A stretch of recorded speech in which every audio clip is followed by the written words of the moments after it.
It is indeed Thursday, the 23rd of May, which means it is time to start the 14th edition of the State of the Union Conference. Welcome everyone to Florence. Welcome everyone to Fiesole. And welcome, as I said, to the 14th edition of the State of the Union here in the absolutely breathtaking Florence with that glorious sunshine outside. My name is Maeve McMahon. I'm a journalist with Euronews, normally based in Brussels in the EU quarter, which is currently under construction. So I can say I'm thrilled to be with you here in this beautiful EUI to spend the next 2 days trashing out really what's at stake for the European Union on the eve of elections. European Parliament elections, where 400 Europeans are eligible to vote in just 2 weeks' time. As you've seen in your programme, it is action-packed. So enjoy every minute. And of course, to those of you watching us online, I believe you're about 10,000 people registered. A very warm welcome to you too. You can get involved as well in the conversation using the hashtag SOU2024. But now, without further ado, I would like to bring on stage our host today, the President of the EUI, Patrizia Sanz. Patrizia, the floor is yours. Welcome.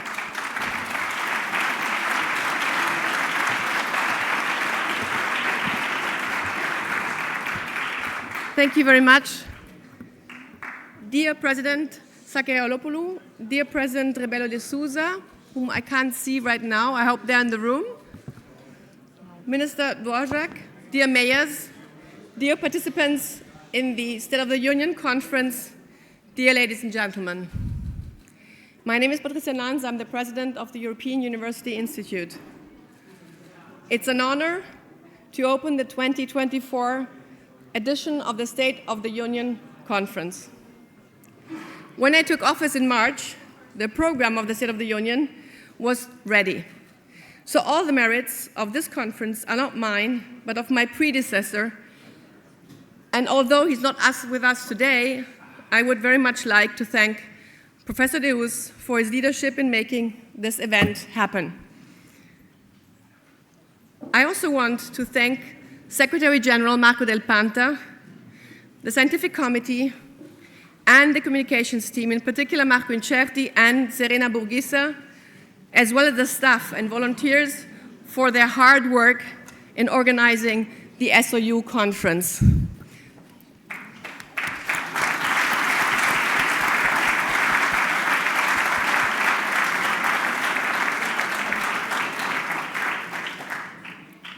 I would also like to express my gratitude to the city of Florence and its mayor, Dario Nardella, for graciously hosting some of our sessions down in the city. Thank you.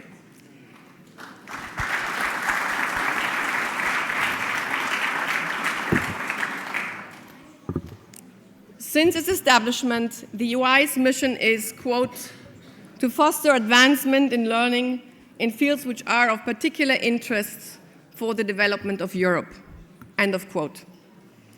But how should we do this? And what form should this take? The UI has thrived as a hub, fostering, stimulating debates, and engaging diverse publics locally, nationally, and internationally. And to give you some context of what happened this week, the Alternative State of the Union, organized by UI's researchers earlier this week, reminded us that we should rethink our methods of social engagement, even if this means to go beyond traditional academic boundaries.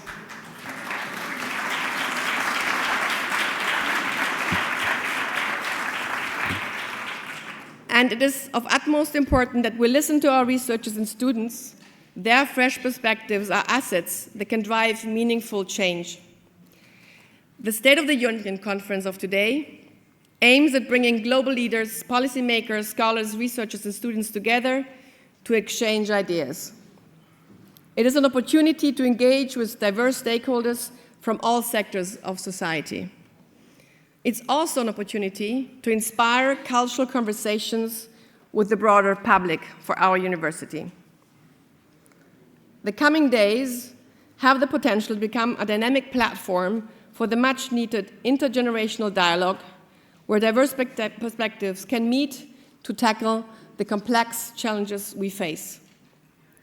The program ahead of us is dense and comprehensive, so I will take no time away, what promises to be very engaging 2 days ahead. I wish you all very fruitful discussions and very productive sessions. Thank you.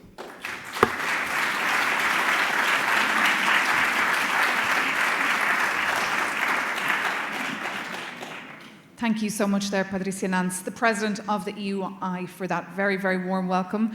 As I said earlier, there's, I think, 10,000 people as well registered to join us online for those debates taking place today and tomorrow. We've also been joined in the room by the Greek President and the Portuguese President, so we're delighted to have you as well here and look forward to hearing from you very, very soon. And of course, our host as well, the Mayor of Florence.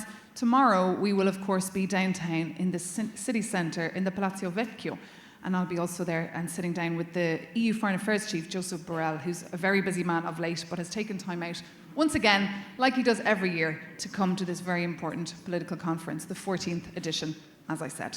But now, it is time to bring up on stage another host, of course, that is the Mayor of Fiesole, Anna Ravoni.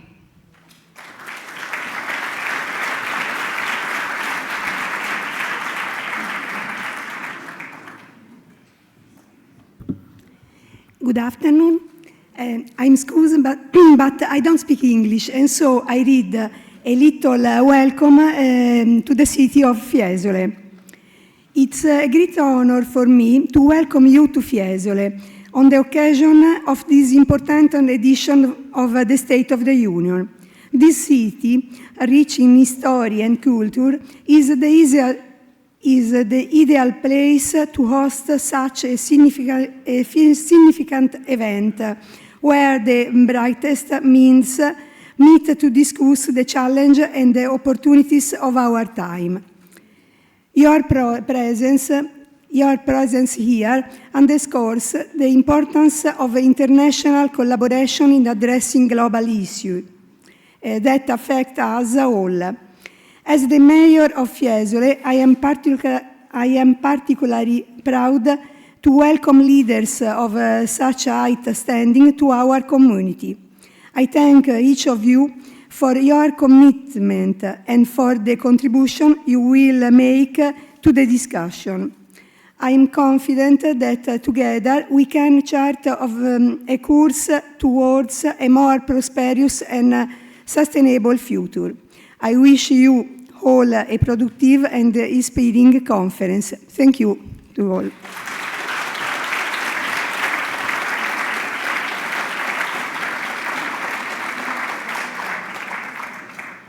Grazie mille. Thank you so much for hosting us. And I think we all agree that your English was actually perfect. So thank you so much for that beautiful delivery. And as you said there about that international interactive dialogue, it's worth pointing out that of the participants this year, 1 and 2 are between the age of 20 and 39. So we'll be really looking forward to that fresh energy from those voices that often tend to be a little bit more critical. But now, ladies and gentlemen, it is time to bring up our next speaker. If he is in the room, the President of the Tuscan region that we were hoping to have, he is not, but he might be on his way. So therefore, we can bring up on stage a man who's been very busy of late, because as I said, there's elections taking place in just 2 weeks, and that's the Director of the European Parliament office here in Italy, Mr. Carlo Corazza. Thank you. Thank you.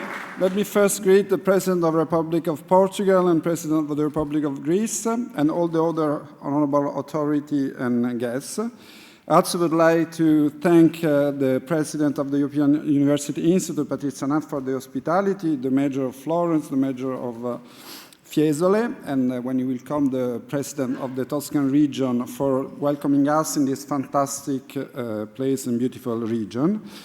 We are very happy to support this event. We are grateful to European University Institute for all the work it's doing to organize the State of the Union. We are just 2 weeks for very important European election. Everybody knows the international scenario, the very difficult international scenario where this election will happen. We saw a few days ago, Xi welcoming Putin with all the honor, so it's clear that Russia is not isolated. We have a sort of de facto alliance between several autocracies. These autocracies are threatening us since many years. We are full of reports from the Parliament, from the Commission, from the External Service on how they try to weaken our democracy and polarize our public opinion with misinformation, fake news, and hybrid attacks. So these are really election after the end of our age of innocence, as the President Macron stressed a few weeks ago. There's been a wake-up call that our continent cannot ignore anymore. And this means that we have to change our agenda. We have to put at the first plate our strategic autonomy, to reinforce our security, to reinforce our defense, and to protect our democratic value and, of course, our democracy. This vote is important also because it could be a very powerful message to autocracy. I can also give a push to a reform agenda that the European Parliament and many experts, including Enrico Letta and Mario Draghi, consider very urgent. The Parliament is working on this direction. We organized with David Sassoli a conference on the future of Europe, an event held here in Fiesole. We vote on December for the reform of the treaty. Now it's up to the European leaders to decide what they want to do in the next 5 years. Thank you. This will be a very fruitful debate, and I hope it will contribute to the reform agenda. Thank you again.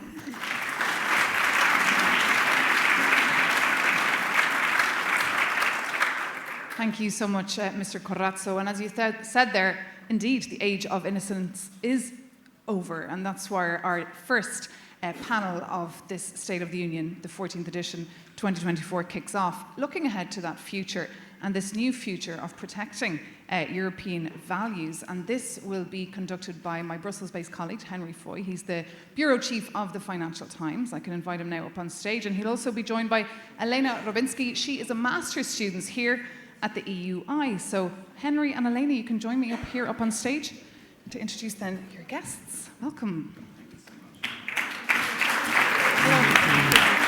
you want to sit here and here?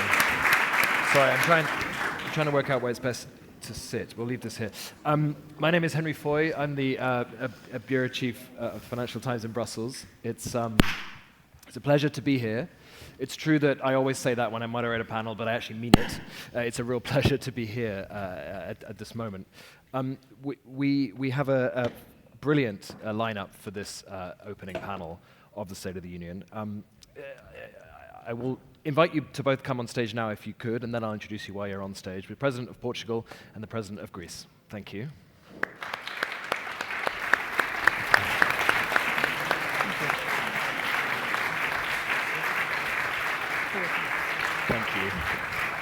Thank you.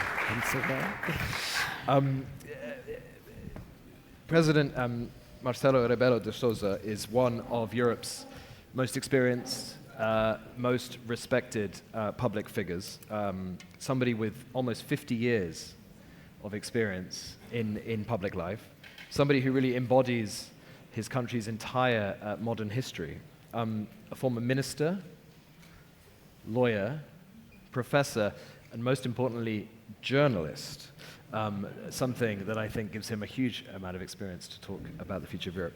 Joining him is President of Greece, Katerina Sakellaropoulou, a groundbreaking and brilliant lawyer.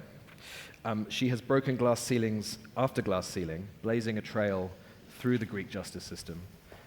Not just the first ever female president of Greece's highest court, now of course the first ever female president of Greece. Thank you both for being here. We're also really privileged to be joined by Elena Roubinski, a brilliant master's student here at the EUI, Franco-Italian scholar, who's going to bring some of that energy and youthful critique to the panel. We're going to talk about democracy writ large. We're going to talk about the future of Europe. It's obviously a brilliant moment to be doing that, given it's been 50 years since both Greece and Portugal turned back to democracy. We're going to talk about human rights, we're going to talk about the rule of law, and how those two things will focus Europe's minds as it deals with challenges such as climate change migration and social changes ahead of the election in 2 weeks. Mr. President, if I can come to you first. We're 2 weeks away from the European elections and the end of a political cycle on the continent. In your view, what are the key political issues that you think will shape the next political cycle to come? Well, thank you. I think I have 8 minutes for this first intervention, so I try to be short. 1 minute just to greet my dear friend Katerina, President of a great country and a great friend.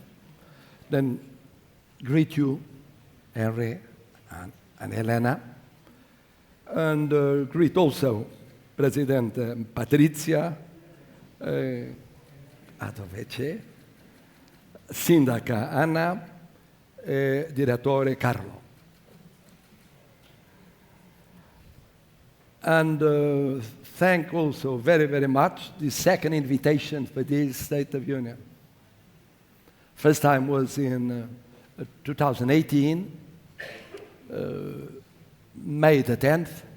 Here I am, with the same values, the same principles, the same beliefs.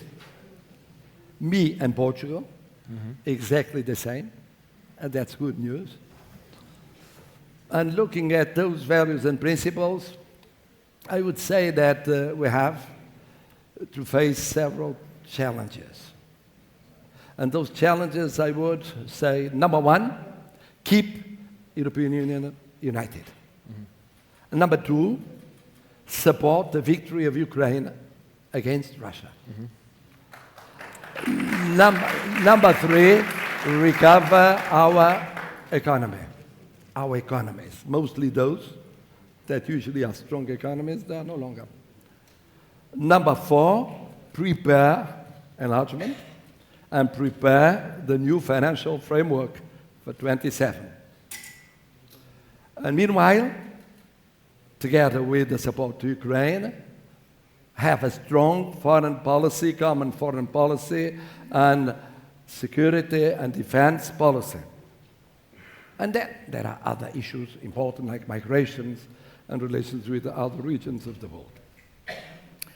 To face those challenges, I think there are two factors, one depending upon us, the other one not depending upon us. The first factor is called American elections. It will all depend in the world upon American elections. It's not the same having one candidate or the other one winning. We know both. We know what they mean in style, in politics, in relations with Europe, in relations with Russia, in economic relations with Europe, and strategic relations with Europe, in their vision of our systems, political systems, what they think about key issues in the world, completely different. So, first factor that will be vital and crucial, that one.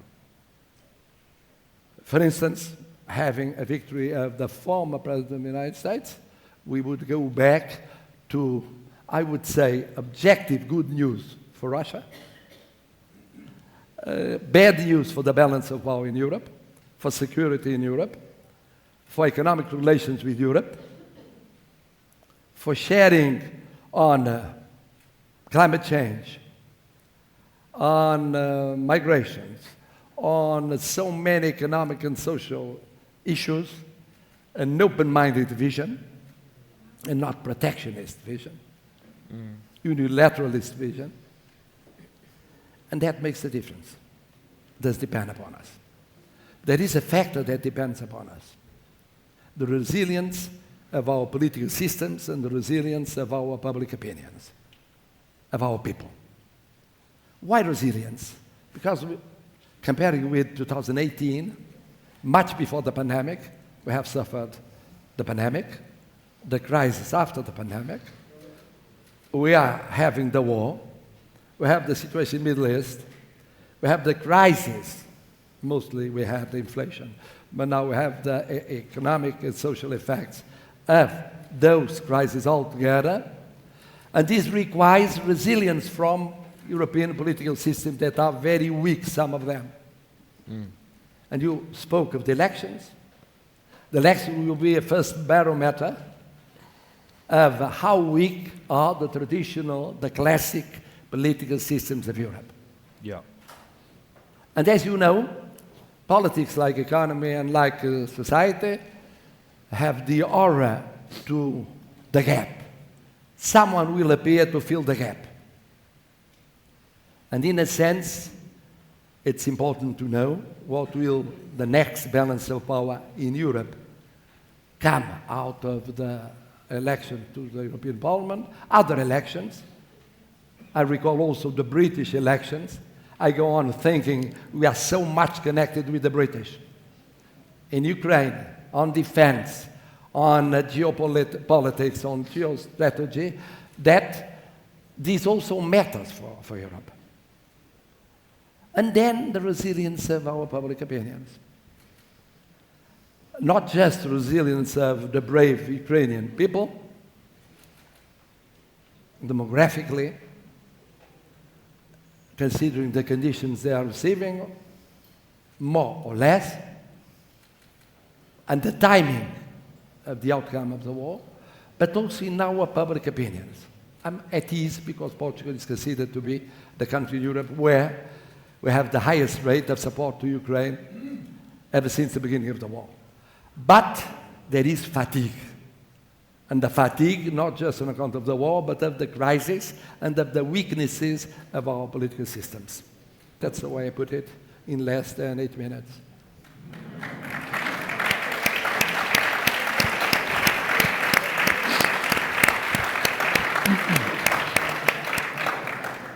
Thank you, sir. There are lots of topics I want to come back to there, but Madam President, I wondered, Greece gave democracy to the world. You have the longest story of democracy, and we all have you to thank.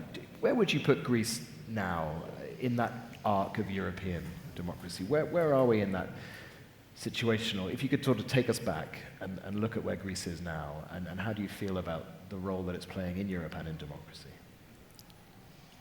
Thank you. First of all, I would like to thank everybody for this kind of invitation, especially the institution, of course, the Institute, and my dear friend Marcelo said it everything so nice because he is very experienced in politics. I was a judge until 2020, so allow me, I have my thoughts written actually. Greece, as you say, was the birthplace of democracy. I hope it will not end there also. It's a big burden. So Greece has always been strongly committed to the European project and integration, as well to the European values of democracy and rule of law. A pillar of stability in Southeastern Europe and Mediterranean, and a nation that always confirmed the strategic, political, and cultural choice for a European way of life. Being Greek means at the same time being European, and my country has experienced its most flourishing period as a member of the European Union and the Eurozone.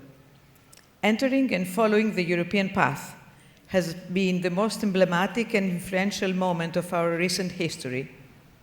Greeks owe a lot to Europe.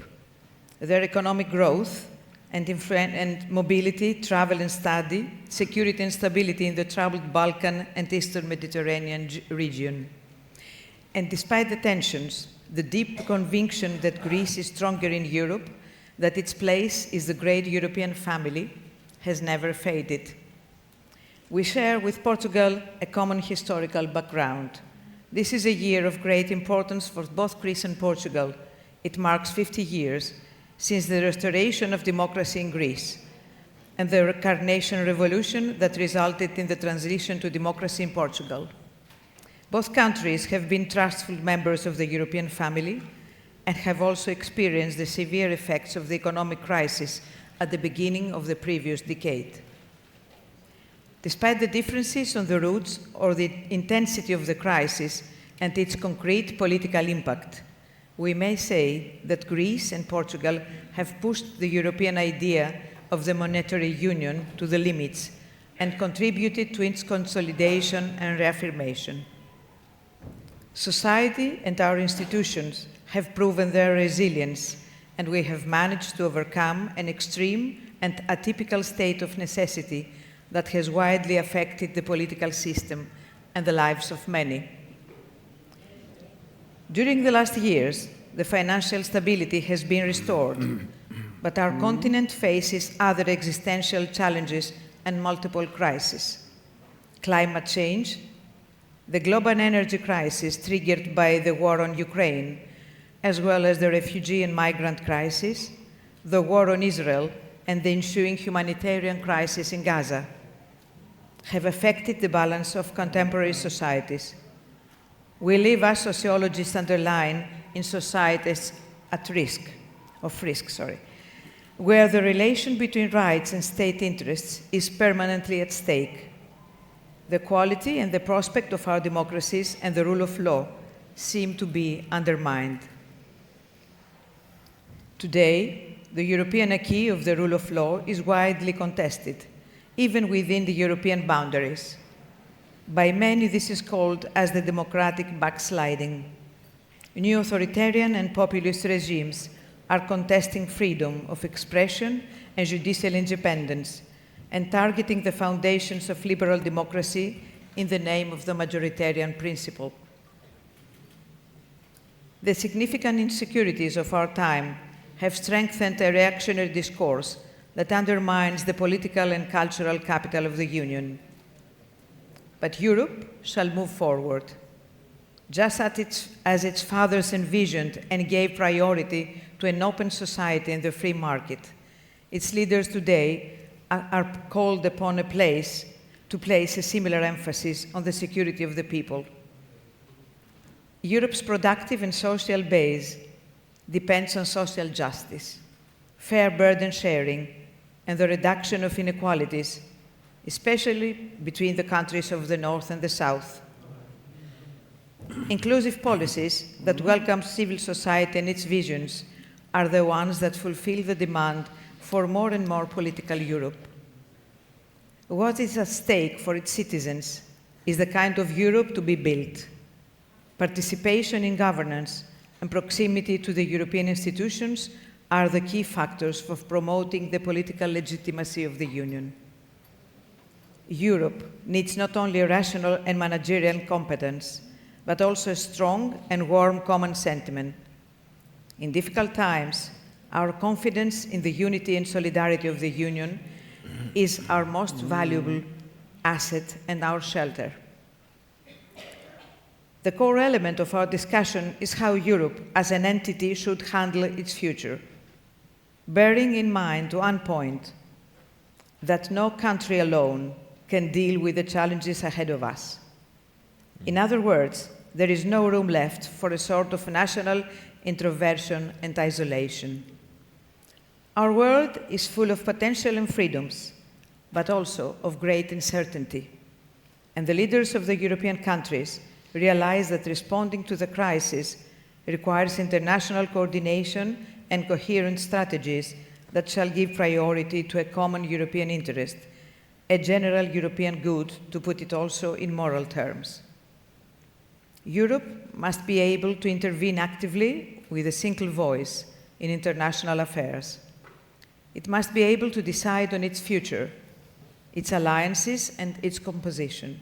It must defend by its own means its interests, in other words, its very existence. Democracy is deeply connected with the rule of law. The democratic principle and liberal guarantees, rights, and the separation of powers cannot be dissociated, as they form the very essence of our constitutional state. This core, despite different national identities and legal systems and traditions, is common and well established, at least in the advanced democracies of our planet. In the rule of law, public power is always exercised within the limits of the Constitution, in accordance with the values of democracy and freedom, under the control of independent and impartial courts, which guarantee the protection of the fundamental individual, social and political rights of citizens. The top priorities for our public policies must be visibility and inclusion. No one should be left behind in our social contract. without protection and chances to be able to implement their life plan, to fulfill their ambitions. The focus must be on the younger generations who are our greatest hope for tomorrow. As political philosophers defend, the ideal of equal liberty is the pillar of our common existence and perspective, of justice and fairness. Not in an abstract way, but in the most concrete and decisive meaning. The forthcoming European elections have great importance for the European future and the consolidation of the institutional and social acquis. The protection of the European way of life within a world constantly evolving and not necessarily in a linear way of progress.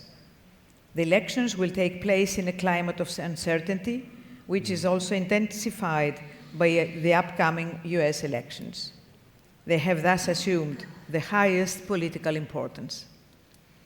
Greece is closely following developments at European, international, and regional level, seeking to be an essential part of the search for solution.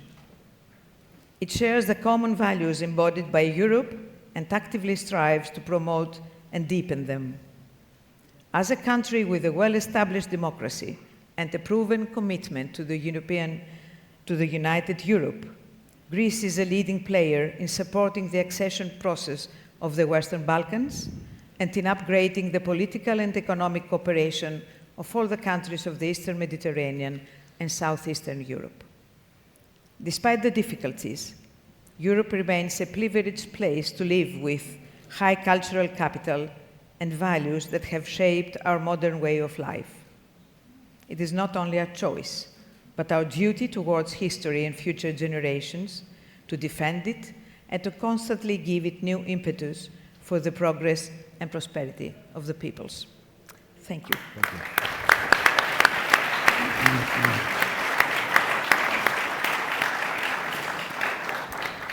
Thank you so much. Thank you both. You both referenced Donald Trump, though not by name, which saves me from having to reference him. Madam President, you spoke of Europe speaking with a single voice. Mr. President, you spoke of the need for Europe to remain united. How concerned are you both that the election of Donald Trump could result in Europe not being united, result in Europe pulling in different directions, result in certain countries looking differently towards America than others? And how do we stop that? It's for me. It is. How many minutes? 6, I think. This thing's in charge. 4. Yeah. 4. Well, that's why I spoke of the European unity. I think it's a problem today. We are united in everything that is important. We got united during the pandemic, concerning the war, reacting to the war, facing several crises, economic, social crises, facing inclusion. And Katerina spoke of it. That is very much connected to the resilience of public opinion, to the resilience of political systems. But any change, radical change in American policies would create the tendency of different reactions, not just about the war. Obviously, they exist on Middle East, and that's a problem. We should try to solve that problem. The quicker, the better. Nobody believes in a global power that is not able to face a difficult problem in a neighboring region. Well, so, but it depends very, very much on the recovery of economy and of inclusion. I mean, if you don't get the same transatlantic relation you have today to solve the Ukrainian problem and have it solved without creating a problem to the balance of power in Europe, then you get effects, economic and social effects, starting in Eastern European countries. They'll be the first to have those problems because they have refugees, because they are really not having enough investment, they have their economies paying the cost of the neighborhood of a war. This is happening even in important economies like Germany. Then political systems and parties will start feeling the effect of this pressure, economic and social pressure. In the moment of the beginning of a new cycle at the European level, there is something we must never forget. Yeah. It's impossible to have a strong European leadership with weak national leaderships. It's impossible, because the European leadership does come out of another galaxy. Not Mars, not Neptune, not Jupiter, no. It comes from national countries. And that's all together interacting. That's why the values are very, very, very important. But the way we're going to have to manage them after the American election, after the European election, and the other elections in Europe, in Union, will make a different future for the rest of the issues, the rest of the following years. Are you as concerned, Madam President? Is the way to fix it for Europe to just be more self-reliant, more self-sufficient, to bond people together that way so that external factors matter less? I absolutely think so. Of course, American elections are important. Elections in India are important. China is important. There are so many challenges and so many issues to think about. But Europe has to stay united and think about itself, its strategic economy, to stay divided, to stay united and not let the situations divided. Europe stayed united during the pandemic. After the first hesitation, it reacted very well, and it was quite, we had quite good results in many aspects. And then, of course, it was very decisive and united towards Russia when Ukraine had this war. And it was not, of course, only about Ukrainian borders. It's not about Ukraine itself. It's European values. These people are fighting for us, for all of us, as we say. And it's very good that Europe is going. It's not easy to continue, and it will depend on many factors. And the fatigue that President de Sousa is talking about is real. It's there. We see it. But it's important to, and with the leaders it has. Okay, maybe if we had better leaders, it would be much better. But since we work with what we can, with who we can, we don't live in, maybe it's a time of great leaders is gone. It's, we read it every day and we see, but it's, maybe we think of the younger generations, the people that are studying today are the better future for tomorrow. Yeah. We still have this to think about. I always think, not only as a mother, that the next generation to come is the best thing we can wait for. So we can help these people, these young people, take better decisions than us. But in the meantime, we must stay united and focus on what we can. Unity, inclusion of vulnerable parts of the society. We must always think of these people and, be positive about it, because there's no other way. It's the only way we can do. We can work for the better. Elena, as the appointed member of the younger generation, and therefore the better future, I want to ask you, actually counterintuitively, European youth are going in something of a bad direction if you think about European unity. I mean, you look at some of the polling in some of the countries ahead of the election in 2 weeks' time. Young people are drifting towards the extremes. Why is that? Vast question. So first, I wanted to thank Henry and the Institute for inviting me on this panel and sitting with the distinguished guests. It's an honor. I think that, and it's something that we discuss a lot, of course, in classes and in seminars, and there's much research being written about it. And and you were just mentioning European politics are not going in the right way. And I guess this is something that is deeply rooted with past experiences of the global financial crises, of political inaction, especially in mitigating climate change, in the living crisis, the inability of certain countries to raise wages. You have a bundle of factors that make citizens, and specifically youth, question to what extent are politicians and institutions and hierarchical structures actually representing the best interests of the citizens. And with that actually comes my first question to you, Mr. and Madam President. What are the in times of these increasing polarization and extremism and populism, in what capacity can the EU, its member states, the politicians themselves, the governments protect and guarantee those democratic principles that you were talking about? You were mentioning the backsliding, but some countries are moving forward as well. So what are the methods that actually disincentivize politicians and governments to serve those populist trends? To any of you. Madam President. You want to start, Katerina? I don't know if there's a method or if I understand your question, but what we must do is bring back people to politics, convince people to vote, to meddle in the common society, to share the burden all together.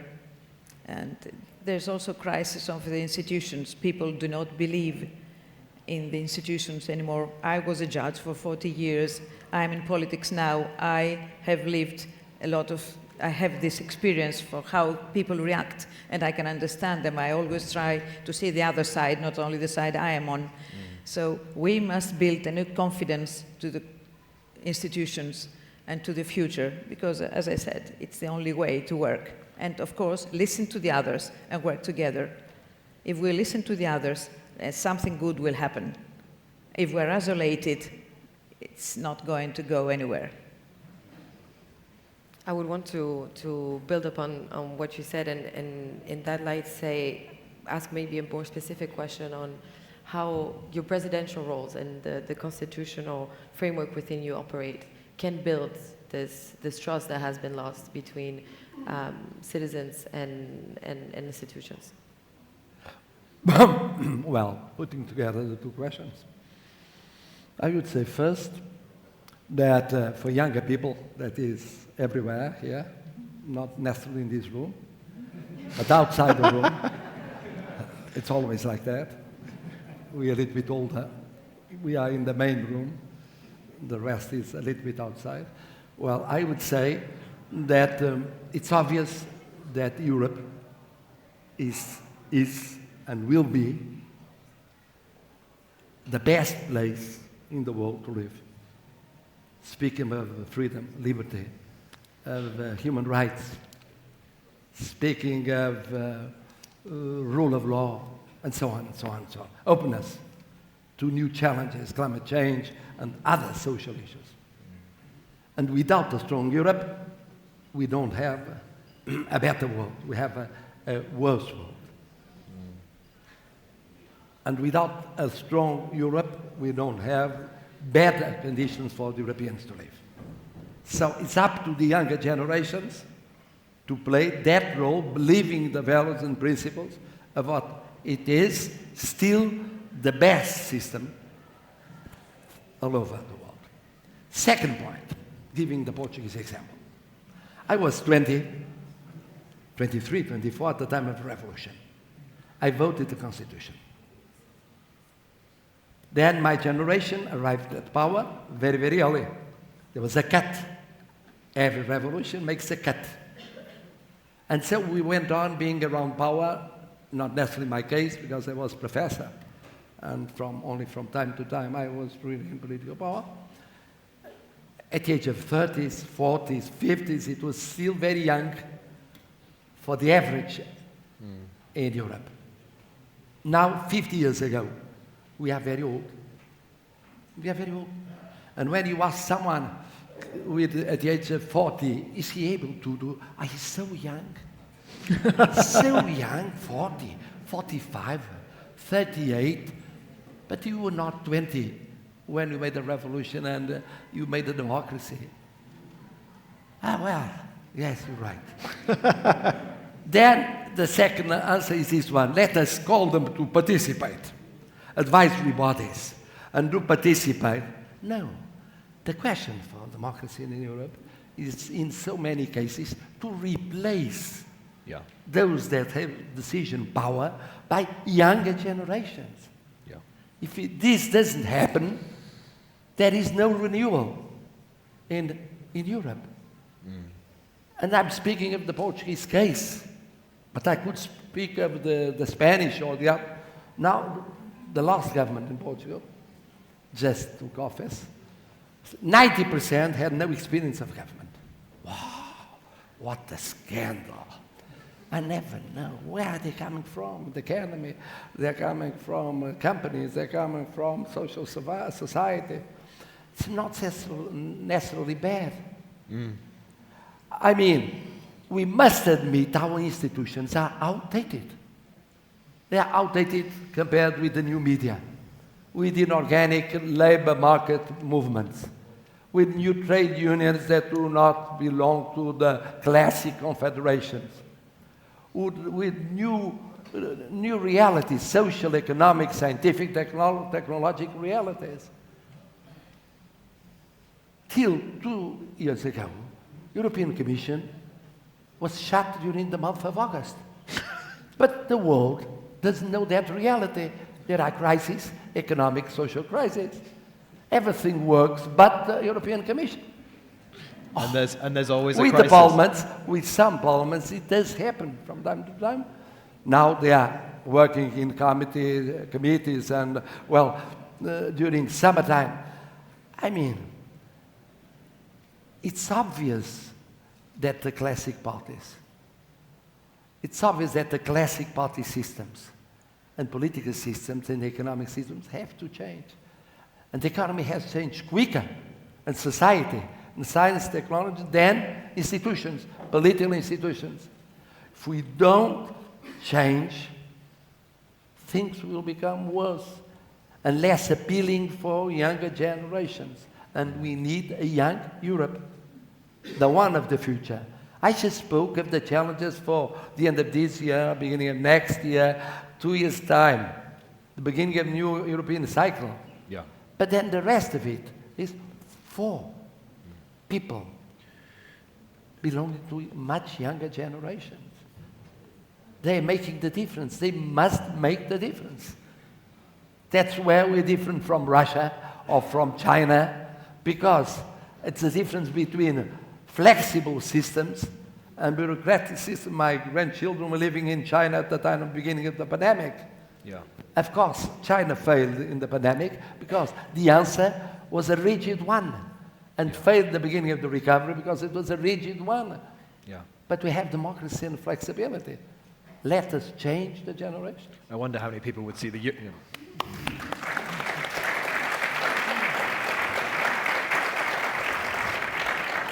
I was going to remark, I wonder how many people would say that the European Commission was flexible or rigid. But one way to make Europe geopolitically younger, of course, is enlargement, is to bring in literally new members, younger members of the Union.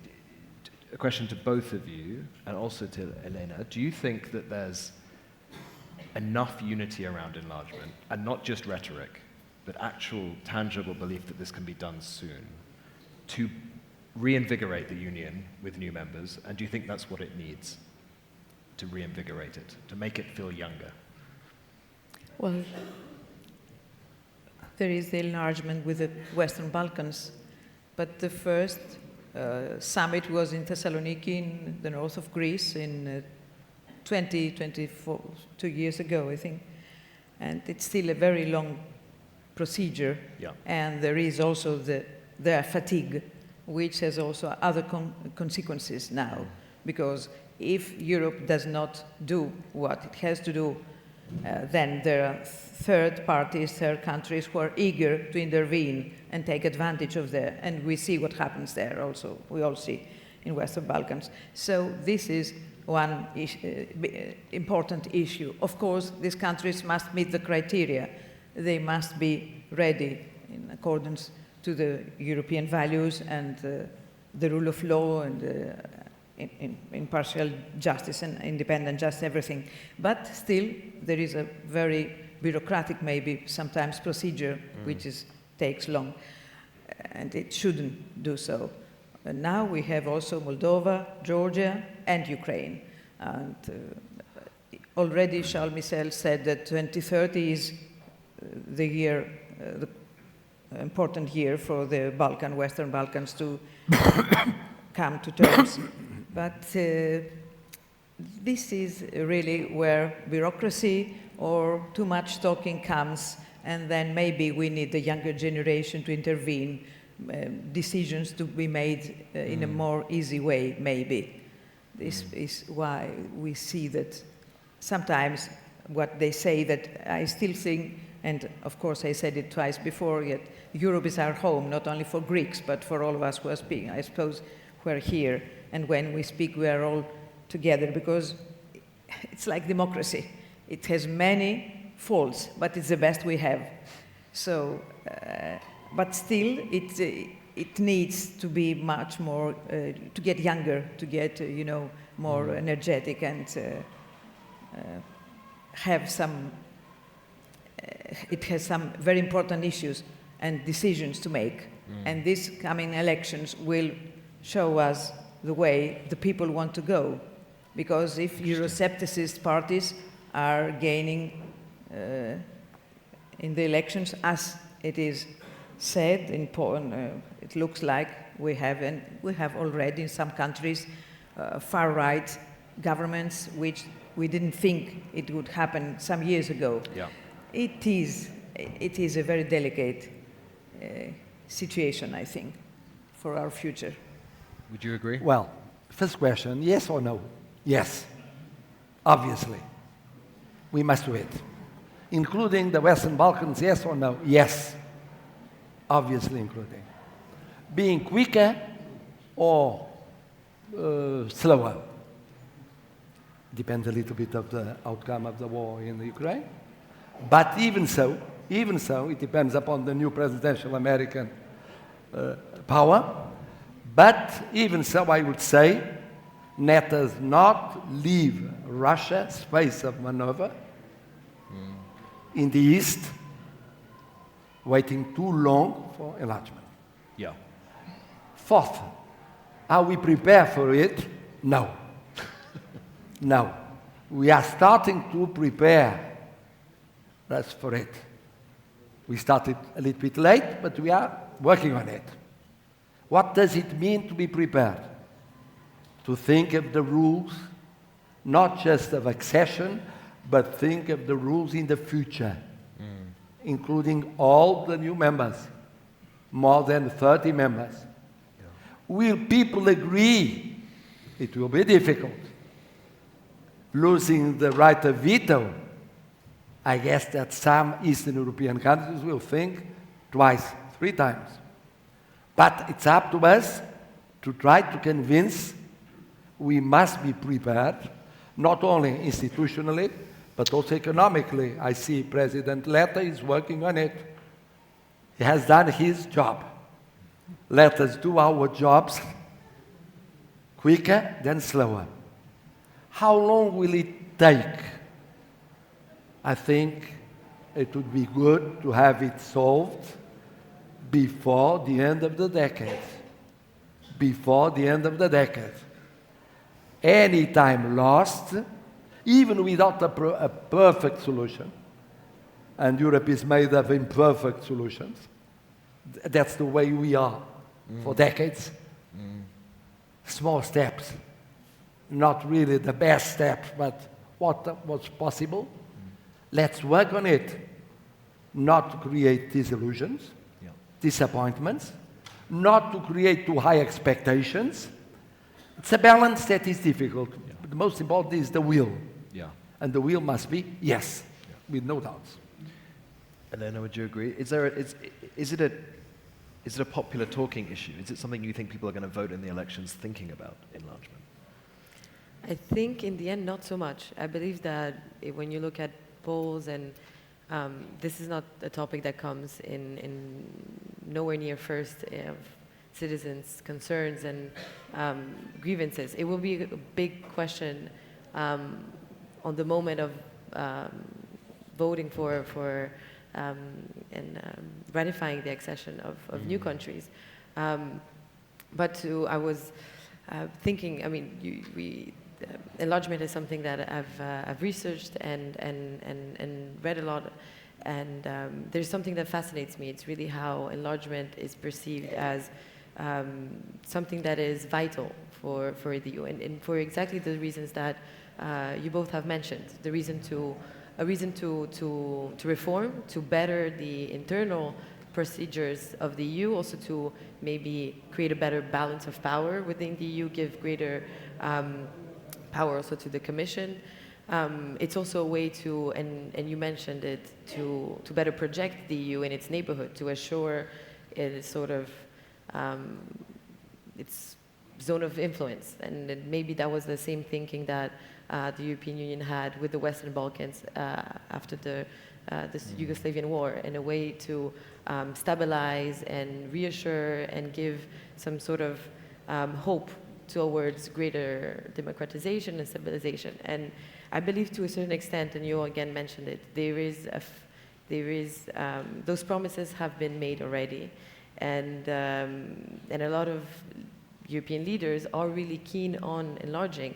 And with this target dates that is set 2030, there are a lot of questions to how exactly is the EU thinking in 5 years to be able to enlarge to 30 more countries, specifically countries that have, on top of that, religious, cultural diversities. When you see that already in European states, we are struggling to accept the diversity of identities, of cultures and of religion, especially which is furthered by the continuous wave of migration that we have seen and will continue to face. And this is something that makes me really wonder, in 5 years, and with these European elections coming and others, national elections, to what extent the population is actually ready to accept the diversity and inclusiveness of Europe. I'm keen to take questions from the audience. We have floating mics.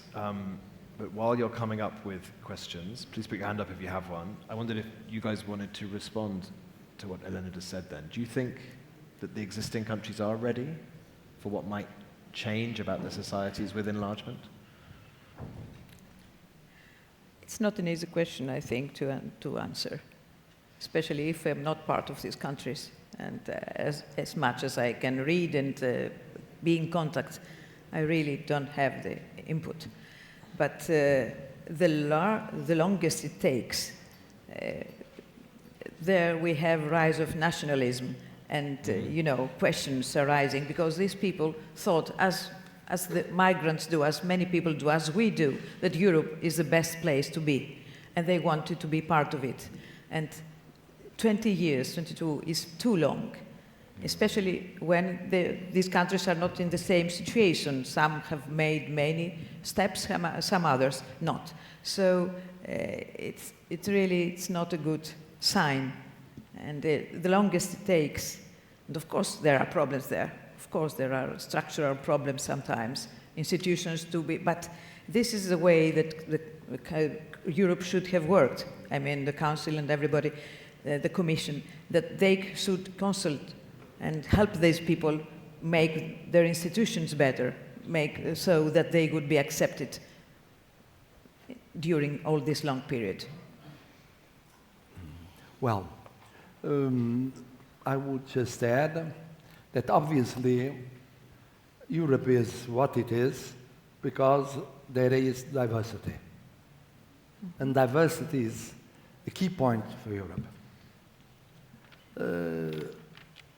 Yesterday evening at the dinner I was, I was saying, for us Portuguese, it's easy to understand connections with Latin America and with Africa.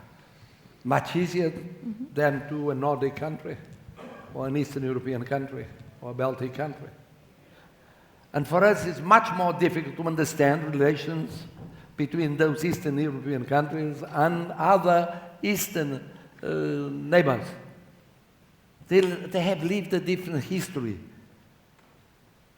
with so many good and bad souvenirs as us during our empire. I mean, so respecting diversity in Europe and trying to keep unity, having a strong will for the future, but knowing that diversity has a cost. Dialogue, negotiation, going forward and backwards. Not being easy to convince everybody at the same time of the same thing. Yeah. That's very tough, and I feel that one of the advantages we have, Greek and Portuguese, is that we are not, physically huge countries, medium-sized countries at European level, but with the capacity of being platforms of dialogue, not only internally, but also with other continents, with the diaspora. That is really important a little bit everywhere. And so we know a little bit by our experiences how difficult it is to implement the values and the principles with the timing, as you said, 5 years, 4 years, 6 years, 3 years. It's very difficult. That's why the next European leadership must be as strong as possible. Yeah. Any questions from the audience? This gentleman right at the back. Could you please introduce yourself and keep your question really short to be respectful to everybody else so we can get as many? No, the live stream can't hear you if you shout, sadly. With the macro, otherwise? Yeah, thank you very much. I'm Friedrich Wittmann from the London School of Economics. And I, Your Excellencies, have a very simple question. In your view, what is the solution to irregular migration? To what? What's the solution to? Irregular migration. Irregular migration, the topic that's all talked about. Irregular migration. Irregular migration. What is it? What is the solution to irregular migration? To irregular Irregular migration. Migration, yes. I spoke. Shall I start? Please do. Well, the thing is this one. We didn't speak more. We Portuguese, we have a tradition that the head of state doesn't speak of elections in the electoral period. So I had to speak of the European Parliament election in a very broad way and vague way, not to break the rule outside the country.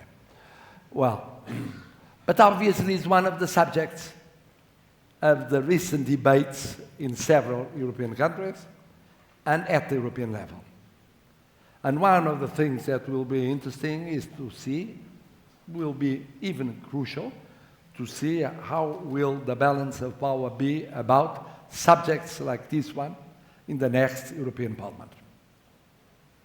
We're used to a certain balance of power between the different European parties and national parties. We have the impression that the debate is going up still. It's a wave that is still going up. And, of course, it's important to understand in which way will the wave go.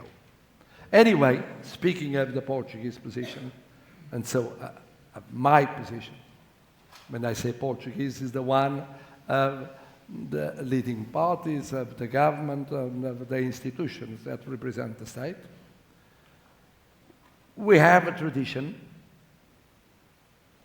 not perfect, nobody's perfect, a tradition of openness, concerning migration with rules, of course, but rules that favor, for instance, Portuguese-speaking countries, citizens who have agreements of mobility, a general agreement, and the possibility of bilateral agreements between the states, for very long with Brazil, recently with African countries and Eastern Timor.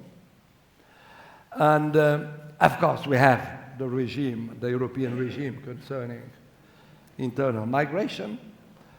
And most of our migration comes from Brazil, in 800,000 migrants, almost 400,000, 350,000 are Brazilians or Luso-Brazilians. And then Portuguese-speaking countries, another, let us put altogether, 150,000. Then European migrants, that is going up, and from other continents. And recently Asian migrants, still in a small size, but creating new debates coming from Bangladesh, from Nepal. We have for long a strong Indian and well-integrated community, small Pakistanis community, very small communities from Northern Africa, so not big Muslim communities as in other European countries. It's very much diversified. Anyhow, it's a subject of debate. We can see that at the European level, internally, the debate is going on, and every government has its own solutions, more to the left, more to the right, concerning the rules on the subject. But usually with a broad consensus. Concerning the European level, what was voted was the minimal agreement possible. Yeah. Some people pay if they don't want to accept, to others that would accept. But of course, the problem is not the principle, the problem is the implementation. And I feel, that's my feeling, that is still a question that will go on being debated at the European level in the future. Because we know that some countries, the case of Greece, the case of Italy, are paying a human cost and a social cost for very long, not necessarily compensated by the different rules that have been approved to make the balance between countries that do understand the problem and others that don't understand the problem. Yeah. One thing I'm sure, speaking of migration coming from Africa or through the Mediterranean, coming from near the Middle East, that Europe has for very long forgotten the duty of paying attention, making partnerships, being worried with the humanitarian situation, economic and social and political, military situation in those countries. And we Portuguese, we feel very alone when in UN missions, like the Greek, UN missions, EU missions, we are asked to go in by important European countries, then they leave. Yeah. As if I was asked, invited for dinner at someone's home, and then before starting dinner, the one has invited me left, leaving me having dinner alone. This is happening in Central Africa and Southern Africa, and starting to happen in Sahel. Yeah. So it's impossible to really deal with the subject of migrations not treating seriously the situation in so many economies, so many countries, so many societies, and only looking at it when they do arrive at Europe. Yeah. It's too late.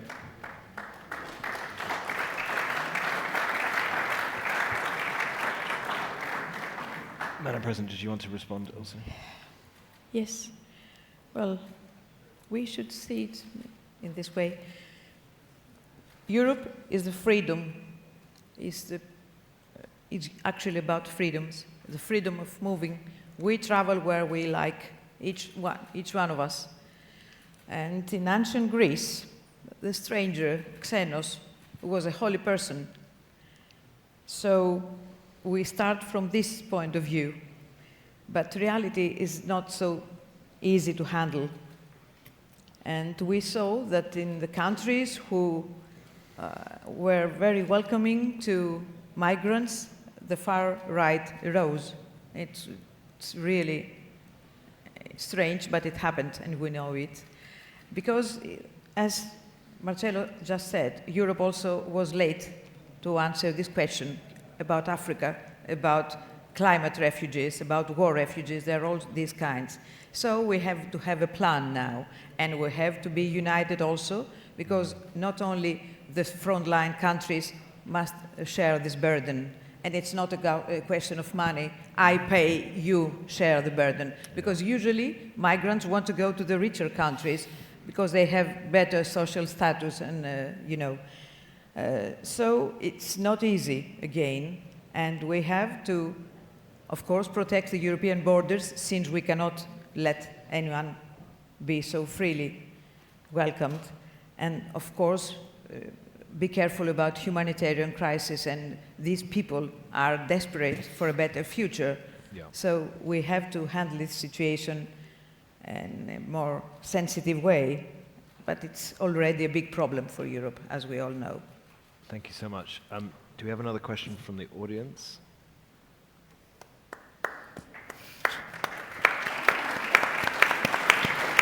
Okay.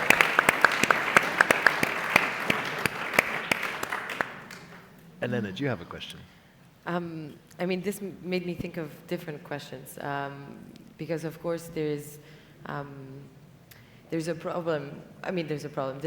There's questions that arise when we talk of dealing with migration at the source, right? There is very ethical questions. There is a question of what exactly are we trying to achieve? What are the goals?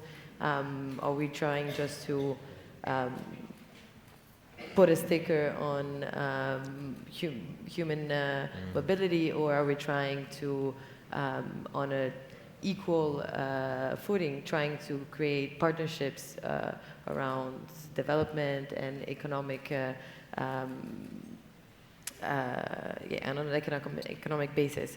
And there's been a lot of outcry on certain practices around Europe on migration, on management of migration flows, and I believe a lot of European citizens wonder and not only in Europe but in the world, to what extent can the EU present itself as this guarantor of universal values when in its own actions and in its own countries there is inconsistencies and an ability to deal with oppressive pasts, not for all, of course, but it's something that is still yet to be addressed, and I believe it's, as you said, is a very difficult topic, but that requires a lot of reflection and investment, and that, I guess, it's maybe an impossible question, but to what extent can the EU present itself as this beacon for human rights and democracy and liberty when it has been developing double standards from maybe in its neighborhood and with different partners around the world? A nice easy question to finish. Do we have double standards in Europe when it comes to treating people with human rights, given the stance on migration? Katerina. Maybe we have double standards even handling our own people. This is how it works in politics. The answer is not so, ideally we should treat everybody with respect and equal. This is what we need to find. But it's like democracy. It's always fighting to find this ideal, to reach this ideal. It's not something, it's not a standard where we don't say, we have democracy, we are okay, we live this way. No, we have everyday battles for the freedom of law, for the rule of law, for the freedom of expression, for the human rights also. It's not... It's a work in progress. Yeah. Mr. President, do you have a final remark on that? Well, I do agree, of course. Those of us that have lived in the dictatorship and in democracy, we know the difference between dictatorship and democracy. We also know that there are degrees of democracy. The quality of democracy is not the same everywhere. Not just because besides the political and personal rights, you have the social, economic, and cultural rights. But also because it doesn't work the same way. So, and you are learning that when you expect to have an almost perfect democracy, you discover it's not so perfect. It must adjust to new realities. It doesn't work so well, after all. We must be humble about it. Humble inside Europe, and humble when dealing with other continents and with other countries and with other cultures. And I finished. And that's a great way to end.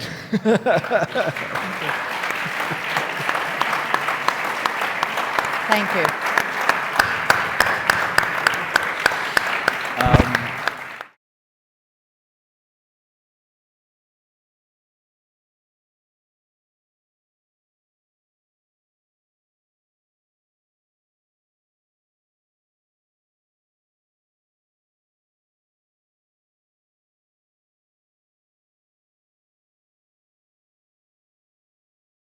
Thank you all for coming. Welcome to the European University Institute and its State of the Union conference.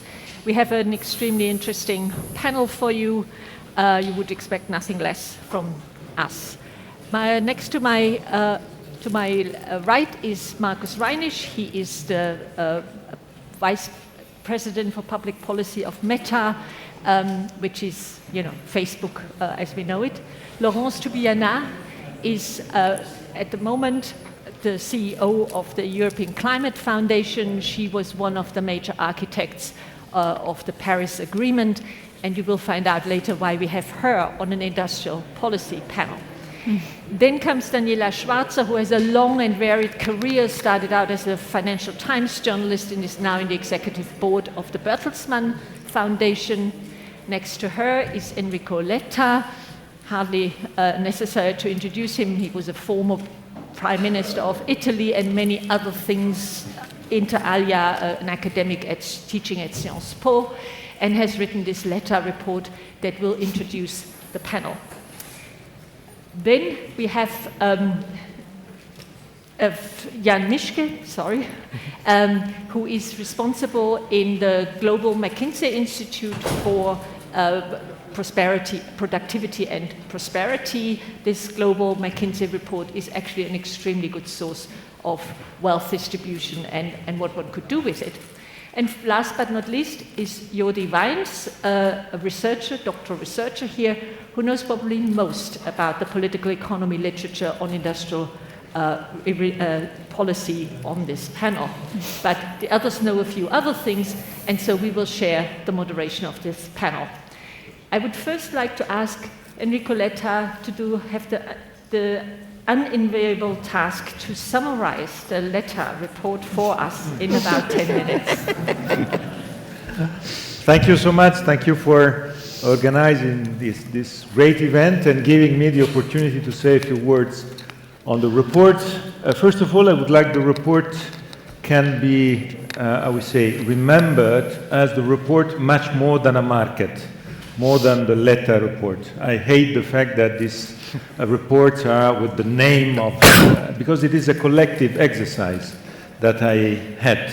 This collective exercise had a fantastic step here in Fiesole, and we had in November last year a very, very good discussion. Many of you were here, were there, and this discussion was part of this journey. 400 meetings around Europe, 65 cities, and so on. First of all, the report is very good if you have insomnia problems. I can tell you also the pages that are the very tough pages when insomnia, page 30 and 31. Take note of that. The report, in reality, for me, was also the way to pay tribute to the greatest European leader, Jacques Delors. And it was the way to pay tribute also because we had the chance to meet him. He passed away in December, as we know, and I had the chance to meet him in September when the European Council and the European Commission asked me to write this report. So my first thought was to him, and then I visited him at home, and we had a conversation, and he gave me some suggestions, and I worked on these three main suggestions, and I have to tell you, I would like to share with you these suggestions. First, the single market was a success, he told me, because at the same time I launched the cohesion policy in 85, 86. I would like to say that because for me it is essential in all our discussions. Cohesion policy, fundamental, because cohesion policy means convergence, single market, sometimes it is not automatically convergence.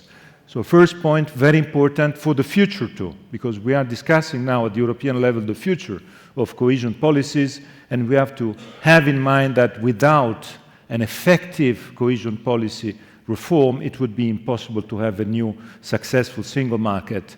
It is part also on the chapter on the freedom to stay that you can find in the report, is a discussion about how to address brain drain. That is, for me, one of the main problems in the European Union for the future, because we are having a one-way ticket in Europe in mobility, east to west and south to north. And we can't consider it just a collateral damage, the brain drain that is the consequence of that. It is one of the most complicated social issues and political issues in Europe. We have to address it. In the report, there's a chapter on that. Second point, he told me, when I launched the single market was, we were 10 countries in Europe. It was 85, then 86, 12. So 12 countries, 10, 12 countries. The European Union wasn't the name because we were European communities at that time.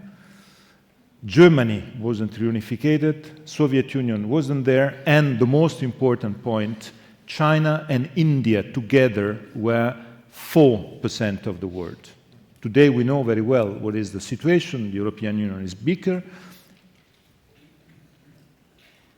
25% is the joint weight of China and India together. Can you imagine in just one generation from 4% to 25%? And the single market is suffering, first of all, of this topic. So, second big message, the geopolitical dimension has completely changed. We organized a single market for 10 countries in a world where the big European countries were dominating the world economy. The G7 was just created with 4 out of 7 European countries.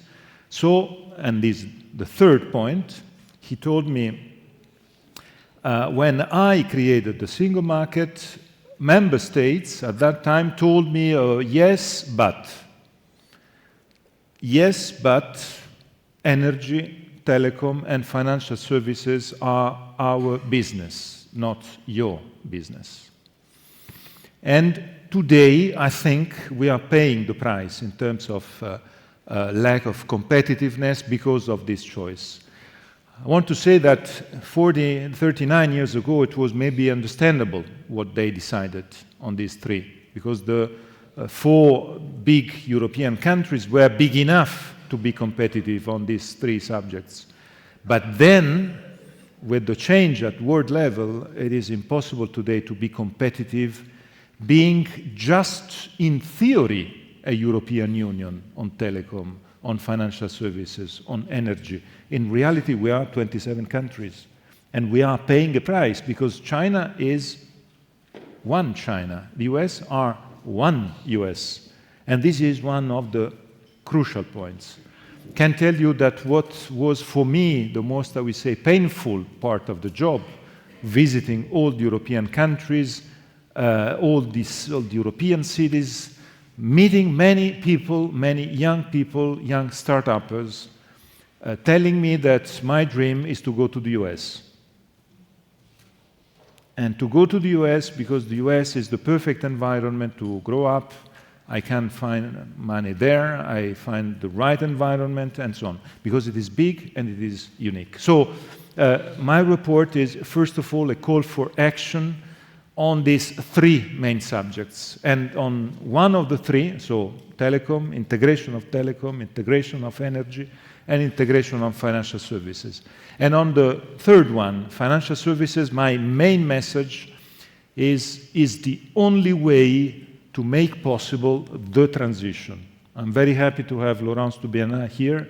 Laurence is a point of reference for all of us on these topics, and it is clear that the choices that we made in the last 5 years in application of the Paris agreements were the right direction, but now the next legislature has to implement these decisions. These decisions are today sulla carta, I would say in Italian. Now they have to become a real life of people, economy, business, workers. It is absolutely necessary to have it, and it is the main question for the next legislature, how to finance the needs of the green, just, and digital transition. And this is why I propose in my report a mix of private and public financing. Why I say that? Because I know that it's impossible to find an agreement with the 27 on a new next generation EU standalone. I know very well that there's no agreement among the 27 on this point. And of course, I'm not very happy. I would like to have a new next generation EU on the transition. But I know it is impossible today. This is why the only possible compromise is to find together a big pillar of private money, directing this private money to the way to finance the transition. The famous pages 30 and 31 are exactly at that point, and the way to help finding an agreement with among the member states on having this other big pillar. Maybe my very last point. In the report, there's this idea of the fifth freedom, is the freedom to boost innovation at the European level. The four freedoms, the single market of the law was the single market of the four freedoms, very much 20th century economy based. Now the boost on this fifth freedom, but I would like to end up with the experience I made in the journey preparing the report. That was the experience of thinking and preparing the trip. I said to myself, we are the smallest continent in the world. We decided to go green, so I have to visit all the capitals in Europe. I have to do it by high-speed train. It is the logical consequence. And it was impossible. It was simply impossible. We can travel by high-speed train only between Paris and Brussels and Amsterdam. For the rest, we have to fly in Europe. And it is a scandal.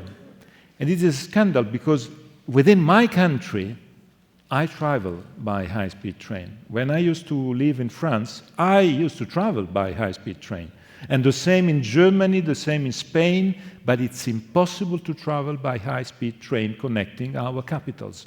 And it is emblematic of what does not work on the single market, because the same is on energy connections, the same is on anything. So this final message is to say it's a problem of political will. We have to overcome these obstacles. It's absolutely necessary to do it, but it is also we have to be able to sell it in terms of values. It's not just economic figures.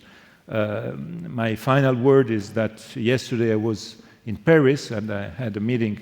I was hearing at the Assemblée Nationale, and they asked me, what was for you personally, in a provocative way, the single market? Why so important? I told them very easily and very frankly, I used to live out of my country for 2 times in my life. First time in the 70s, my father brought us in Strasbourg, so we were there, and then after the single market in Paris. First period, we were a family of immigrants, of Italian immigrants to France. Second part, we were European citizens living in France. It makes the difference.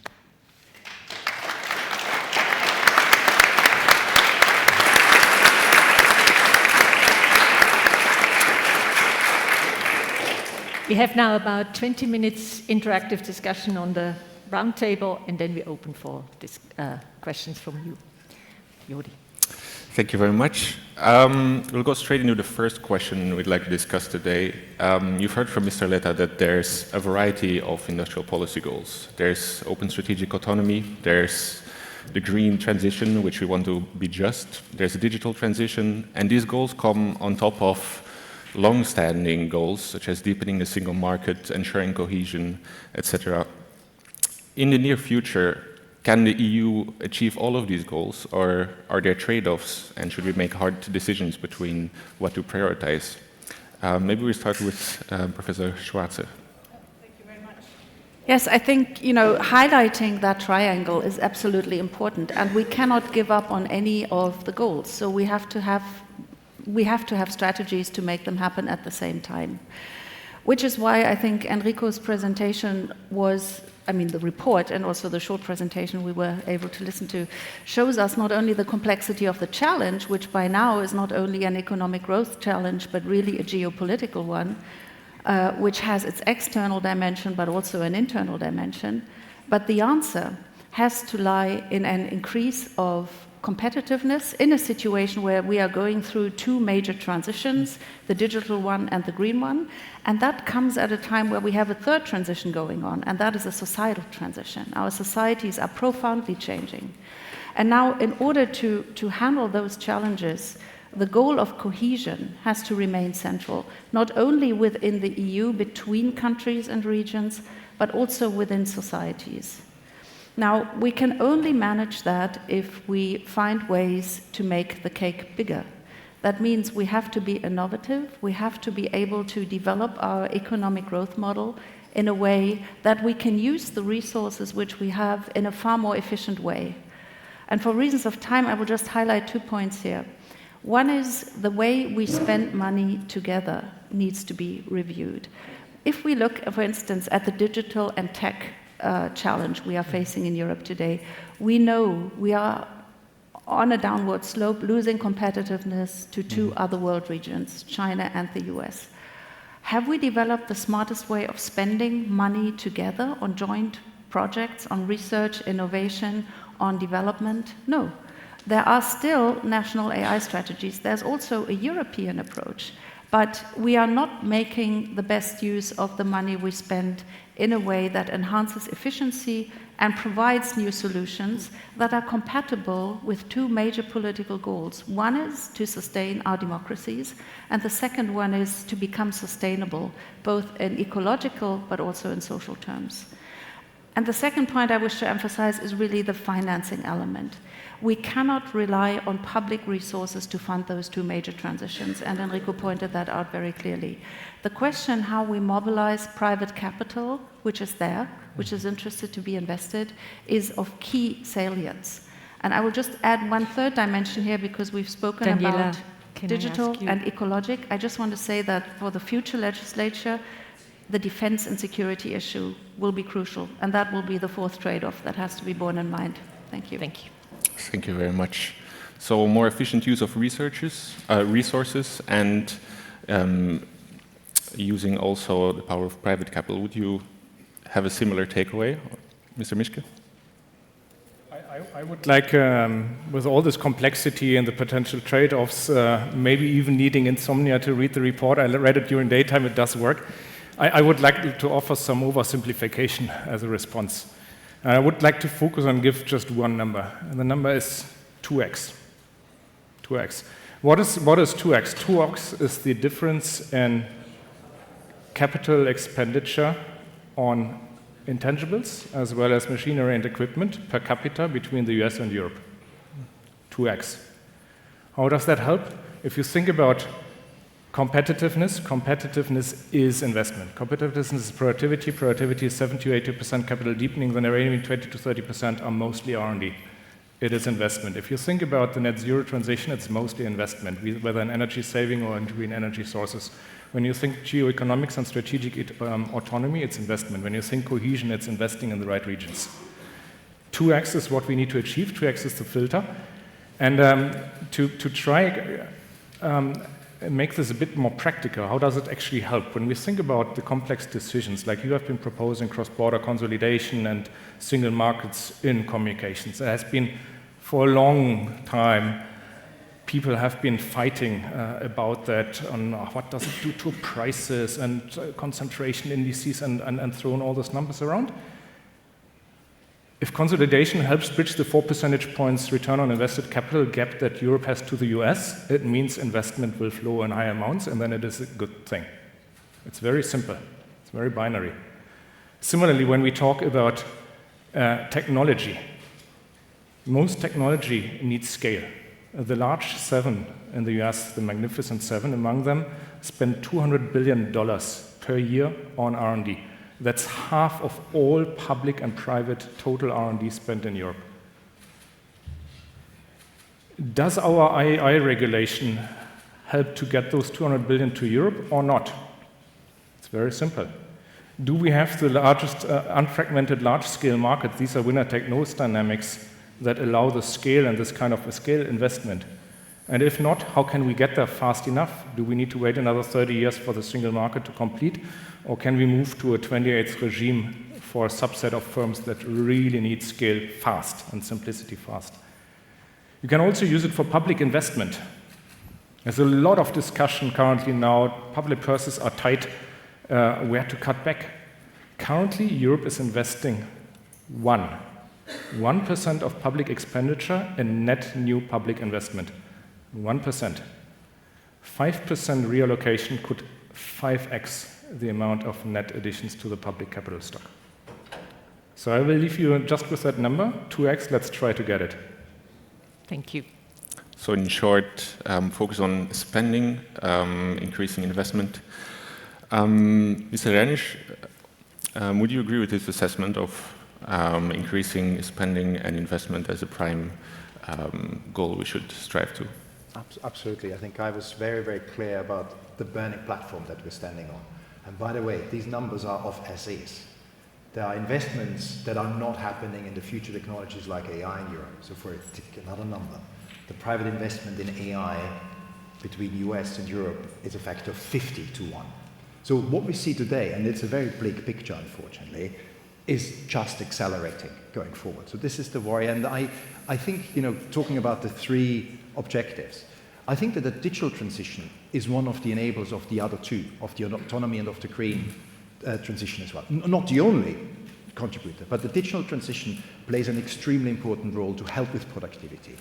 Because without productivity, we do not have welfare, we do not have prosperity, and we do not have sovereignty.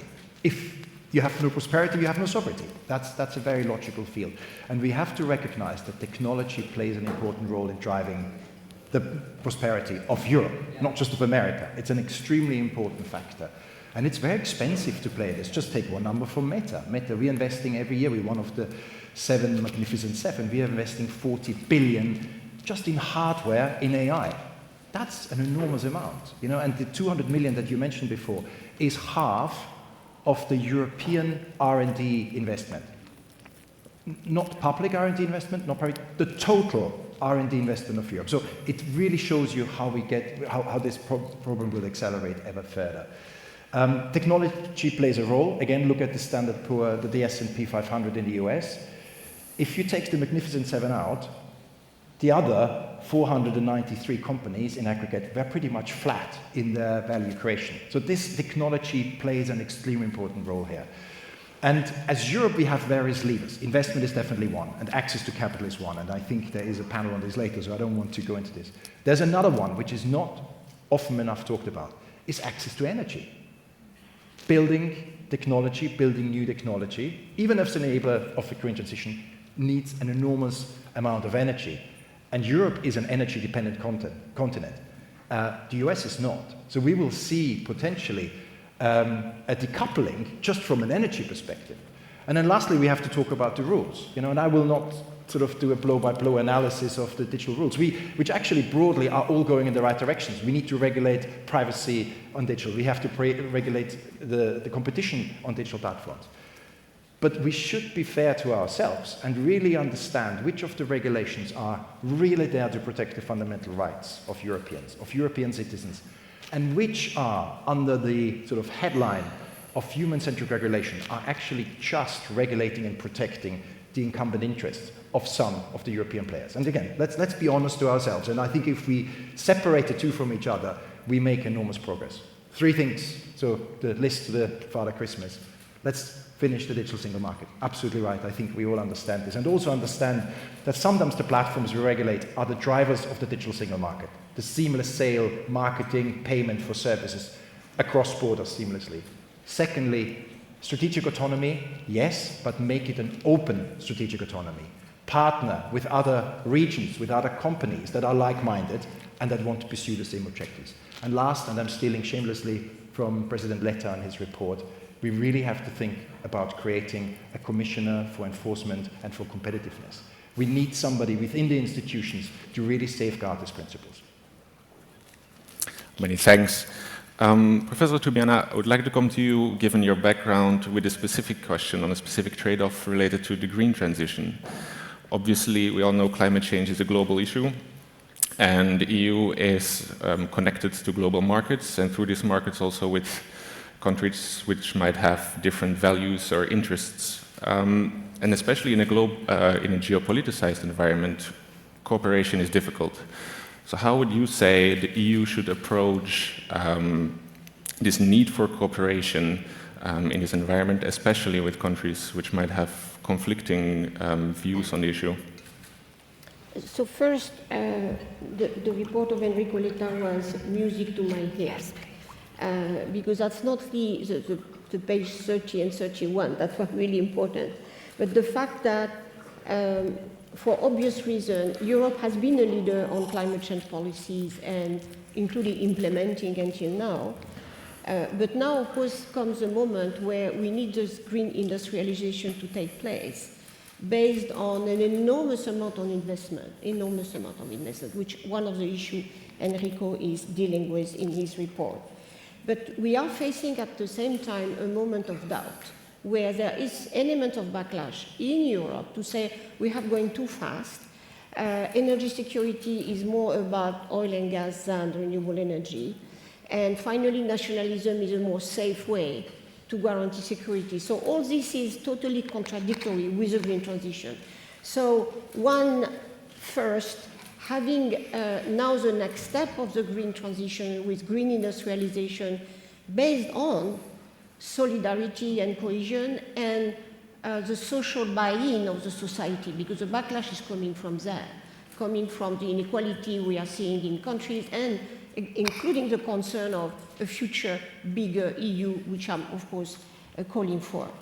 The second element is, of course, we need the others. We can't do alone, but we have to be strong enough to, in a way, until now, as Enrico said, we were a sufficiently big market to drive the international norms in many sectors, automotive, electricity, etc. That's no more the case. So we need to be strong and powerful and united. Again, Enrico described the terrible problem of an electricity market, in energy market, which is not a market. You have several policies, no connection, and finally a sort of a lie, because we are talking to people saying the electricity will be cheap and cleaner when we are unable to provide them this advantage because of our possibility to integrate. Then, if we are strong enough, we can discuss with others. We are codependent. We cannot do things you are referring that just alone. We are codependent for many countries, in particular, I can say China, Brazil, South Africa, others that, or Chile, others that offering the critical material we need to develop the green transition and the green industrialization. But how we make the things that it is a partnership, and it's not the same extractive relation we have been seeing in many cases. And then finally, I think we have to make choices. We have to know with the different option for the capitalism in EU, should we go to the green side or not? And now we have a divergence of views within the business sector. So it's important that the market more integrated, including the finance, because that's a big problem. At the same time, make a decision or choice of travel. And where I am worried at that point is that at least after this election, the direction of travel has to be very clear, that we don't change, we implement Green Deal, we explain Green Deal in the countries, which has not been the case until now, and then we make the difference between the business who want to go there, and frankly, artificial intelligence and all your technology sector has to make choices. It's not any energy which will be, you will consume enormous amount of energy, absolutely, probably the most energy consumption of any sector. But if you don't go to green energy, you will be really, this revolution we need will be a total disaster vis-à-vis climate change. So we have to make consistent changes. That's my message. Thank you very much for those insights and calls for action. And just one detail, just to remind us, in 2010, after the Copenhagen meeting, which was considered a big disaster, China coming back, the Prime Minister coming back to Beijing said, the green revolution is launched. It said that in 2010. So investment in electric vehicles, batteries, electrolyzers, wind turbines, they did that at that moment. And we wait, just waiting, so we can't. Okay, some catching up to do. In the interest of having some audience participation, I would now let Waltraud manage some questions. Let me perhaps just briefly ask Enrico Letta whether he would like to respond. Let me briefly ask Enrico Letta whether he would like to come back to anything that has been said, hopefully controversial. I think the panel was and is very interesting because we are focusing the core of all the contradictions that we are living today. And the core is it possible to be less naive without killing the four freedoms? This is the main question I would like to raise. Everything is there. Are we able to make an evolution of the single market principles and values, being at the same time, I would say, able to protect our interests because the world around us and the environment around us is more dangerous today. The Russian aggression to Ukraine is there to show us what does it mean, more aggressive, but it's not just like that. The panel before, just before, we had many questions and many answers on November US elections, and we know very well how different is this topic on the EU-US relationships is such a complicated issue because we are so asymmetric. I don't see any change in the relationship with the US after the European elections, no matter is the result. I see many potential changes in the US-EU relations if the result is different, and so it's so complicated and so asymmetric. So I think, and here it's an audience full of scholars, researchers, people with big expertise. I think we have to go deep on that. We have to try to invent a deep dive into new tools on how to combine a single market with thieves, if I may say, with the defense of the four freedoms. The defense of the four freedoms and the development of the freedoms among Europe, among the European countries is absolutely essential. These are our values, and I think this kind of combination It is exactly what I heard in the different interventions, and in my view is the main intellectual challenge for the next Commission. Thank you very much. I noticed that I should go to digital because the ordinary things don't work anymore. I did hear a few things that were controversial. You know, should we see this as trade-off in a triangle? And you added a few corners to the choices we make. Should we go focus on one thing, investment, investment, and investment? Should we go for things that are pretty much, you know, motherhood and apple pie, open strategic autonomy, or do we have to prioritize the green transition? And so I hope that you, from the audience, will have some of these questions come out, the underlying controversies that are represented on the panel, I think. I take 3 questions in a row, and then we'll give a chance to answer. I'm looking, and I take the lady there in the corner first, the person in the back, and then I think you were first here. Thanks a lot. Thank you very much. This was a wonderful conversation. I'm Esmeralda Colombo. I'm a scientist and manager in a company that develops renewables and green hydrogen. So I think that one of the cross-cutting topic is really energy and the financing gap for renewables, which is really a problem for both climate and energy. So my question is, can you envisage an Americanization probably of finance, which is a green bank, a regional green bank? One of the proposals, President Letta, in your report was a fund that would be a one-stop shop for companies that develop renewables to get advice also on permitting and financing. So the sovereignty fund was envisaged to be really the equalizer for green industrial policy in Europe, but it's not happening anymore, as we know. So instead of doing green industrial policy through exceptions to state aid law, can we do that in a more, Americanized way, which is crowding in private finance? Thank you. A green fund instead of exceptions. Please, the person in the back.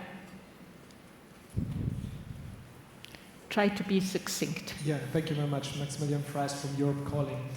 So you've talked a lot about investment and money, but not very much about labor, actually. And if you look into the industries, for example, in Germany, one of the biggest problems is a shortage of skilled and unskilled labor also for the green transition. So bringing up solar panels, for example, there are no people there to do that. So what can the future single market do about that, and how does it actually go together with ever more restricting migration into and within the European Union? How can we square that? Person standing there. Yeah. Thank you very much for the labor question. My name is Remus Prikopie. I am the rector of National University of Political Studies and Public Administration in Bucharest, part of Civica, European University Initiative. You talk about this topic, about knowledge, about university, about research, about the need to invest in these domains. Could you please develop? Thank you. So the first question was for Enrico, Letta, and anybody else. Perhaps I take also Laurence, Tubiana to answer this question for should we not have a regional agreement and a fund rather than these industrial policies for 27 member states? I agree. In my report, I propose an evolution and a change in the state aid rules and the creation of this sort of envelope that we can use when one country is asking for state aid. He has to leave, if there's a green light, at 10% or 15% of the total amount of the state aid that is allowed in an envelope that is for European projects, like this one, for instance. It is the only way to finance this kind of funds. Otherwise, as we saw last autumn with the sovereignty fund, these funds risk to be without any funding. So we have to find new ways in which we need to invest on that, and it is a possibility. May I, in 30 seconds, to answer also the third question, because I think Remus is very right in pointing out the attention on this topic. My proposal in the report, of course, I know very well the experience of Civica and the other 60 experiences of European universities. We have to multiply the funding there by the European Commission for a very simple reason. These kind of networks can work only if there's circularity of mobility of scholars. If scholars, they want to go only from east to west and from south to north, we can enter in the problem of skills shortages that you mentioned before. So we have to invest on that with incentives that are able to create the circularity. This is my take on your point. I have no time to develop, but in my view, it is essential. Otherwise, the skills shortages will become the main problem of our future, and even a very good proposal like the European universities risk to be marginalized with few money and not a prioritarian approach in our universities. Thank you. Laurence. Of course, ideally we could launch a new generation, because of course that was quite efficient. And having a collective sovereign fund when everyone has, you look at what happened in the Gulf, the capacity to investment of the Gulf countries came out of their sovereignty fund. I think where we can do much more on top of what Enrico is proposing, which I think what is the European investment, and look at the ones who have been successful, like Airbus. When you look at the situation of the airplanes companies, it's an incredible success commercially, but it was out of course, a common investment. Where I think we should do much more is to use, on one side, the financial instrument we have, like the European Investment Bank, and have this bank taking much more risks than what they are taking today, evidently. The second element is, finance is about measuring the risk, and the central banks of Europe should have much more, and not only ECB, by the way, but the others, really to show the risks if we don't innovate, and measure the accountability of all the companies across Europe with this notion that you need, as a central banker, to measure the risk down the supply chain, which if you go to business as usual, you will be a stranded asset in the future. So it's a mix of funding and norm setting. I think Europe is good at that. Finally, and I do think on top of that we have, of course, to open a discussion on the risks that the central banks are taking, because they could do, we are asking the World Bank to lend more. We could think about this enormous amount of financial capacity was sleeping in our central banks, and could do more on investment and future. Okay. Markus, Reinisch, and then Jan Mischke. This question on, you talk about investment, but where does the labor and the qualified labor come from to go with it? And Markus, Reinisch first. All right. Right. Yeah. Look, I mean, one part of the digital transition is definitely dealing also with labor issues. I mean, as a transfer of labor trends, like every technical revolution has led to changes in labor markets. It's not foreseeable necessarily how this plays out as well, but whatever we think about the labor market today, I think we should sort of pause and consider in what way labor markets might change, specifically through the deployment of artificial intelligence. But if I'm very honest, there isn't sort of an obvious answer. You raised the issue of immigration. What role does immigration play in order to meet the labor demands that we have? That's one of the levers. So it's technology, it's immigration. That's how far I can get. Thank you. Jan Mischke.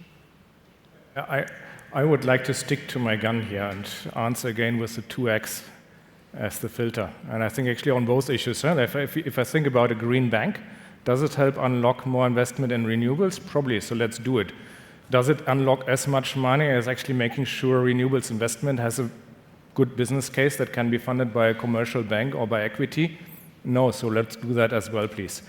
On a labor shortage is the strongest signal for companies to invest.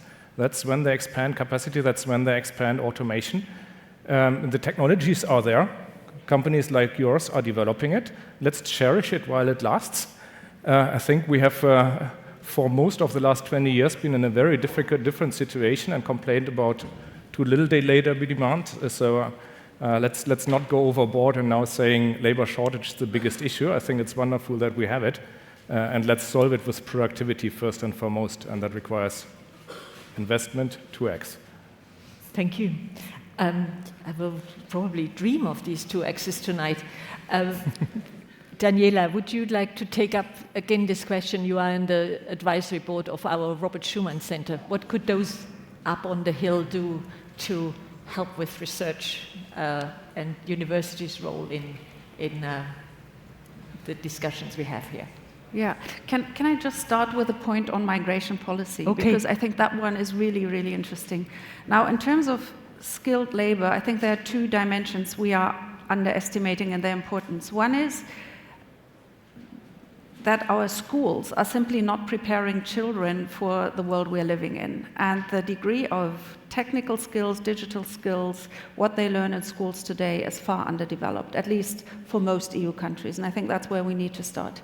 Then when we think of higher education, I do believe the same is true. Even if we go into areas like social sciences, we need to develop the technical skill development among students far more than we do at the moment. The second element which I'd like to highlight is that we need to reskill employees with the arrival of AI in literally all jobs that we are now thinking of. So we will see job profiles disappear, but people are still there. And preparing for this early and retraining them for the jobs of the future where we need the skills, I think that is essential. Final point on the remark on the EU migration policy becoming more restrictive. That is absolutely true for the unsolicited part. However, we see on the national level at least, some countries really opening their labor markets and inviting people, in particular from neighboring countries, to come and work with us. Germany is one example. Now, this looks interesting from the perspective of the receiving country. However, what we should bear in mind is that this way we are crowding out the labor market in those countries that need innovation capacity most, and that is the countries, for instance, in the Western Balkans, Ukraine, the Republic of Moldova, who are trying to make their way into the European Union, and they need labor that can be there on that way. And if we speak about cohesion, my strong point here is let's not only think of the EU 27 and how we can improve cohesion and competitiveness at the same time, but let's be honest, we are in an enlargement phase. We have to look at market extension to the candidate countries, but that also means accompanying policies that gives them a chance to actually succeed in that process. And labor market policy and migration policy is a key element here we shouldn't neglect. Okay, thank you. Perhaps we come back to universities later. A second round, please. Jeremy Settelmeier, only if I have no others, because you have a panel. Can I please have a person there in the back? Anybody else? Then it's Jeremy Settelmeier. And here in the middle, the lady. Okay, there in the back. I really don't see you because the light is directly in my eyes. So. That's okay. I assume you can hear me. My name is Peter Sweetman, and my question is really to Laurence. My question's about framing and false framing. Sometimes we hear the media play one thing off against another, but frankly, society, I think, has forgotten that sometimes you can have energy security as well as renewables, and you can have jobs as well as the green transition and so on. But we don't often hear that. And is it a triangle, or is it, and can we achieve these goals together? I sort of suspect we can. The question is, are we hearing that correctly, and is that message being said loudly? Thank you. Then we had the person here.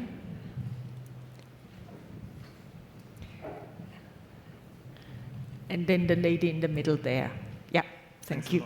Alex Kintikalenis. I'm a professor at Bocconi University. Everyone talked a lot about public investment, and I completely subscribe to it.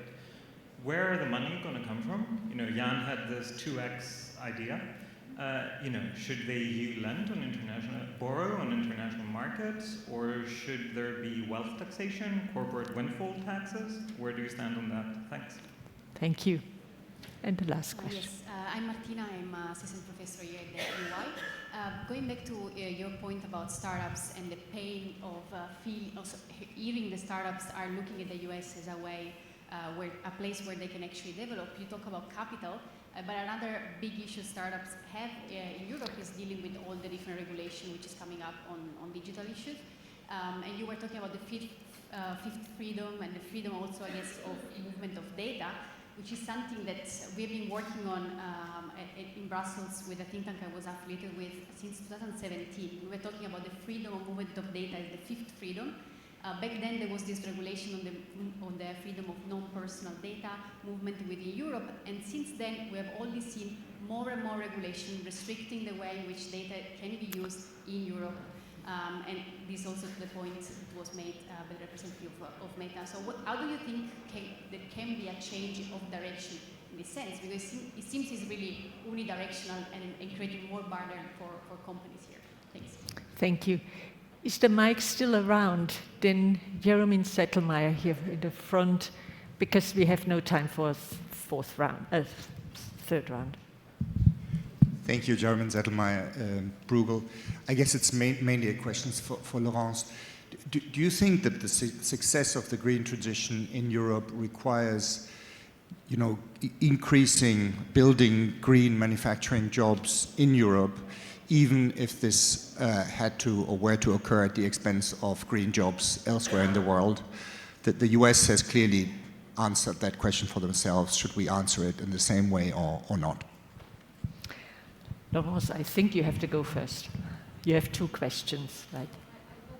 In one, but there was a first question as well about the trade-offs with other goals and how you see how one should manage that. So, of course, everything is in the expectation of the future we want to build and choices. Again, when I take the example of energy security, before the invasion of Ukraine, it was clear that we were pointing to a decarbonization of the electricity and the energy consumption in Europe. Because of and of course, we have not to be naive. It's not a perfectly rational analysis from government. There are forces and lobbies that have, of course, their interest. What happened, because of the panic of government in front of this energy crisis, they rushed to let's do business as usual and find oil and gas anywhere, which we did, and we have a lot of things. Meanwhile, we still invested in renewable energy, but in a way with no the connection that would have made this REPowerEU, for example, totally rational. That's what Enrico was saying. It's just that's why Portugal or Spain, in many days of in the year, is having an overcapacity of electricity, while still Germany or France are using, even in France, coal or oil or gas to produce their electricity when nuclear is not there. So I think we have this element, what is the future, and then what we unlock the blockage of the national policies to get energy security in that direction. Because we could say, as many oil and gas companies are saying, we have the oil and gas forever. And so, again, problem of choice. On labor, when we look at and you know that better than myself, when you look at the jobs, today in Europe, like in China, the renewable energy sector employ many more people than the oil and gas sector, of course. So anyway, on that point, the problem is the justice element of the sector where it's a non-unionized jobs, much less well paid, because of the organization of the discussion, of the contractual discussion between the sector and the trade unions has no history. where, of course, in the other sectors there is a long history. So how we have an integrated market with all what we need, with that type of balancing relation between the workers and the capital investment. And that, of course, is something about the governance we have to think ahead and not afterwards. Can I then ask Jan Mischke to perhaps talk about where's the money coming from? Markets and/or taxation, possibly of the wealthy? Yeah, I would distinguish here between the public and the private investment and spending. And actually, quite funnily so the net public investment in the US is also 2x Europe. Now, how do you get that 2x in Europe also on the public investment side? That is actually incredibly easy because that is shifting 1% of public expenditure from consumption to investment. 1%. And you wouldn't even need to do anything about it if we finally actually changed public accounting rules so that you actually account for public investment on a balance sheet so it doesn't even hit your deficits. And I'm wondering when we're actually finally going to. Now, the much bigger numbers, that's the 700 billion gap, is what US-listed firms invest more than European-listed firms. And that you get by having the right business cases. And to give you maybe one idea of that, we have, both of us spoke about the Magnificent Seven in the US. Europe is spending somewhere 1 to 2 trillion or so a year on healthcare, mostly public healthcare systems or public near healthcare systems. Why can we not bundle that money at the European level and say, here's 50 billion a year, 100 billion, you give it a number to do AI-based diagnostics? Why would that not lead to a magnificent 8 in AI in healthcare? Why would that not help with the labor shortage challenge and the skills challenge in healthcare? Why would that not lead to cost savings? I don't get it, frankly. Daniela, would you like to comment on any of these two sets of questions? I would like to comment on that, in particular as I'm German.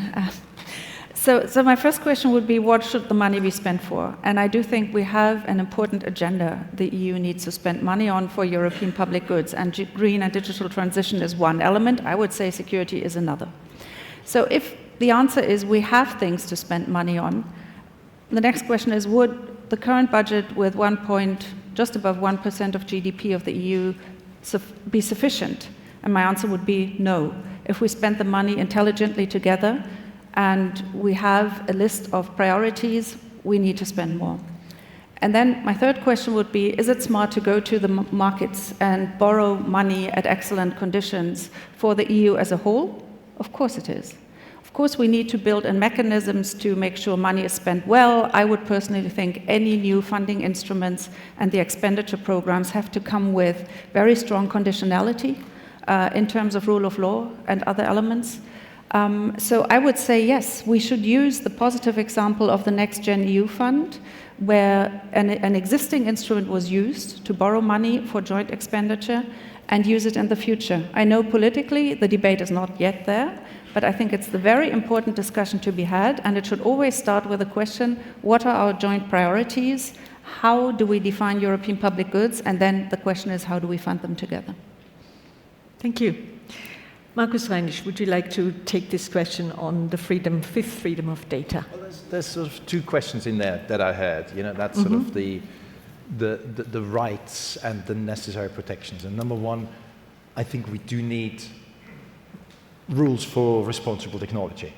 And I think I said this also in my statement before, that this is absolutely fundamental. But I think you ask, and privacy is a fundamental right, so let's be very clear about this. But you ask about a question about the impact of regulation on also smaller companies, and that's a really interesting question, because yes, you need regulation, but you also have to constantly consider what it happens, and it's specifically the smaller players, those future Metas maybe, or the future Googles that come from Europe, and what happens to them. And it is absolutely normal that when you have a regulation that it disproportionately hits smaller players much, much more than the larger players. We have resources to comply. Yeah? We can out-comply pretty much everybody that is out there. We have currently around 50,000 people that deal with content moderation and other forms of regulatory compliance tasks. So that you create automatically almost an entry barrier through regulation. But actually what happens as well is, because technology is such an engine of growth, not just for individuals, but also for companies. If you regulate the engines of growth, the small ones suffer. It is the 40 million SMEs that operate on our platform that suffer at the end of the day. So you have a number of unintended consequences. That doesn't mean you shouldn't regulate, but you have to find the right balance between protecting the freedoms, protecting the rights, and also, I'm just not saying that we have to only think about consumer protection. We should have regulation that creates contestability. So that means that there will be a future European tech giant, either, as you have suggested, I think it's a brilliant idea, by the way, but we should really try to do this. But unfortunately, you cannot regulate for innovation. Innovation doesn't come through the stroke of a pen, unfortunately, as we have seen. Otherwise, you could guess where we would be already in Europe if that is true. So again, think about the unintended consequences, and specifically the small businesses in Europe, which are the backbone of productivity, again, of welfare, and at the end of sovereignty of our region. Thank you. I think there's a bit of research by Mazzucato that would challenge you on that regulation has nothing to do with innovation, but that must be possibly for another panel. Enrico, Letta, would you like to comment on anything that was asked in the round, that was said on the panel? For example, also this idea that Jan Mischke had, that we should just centralize, for example, all healthcare spending and have AI help us to deal with these costs, so that less money has to be raised. There's always a complicated relationship between the level of member states and Brussels. I have to say everything is there. Also on this topic on regulation, on the question that was very good.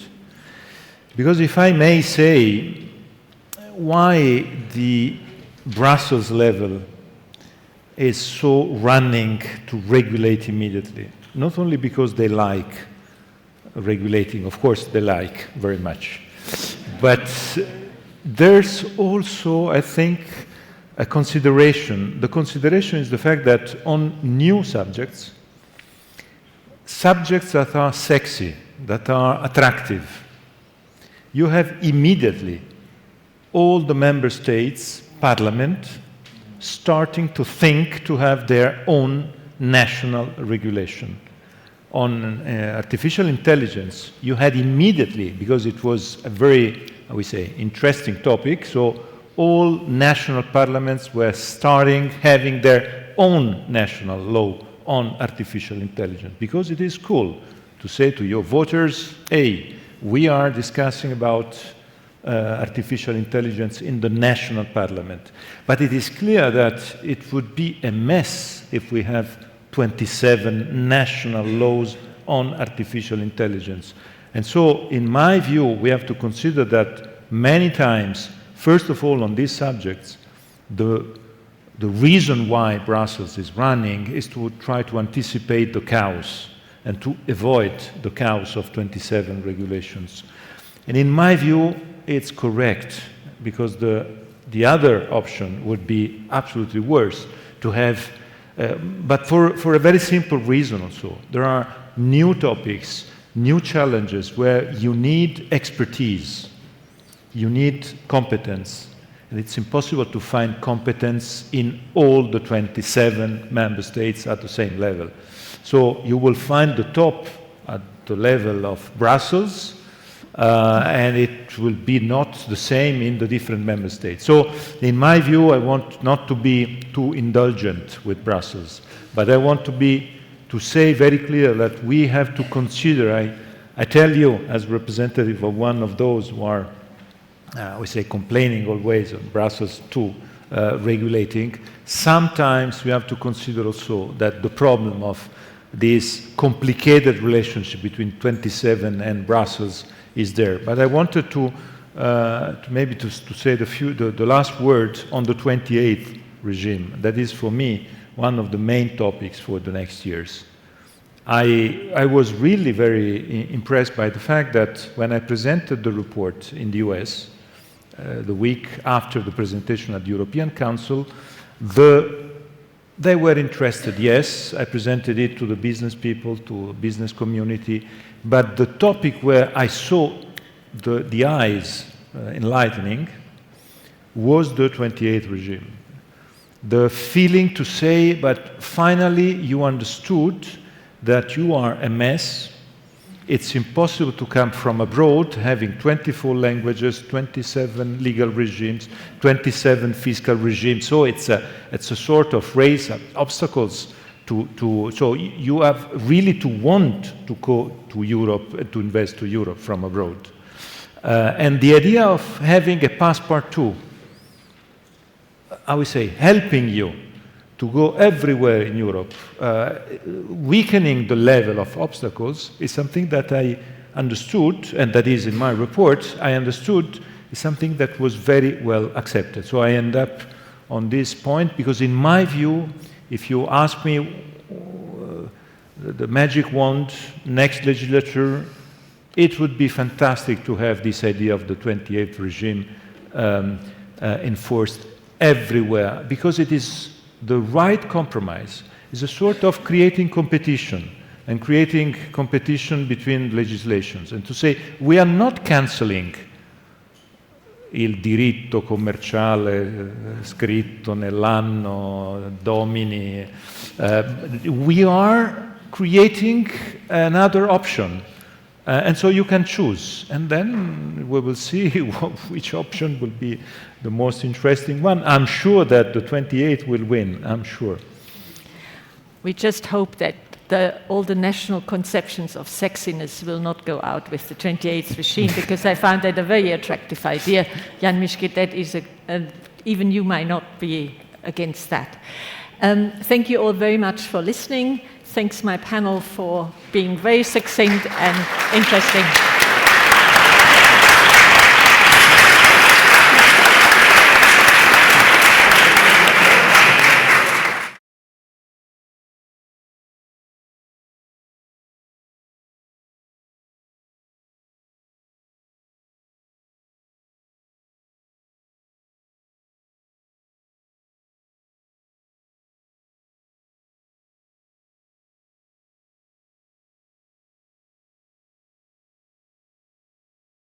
Good afternoon, everyone.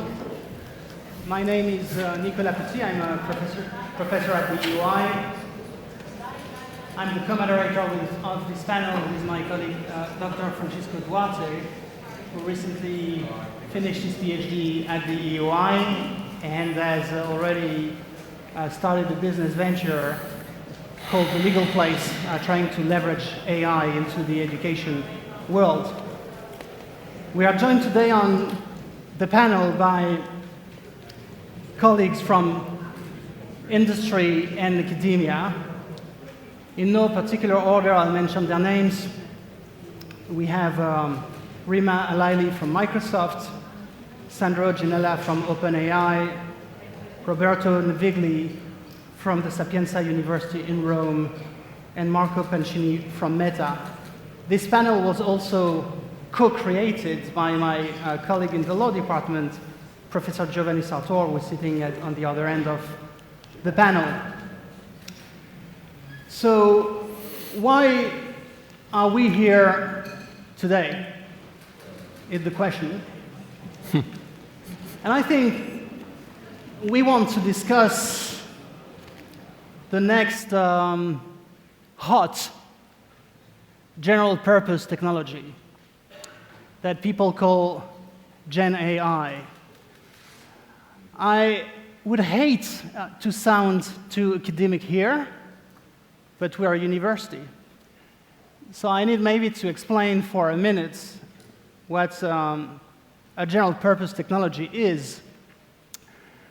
Economists like to define a general purpose technology as a technology that can serve first as an input in many sectors, has a technology that has a lot of potential for technical improvements, and last, as a technology that can be combined and recombined with other technologies and artifacts in order to produce innovation. So this is the general definition of a GPT, not ChatGPT, but a general purpose technology, GPT.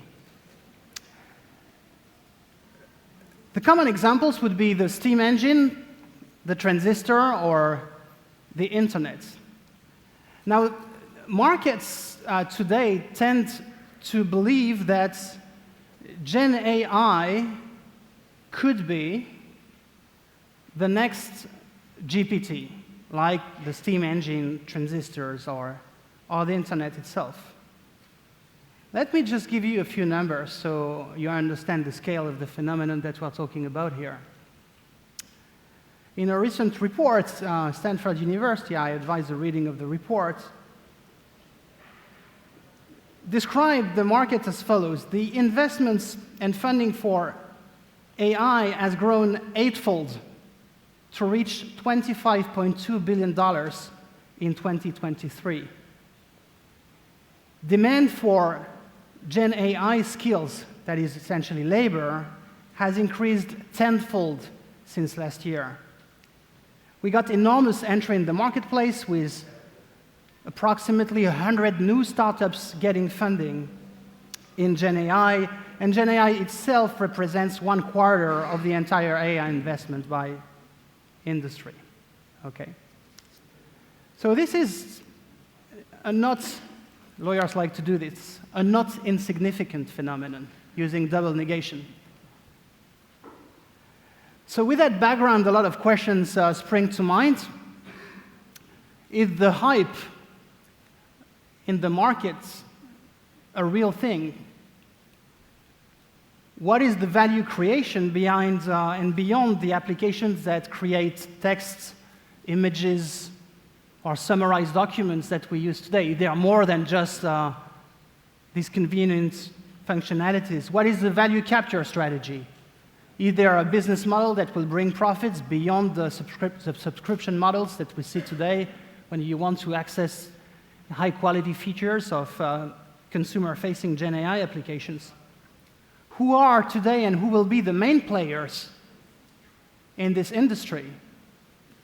Is there a risk of tipping, like we saw in the context of other internet services like online search or social networks?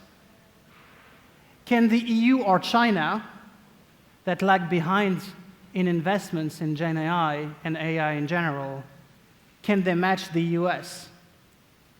So these are a lot of questions that we have to deal with today, and without further ado, I'll turn to Rima first. And my question is essentially, I'd like to ask you to tell us how big the wave of GenAI disruption that people are talking about is. How big is this wave? Rima.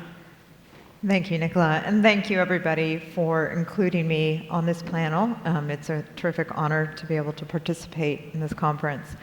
I think it's a huge wave. I think it's very hard to quantify at this point in time. But to your point about it being a general purpose technology, I do think it's going to have ripple effects throughout the entire economy. I think one of the things that's important to understand is when we talk about GenAI, I mean, most people, as my friend Sandro here know all too well, tend to think about ChatGPT or some application that they have heard about that they understand to be generative AI. But the reality is when you talk about generative AI, you're really talking about a technology stack that is being built up in order to deliver these capabilities. And I think it's, as you try to kind of think about how big is this opportunity, who is it that's going to play, where is the value creation going to be, you do need to take a step back and understand a little bit more about what does this market look like? Who are the players and what are they delivering? And I think we had up for a moment a slide on that tech stack, and it really, you can think about ChatGPT is an example of an AI-powered application. That sits really at the top of the stack, and that's what many of us as users will experience. But below that sits a number of foundation models, right, that really deliver the kind of AI power. And oftentimes those models are being strung together through a set of tooling that helps orchestrate and bring them together. And all of those foundation models will tend to run on some type of AI infrastructure. Oftentimes it's the cloud, but increasingly we're seeing models that are capable of running on PCs or even smaller computing devices. And then, of course, that AI infrastructure is powered by semiconductors or GPUs. That is the specialized chip that's necessary in order to run these foundation models. And those models are ultimately trained on data, and that's what gives them the power and the learning that they need in order to deliver the experiences at the end of the day. And finally, at the base, you have electricity or power that is really needed in order to ultimately deliver and generate AI. And so it is a bit of a complex technological stack with different players at different levels, different capabilities being required. That has implications for how we think about driving innovation forward, how we think about what the competitive dynamics are, how we assess whether or not there are bottlenecks that need to be addressed. I think, turning now to Roberto and Sandro here, one of the feelings we have as users, as we experience with the technology, it looks like suddenly the GenAI wave is here, and it's growing bigger and bigger every week. And so as a user, you do have this feeling that is something new, just arrived, it's continuing to grow exponentially. Now, we know that there is an history behind this. There is both technological and industrial work behind this. If you could explore maybe a bit, I think it would be important for us to also understand a bit, both from the technological perspective, also from the industry, a bit the history of this wave. So I will not go back to the Dartmouth workshop in 1956, organized by John McCarthy and Claude Shannon and Martin Mischke and others. But definitely the most recent developments have a lot to do with the advances in deep learning. So a specific type of machine learning, we all kind of at least heard of neural networks, and this is clearly a technology, an enabling technology that's changed the way we can process text, images, audio, and other types of content. So this has been certainly an enabling technology. Not only that, but I'm very proud every time I talk about this topic to say that we should realize about this important invention that is the web. So the web is really a huge corpus, the biggest corpus ever created by humanity, multilingual, crowdsourced, without the real purpose of creating a corpus, but as a result, creating a huge collection not only of text, but also of images and other types of content. And this is also an enabling content, a key content, without which it would have been impossible to create today's generative AI systems. So that's another development, even though it looks less research-oriented, but it's actually a development, a key development of humanity that has enabled current AI. Then certainly there's also the latest developments that have really made it possible for current systems to show their performance, like for example ChatGPT was mentioned, but of course, and that of course was one of the key outcomes that attracted the interest of people, and specific types of deep learning models, like the transformer. Of course, this is very technical, so I will not go into this detail, but certainly the idea of neural models that can pay attention like we do as humans to different parts of a sentence in different ways, and using this attention that is that focuses us on certain words or certain parts of the picture to then make a decision and generate new text or create pictures, create drawings as humans, for example. So in a sense, it mimics what we humans do, and it has also been enabling, of course. Then another key ingredient has been HPC and the improvement of hardware technology to make computations using other types of hardware that has been key for not only training, but also making it problem with the mic. Run on a smaller device so that and I would also like to cite, so as researchers, clearly the current developments, the recent developments, have taken us to increase more and more the pace of research. This is, so making research hectic is good and bad at the same time, because there are more and more developments, quicker and quicker. At the same time, it's more stressful, especially for PhD students, but in general, for people doing research and working at the frontier of these technologies.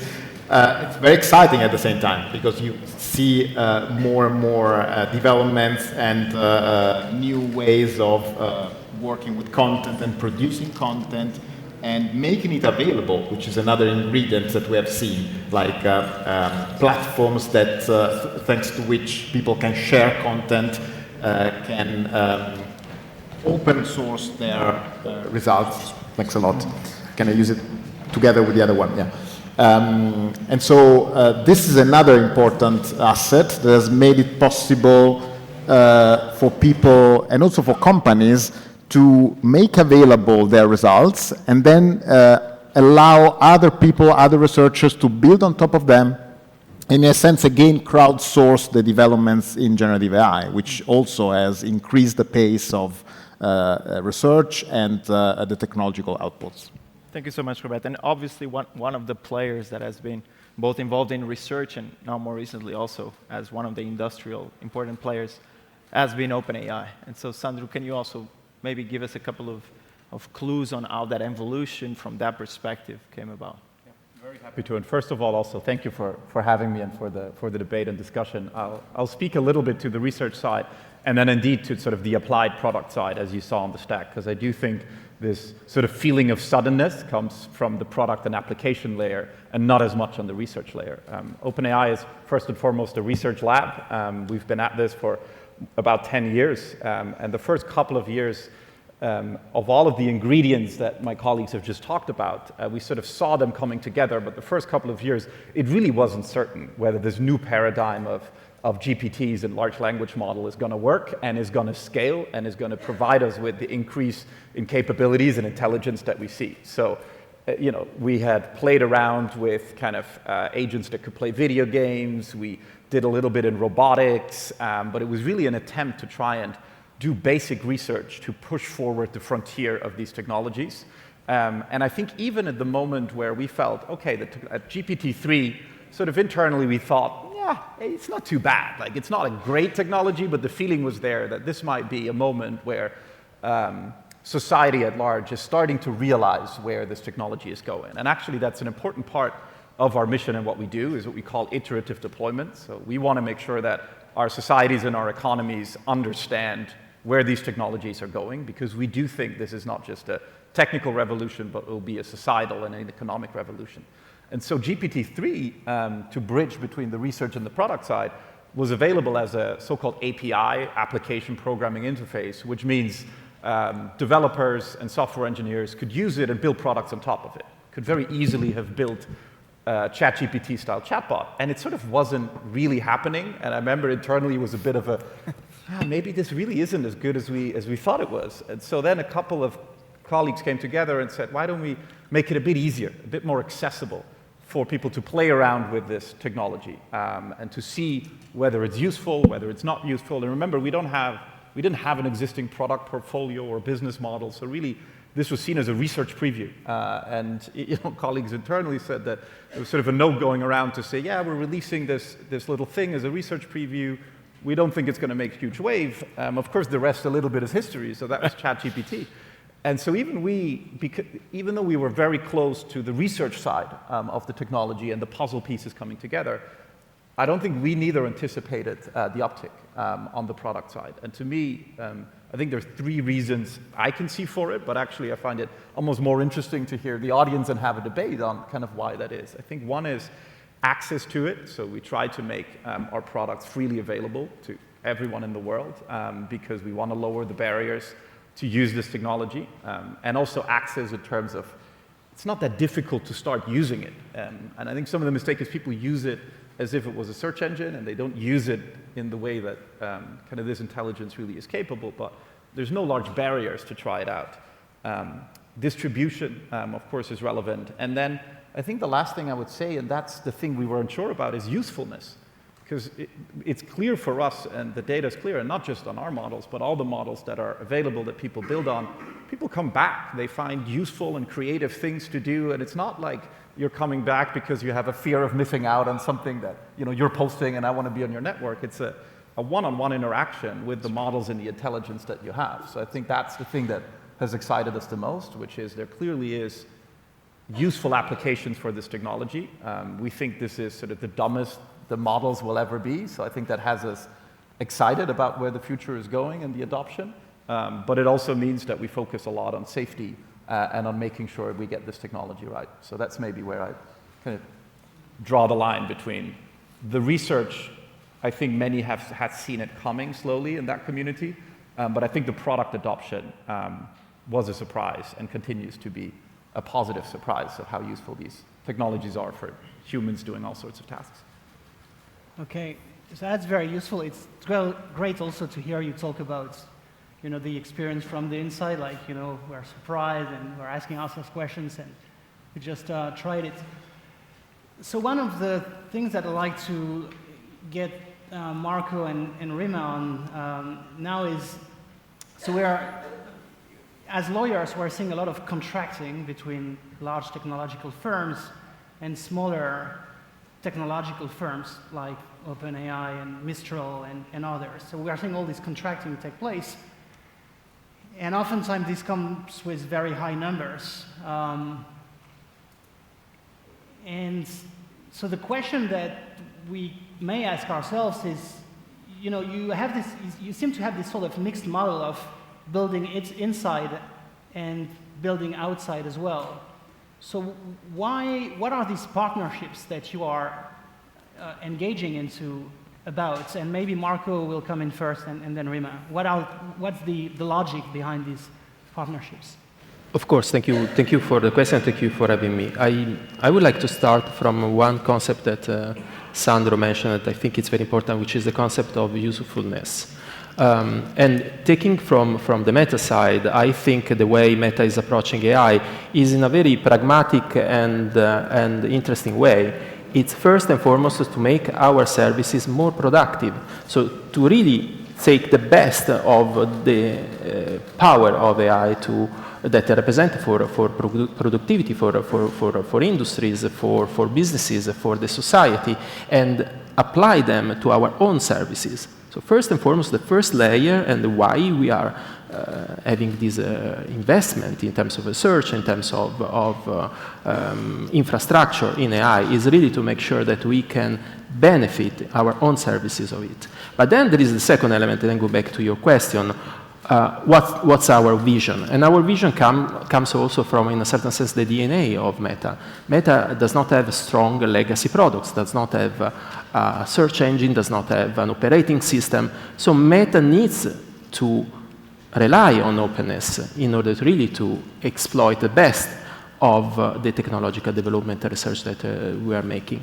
That's why openness is an important part of the vision that Mark has around AI. That's why, answering to your question, the openness of our foundation models of Llama 3, the latest one, very powerful, is really the opportunity for everyone, from a researcher to, as you said, a small and medium enterprise that is downloading Llama on their laptop to run, why not, a web chat service to get in touch with their clients, is the vision that we have, is the usefulness and the application of our open vision to all the ecosystem that can really make a difference in our opinion. And it's not just altruism, it's also a strategic choice because we know that by opening our models and by making sure that everyone can use our model, the model itself will improve. And just to close, I think then it's becoming part of our DNA also in developing new products, like when we think about our vision of the metaverse, and part of the vision of the metaverse are also the glasses that we are developing together with Luxottica. AI and AI services connected to these tools will transition us through augmented reality to virtual reality. And once again, will be an essential part of the way we are thinking, developing software, developing hardware, developing new products, and giving more opportunities to our user to interact with our world. Okay, thanks, Markus. That's very helpful. And you're just, showing us with glasses this sort of point I was making about GPTs, like you can combine AI and old hardware in a way to generate new functionality. Rima, what's the point about all these, transacting and partnering with diverse organizations? What's the idea behind this? I think probably building a little bit on what Sandro said and Marco, and the technology stack that I showed a little bit earlier. In order for generative AI to move forward, in order for innovation and competitiveness and growth of that new AI economy to come into being, all those layers need to move forward, right? So one company can't go out, if you've got the best foundation model in the world, but you don't have the GPUs, you don't have the AI infrastructure, you don't have the applications taking advantage of it, it's just a research project.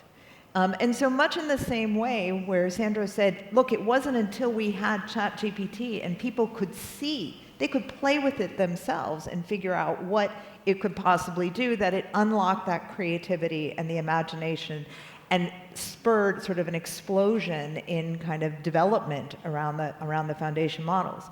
And so for Microsoft, as an AI infrastructure company, we are really building out and investing in order to create the new AI economy, in order to create opportunities for people to take advantage, to build and sort of bring ourselves into this sort of next generation in many ways of the technology industry.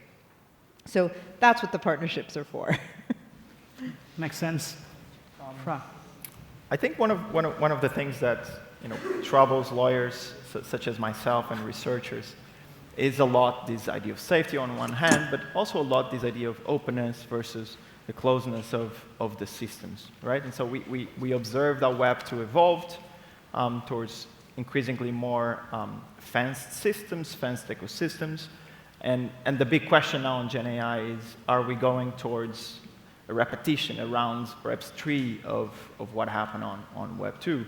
And so let me get back to you, Sandro, and this, it's very connected to the idea of infrastructure, where that infrastructure will be. Do you see the future of GenAI as increasingly more closed around some companies, or do you think, as Marco was saying, that we should perhaps go a bit further and think about open source systems, open source technology? Yeah.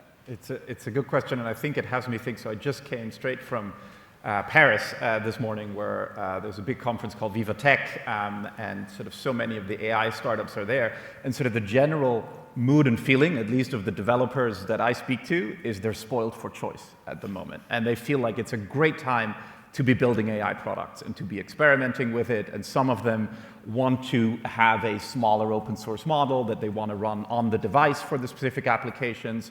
Others choose to go and use models that are behind an API because it gives them certain features and abilities that you want to have. Others want to build custom models even.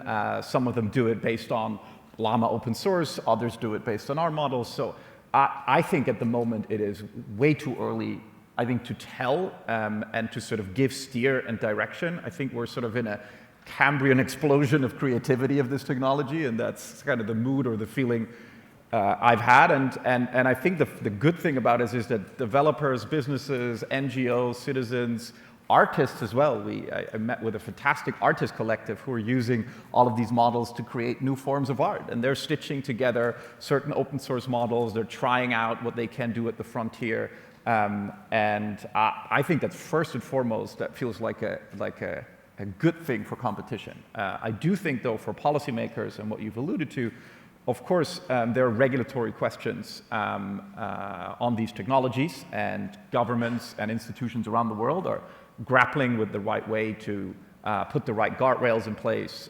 There's a plethora of processes where kind of these discussions are happening. I happen to be at kind of the Bletchley Summit that the UK government hosted in November. The one in Seoul, the President just happened this week. France is hosting the next one.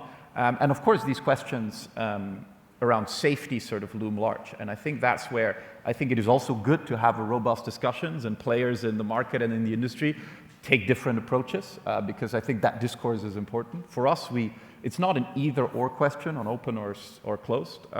We open source some of our models, like text-to-speech, a whisper model that you can access and you play with. For us, we've made the decision that on our frontier models, 4 and 4.0, we don't yet feel confident enough in really fully understanding the capabilities of these models as they're fine-tuned to be okay with open sourcing them.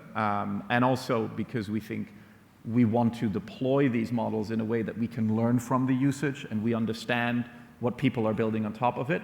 But that's not to say that we're kind of against an open ecosystem. I think it's good that actors in the place come from different places, have different backgrounds, arrived at this technology from kind of different viewpoints and vantage points, and it led us to this compromise between open sourcing some models and still having some behind an API.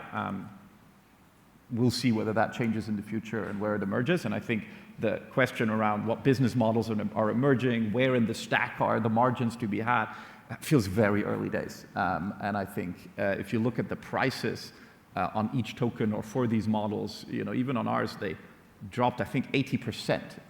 And so I think that's a sign for healthy competition. I'm not an economist, but I feel like that's a healthy sign for competition if prices are being driven down. And I think developers are demanding that. And they know that it feels like a buyer's market at the moment, where they know they can choose between the different models that are out there. And it has us at the edge of our seat to make sure that we build the best models out there that people want to build on. Thank you so much, Sandro. Maybe just quickly, Markus, because Meta has had a strong vision on this, with Llama, obviously, also in the metaverse, making Horizon operating system freely available. Can you give us a bit of one idea on your strategy there? Of course, like going back to what I said previously, I think, and let's take this as also as we are in Europe, we are European, and Meta has a strong presence in Europe in terms of thousands of people, offices. Our execs are Europeans, most of them, like at least 2 very important execs, Avi and Nick, are European. So as Europeans, and when we look at also the conversation that we had in the previous panel, and what is needed for the European ecosystem to go and to flourish, we spoke about innovation, we spoke about investment in innovation, in research, we spoke about the digital single market, the single market that has to be completed and fight against the fragmentation. We also want to add the layer of openness. Openness can represent for an ecosystem like the European one, the opportunity to take these technologies and use them for different applications and for different uses that can help the whole ecosystem to grow. Like to answer to your question, I think that from our vantage point, it really boils down to have strong business models, as we are, like we are an advertising company, we're a successful one. And by the way, an advertising company that is serving small and medium enterprise, then integrate this vision with open platforms is really maximizing the opportunity for the same, for example, for the same small and medium enterprises that are using our advertising service to be more effective thanks to AI, to use AI chatbot, why not, on WhatsApp to get in touch with their clients. And once again, if they need, to think about how AI can make them more productive. This is really like the vision and we have, and it's coming from, as I said before, our DNA. We don't have legacy products. We don't have something that is closing the users in their relationship with us. We are open platforms. We are the service that everyone can choose to use every day to communicate and get in touch with their dearest one. Thank you, Mark. Okay, so before we open up for interaction with the audience. I have one last question about something that I work on daily here at the EUI with my researchers. Some of them are here. We work on competition policy, and the competition watchdogs have been rolling up their sleeves when they heard GenAI, and they got all excited. And one reason for the excitement, I think, is what someone mentioned here before, this FOMO. I mean, the agencies in doing competition work, they feel, I think, that they have missed out on the wave of what they call monopolization that took place in the 2000s with search and social networks and e-commerce, and boom, in no minute you ended up with Google and Microsoft and what have you as the gatekeepers of the internet. And so I think this anxiety kicks in when agencies now look at GenAI and they think, wow, one of them, there will be one of them, and there will be one. And so I'm interested in this idea, in this scenario, this sort of tipping, winner takes all hypothesis. Is this a credible hypo in relation to GenAI? I mean, I understand the economics might be different from search and social networks and even operating systems. Can you maybe, Rima and Markus, say a word about this, what you feel about this hypothesis? I do. I mean, I think if you look, some of the statistics you quoted at the beginning, and what everybody on the panel has been talking about in terms of the rate of innovation and the immense amount of choice that developers have, I think it's really hard at this point to see how we get to a winner-take-all market, right? And if you look up and down that technology stack, the kind of dynamics that you have to get to a winner-take-all don't really exist at the different layers of that stack. Now, perhaps at a high level in applications, is there an application or two that might, for example, search? Mm-hmm. You're still going to have search in the generative AI world. It'll be powered by AI. Will it have the same, will that change the economic dynamics of it? Don't know. We're still, I think we still need to wait and see. But certainly it's hard to say as a general proposition that generative AI will be a winner-take-all. Mm-hmm. There is a lot of opportunity for competition. A lot of the same, when I think of kind of the what I'll call the Web 2.0 companies, mm-hmm. A lot of the dynamics that animated that don't exist, really. Like those are typically consumer platforms, two-sided. You have products that are available for free to consumers. A lot of those dynamics don't exist. A lot of this technology stack is really aimed at developers, enterprises. There are huge costs involved in this. You can't, even though prices are dropping, you can't give away everything for free to mm-hmm. consumers. So the dynamics are really different. And I think we need to pay close attention to those dynamics, understand how they're different at different layers, and continue to watch how they're evolving over time. I think it's perfectly appropriate for regulators to be super attuned to this technology, to stay on top of it, to understand how it works and understand what that means for the economics of the business. So, Marco? You said a lot, so okay, what I can only add is that we are entering into a phase where we have a very complex and complete legislative framework in Europe, including the AI Act, which is the first legislation in the world that is regulating AI. I think we are now entering into the phase of enforcement. And entering into the phase of enforcement, I think the regulators have a very important opportunity to take in consideration, first and foremost, the issues that we discussed in the previous panel, and not forget that an ad hoc and very focused enforcement can lead, if not done in a way that is harmonic to fragmentation. Like imagine, you start to legislate different services in different ways, that automatically leads to fragmentation. And the second thing is that instead of only thinking about using the lever of enforcement to punish a behavior, why not thinking about using the lever of enforcement to reward behaviors that are actually going in the direction of opening markets, of creating opportunities. So I think that creating these 2 points, the one we discussed in the previous panel, a more harmonious and coherent enforcement to avoid fragmentation. And the second, try to use enforcement not only to punish, but also to reward behaviors that are positive, could be a way to avoid the risk that you described before.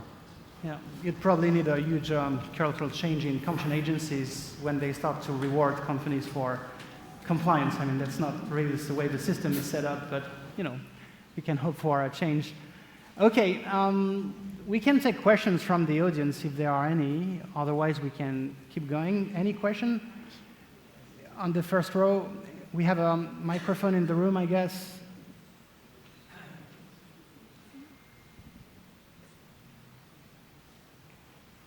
Microphone's coming.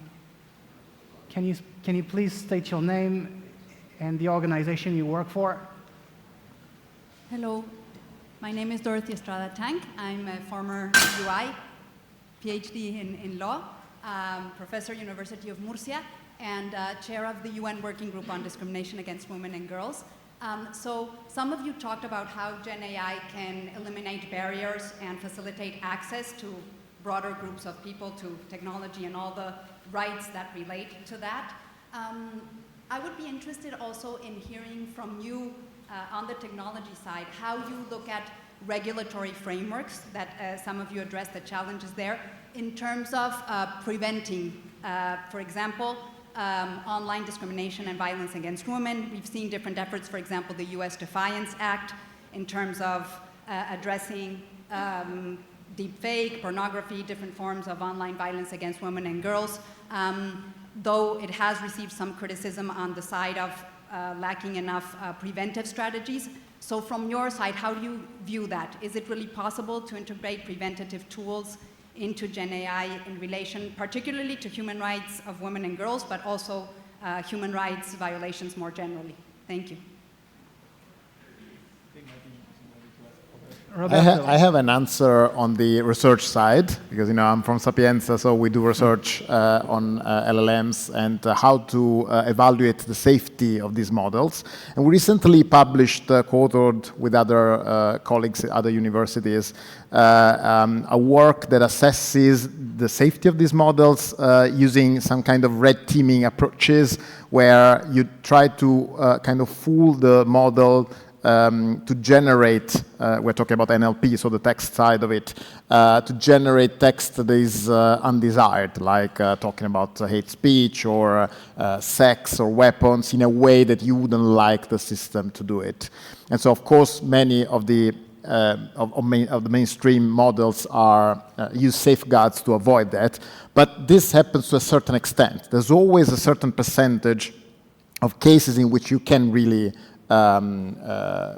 lead the systems to generate these outputs. And this takes us to the point of the fact that in the end, these are systems that generate outputs without a real awareness of what they generate. And so in this respect, you can try to increase the level of the safeguards, but there's no, it's not like a human that you realize what you're really generating, and at least at this stage, and this happens in all LLMs. So you can see the graphs, and you see that obviously there are large language models that generate, that are much more protective, but they still generate, I don't know, 1% of the time they can be fooled by these kinds of attacks, jailbreaking, or some kind of injections into the prompt that lead the model to generate text that is undesired and unwanted. It's at the core of what OpenAI initially was created for. So. I think it really also is a product and a research problem. Again, I think as Roberta was saying, we released last year what we call a preparedness framework that you can look at, that is online, where sort of we look at the approaches we need to take to make this technology safe. And it really feels like sort of basic research that we're doing, because again, it's not. Don't think of it as a distribution platform of the content, but here are models that are generating content themselves. So I actually think there is more of a chance to make sure we safeguard the behavior of these models. There's more research to be done. It's not perfect. It's still possible to jailbreak them in certain instances. It's gotten a lot harder, and it's our job to make that as difficult as possible.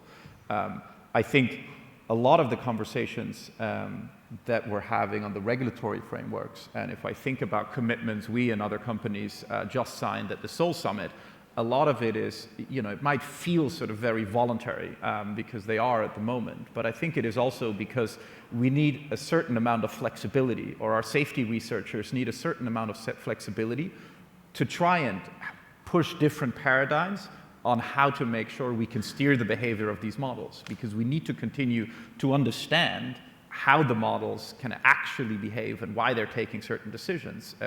The last thing I would say is even that discussion on what are we okay for these models to generate, what are we not. My wife is a psychologist, and she often gets frustrated when she uses the technology, that if she works with youth that are at the threat of committing suicide, when she is trying to use it to help her have a good conversation, the models are useless because there are safeguards put in place because we don't want them to generate content in that. So it's not as easy of a decision as I think as a 0 or 1. And we have put out a document that we call the spec.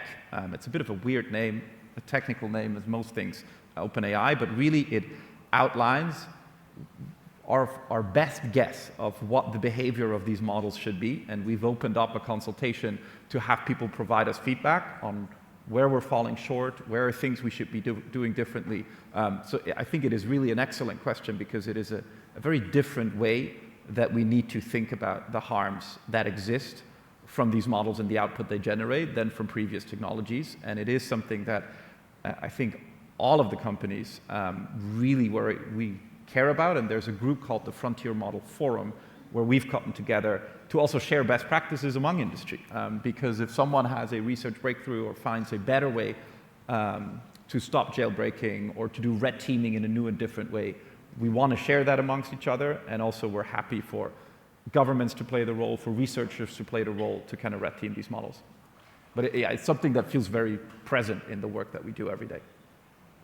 Maybe Markus, just on Meta's efforts on content moderation, easier models.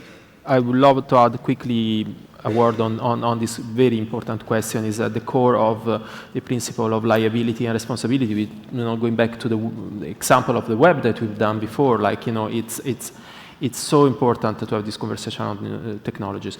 Here I would like to point to your attention two elements. The first one is that if we look at the way content is moderated today on the main online platforms, AI is representing an important element in this work.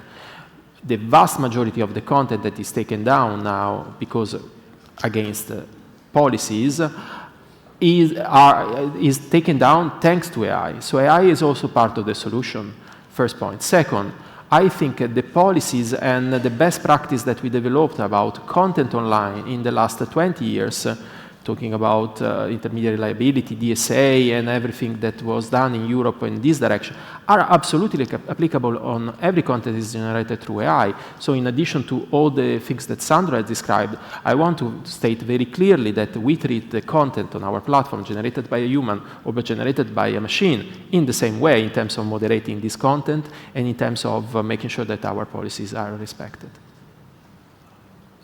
I think we have that one there, up there. Which one was the second one?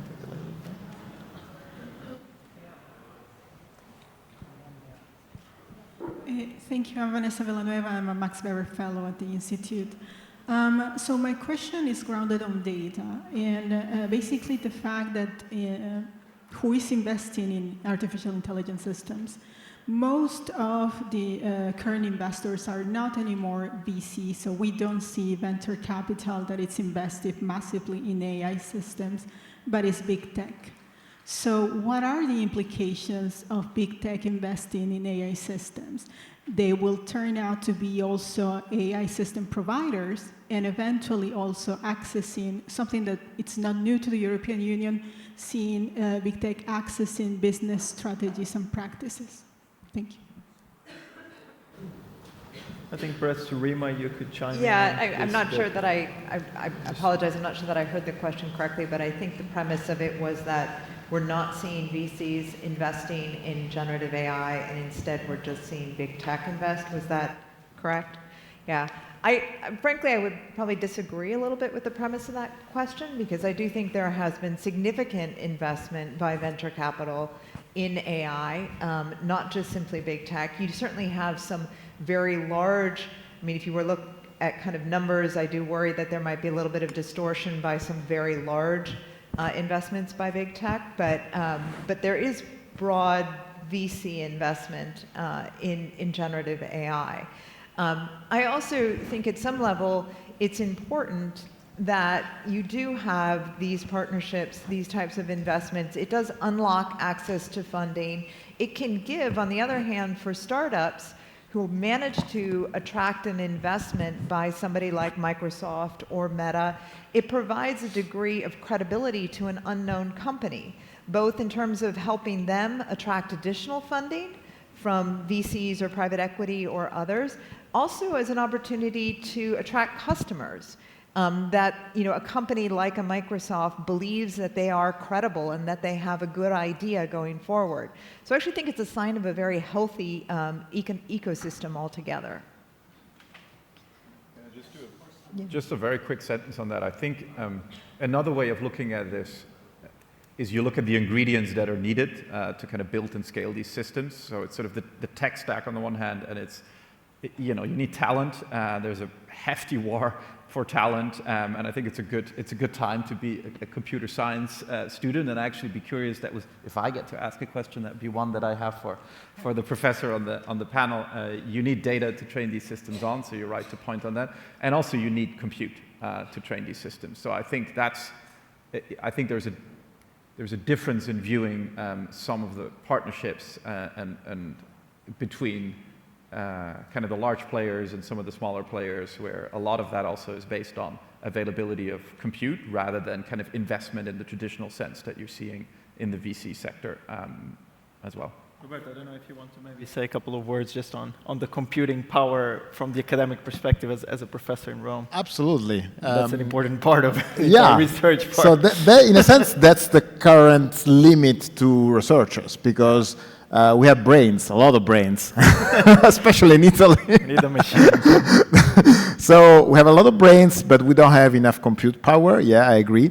We are lucky to have the Leonardo HPC facility, because that's what, for example, we used for the Italian Minerva pre-trained LLM that we created at Sapienza. But that also creates a barrier between those researchers who have access to these HPC, high-performance computing facilities, and those who don't.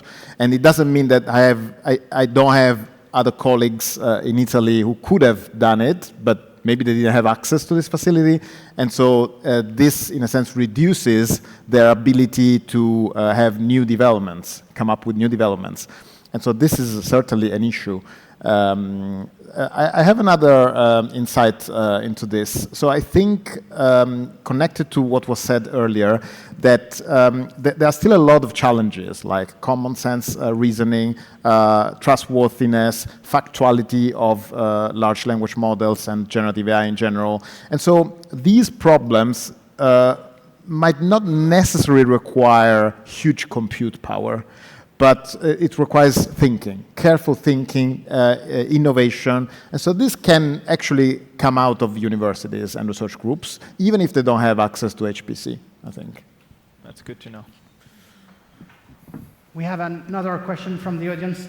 Right there, please, the microphone. No, just for you. Yeah. Yeah. Okay. Hi, I'm Caroline Politier. I'm part of the Smart City team in big city in Europe. And my question to you actually is looking at the city landscape and actually understanding that the local level is where the current poly crisis is coming down. And also what you showed in your stack is that AI nowadays is relying on public infrastructure, is not about only creating new harm, but also perpetuating harm, not only in the statistics, but in the ways that we are extracting. So understanding, and this is how we discuss AI, as a planetary hyperobject, needing a different form of governance, my question to you is what kind of new ownership models or also new institutional frameworks are you actually discussing within your organizations that are necessary to govern what is coming at us? And it's not only the current status quo, trying to make profits, bringing benefits to the system of economy that we're running, but what does it mean for the future? Thank you. Thank you. I was wondering, maybe Marco, you would like the matter of ownership, open source, etc., is a big part of your strategy at Meta. It is a very interesting question. I think that there will be a lot of application of AI systems that at the moment are just emerging that can find through an open source approach a possible solution in terms of experimenting. Like looking at some of the bottlenecks that you are describing, what we have in Europe at the moment is indeed a governance of the AI, of development of AI through the AI Act, through the different interests of authorities and enforcement institution to this new phenomenon. So, like in a certain sense, we can say that we have a safety net and an institutional framework. What we need are investment, and what we need are infrastructure. What we need are opportunities for everyone to try to exploit the benefit of AI. So I think looking at these three elements, we can provide a first answer, but as Sandro said, also other companies are offering the possibility to use open approach of foundation models, but also we need the other two elements, if we really want to offer a solution for some of the problems that you are describing. So investment and infrastructure. It's more towards risk management. That's right, but I think in terms of risk management, the AI Act is offering like a clear guidelines. Oh my God. Okay, we'll see in 24 months, but is representing an important. I would say for Europe is representing a benchmark and a point of reference that we will all have to comply with. So let's see how the things are developing. We're gonna listen to Sandra on this, but note that there's another panel after where these broad issues will also be tackled. So more to come, and stay with us. Sandra, you wanted to word on the question. One example on governance that I think is interesting that is happening is the emergence of these safety institutes. The AI office can be one of them. Certainly the UK has been leading in establishing the safety institute. The US is establishing one. I think Singapore and Korea just announced it. And I think that is definitely risk management. That is an institute that is there to assess, to evaluate, and to stress test these models as we put them out. Mm-hmm. And I think that's a new and very different role of a risk governance framework for governments, where they are bringing in technical capacity and capability because they realize that in addition of the letter of the law, they also need the actual technical expertise that I think you described really well on the research side. That doesn't necessarily need the massive amount of compute, but you still need a certain level of understanding of how these models come together and where the gaps are and how we're trying to fix them. And interestingly, the conversations that we're having with these institutes feels more like a research partnership because the goals are aligned. I mean, we also want to make sure these models are safe, and it's a new and different way of engaging with government on risk management that I think time will tell how effective and efficient it is, but I think it's an interesting one to look at and to keep an eye on. Mm-hmm. I think we'll now try to listen to the remaining two questions. I see the lady in the back. Maybe connect both.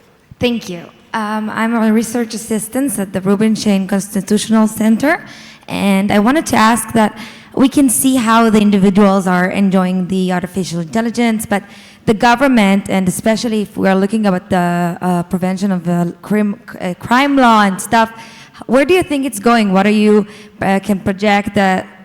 If you even like trying to work on these things, where do you think it's headed? Let's collect the second question. So this was on risk as well as how I fully understood governmental side, Jeremiah. Okay, Jeremiah, I'm a policy leader fellow at the School of Transnational Governance. So I'd like to pick on something that Marco said and ask Marco, Rima, and Sandro to respond to it. Has any regulatory authority around the world talked to you about those kind of incentives that you'd like for compliance? Okay, so I think we have one on risk and one on incentives for compliance. So they are very well connected, which is perfect. I think maybe, Rima, you have spoken last during this. So compliance and risks, how do you align the interest, right? In order to actually comply towards with the laws and risk-free. And risk-free. As much as possible, obviously. Yeah. I mean, look, I think I would pick up a little bit on what Sandro was saying before. I mean, we don't want to put technology out into the world that's going to do harm or break the law, that frankly undermines our business opportunity at the end of the day. So we have been engaged in this conversation about risk, about safety, security. Frankly, starting back in, I would say, as early as 2017, we put out a standard for how responsible AI should be deployed. We've continued to work to iterate on that standard.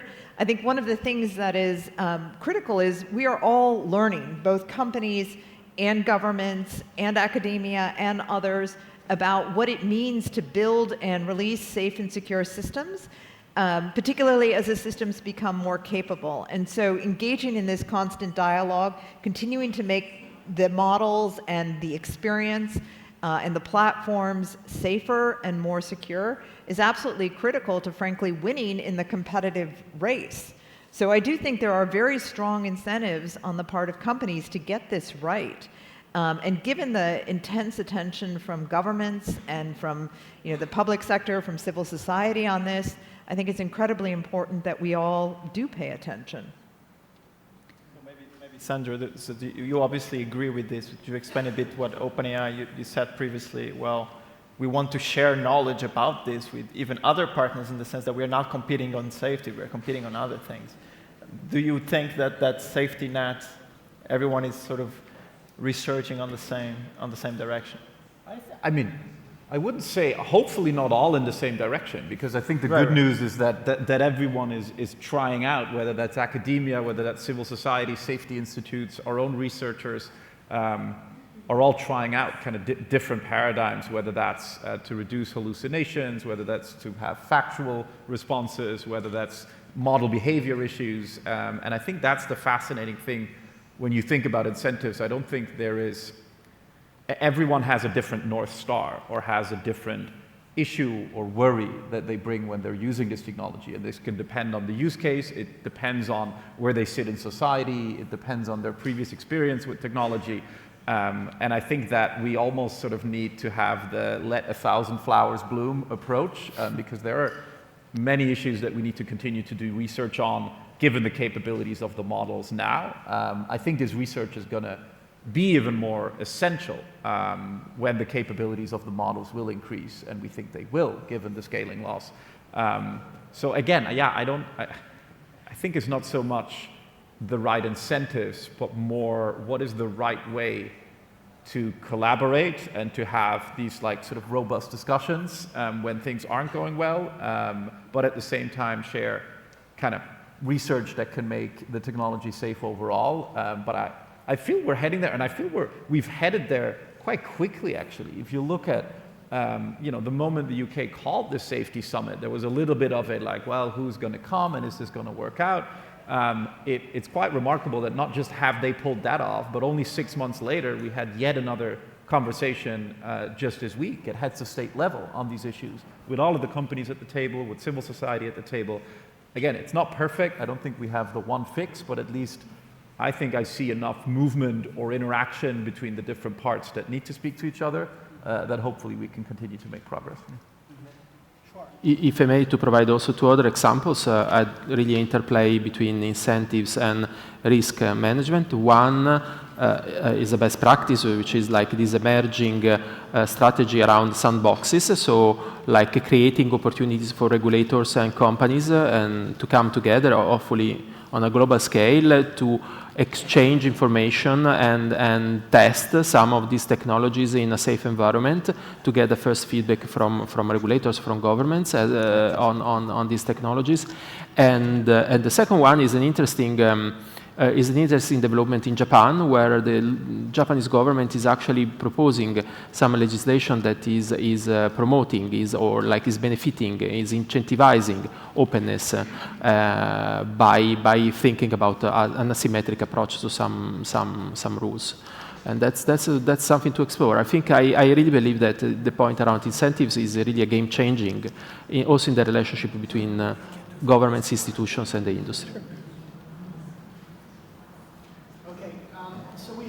A couple of minutes to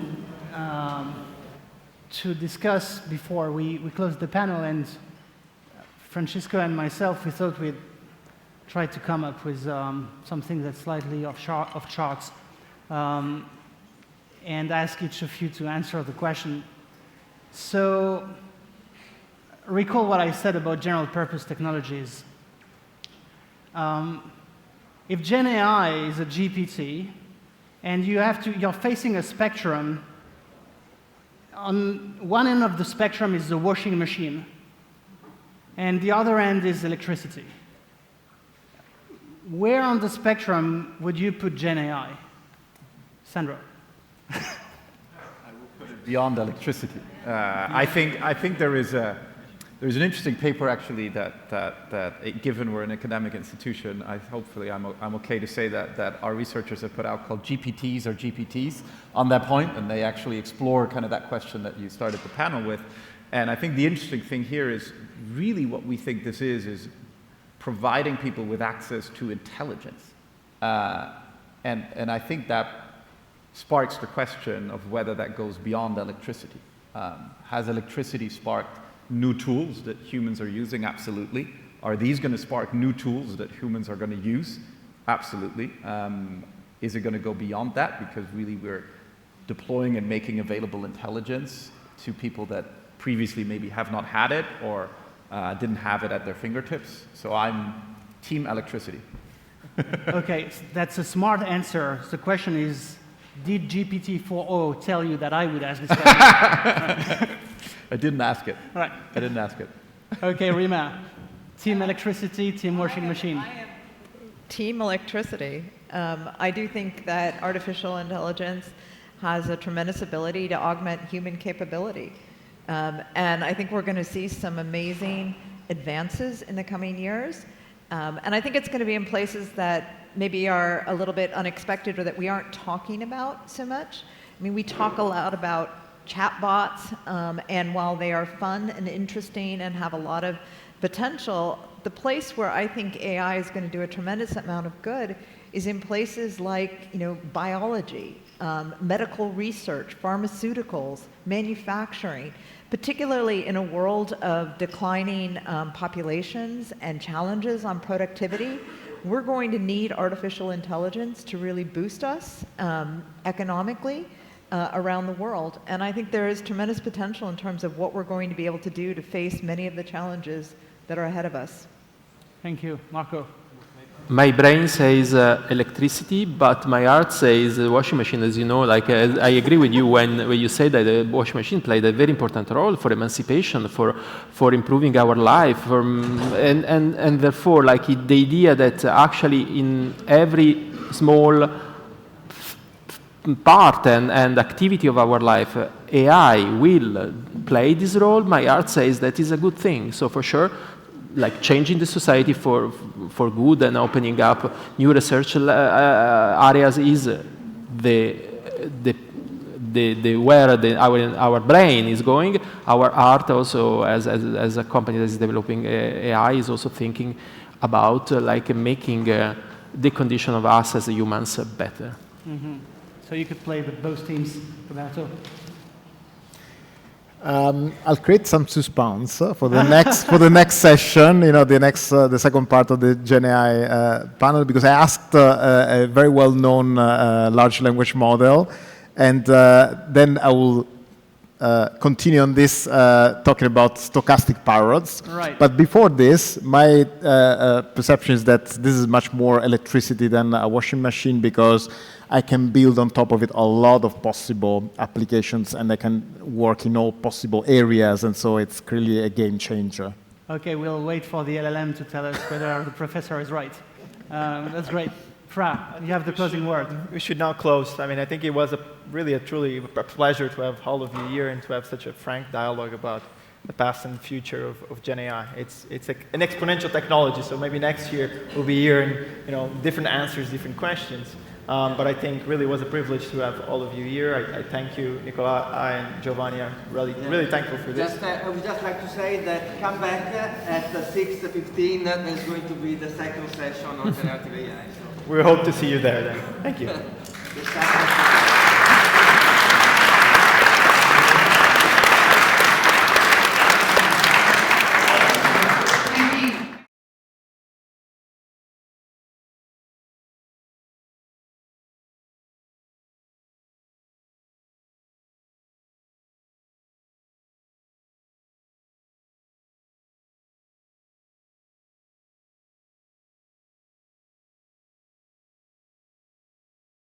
Hello, welcome everyone. We are still at the State of the Union. And as you just heard, our panel title is The Internal Market and the Green Deal, Friends or Foes?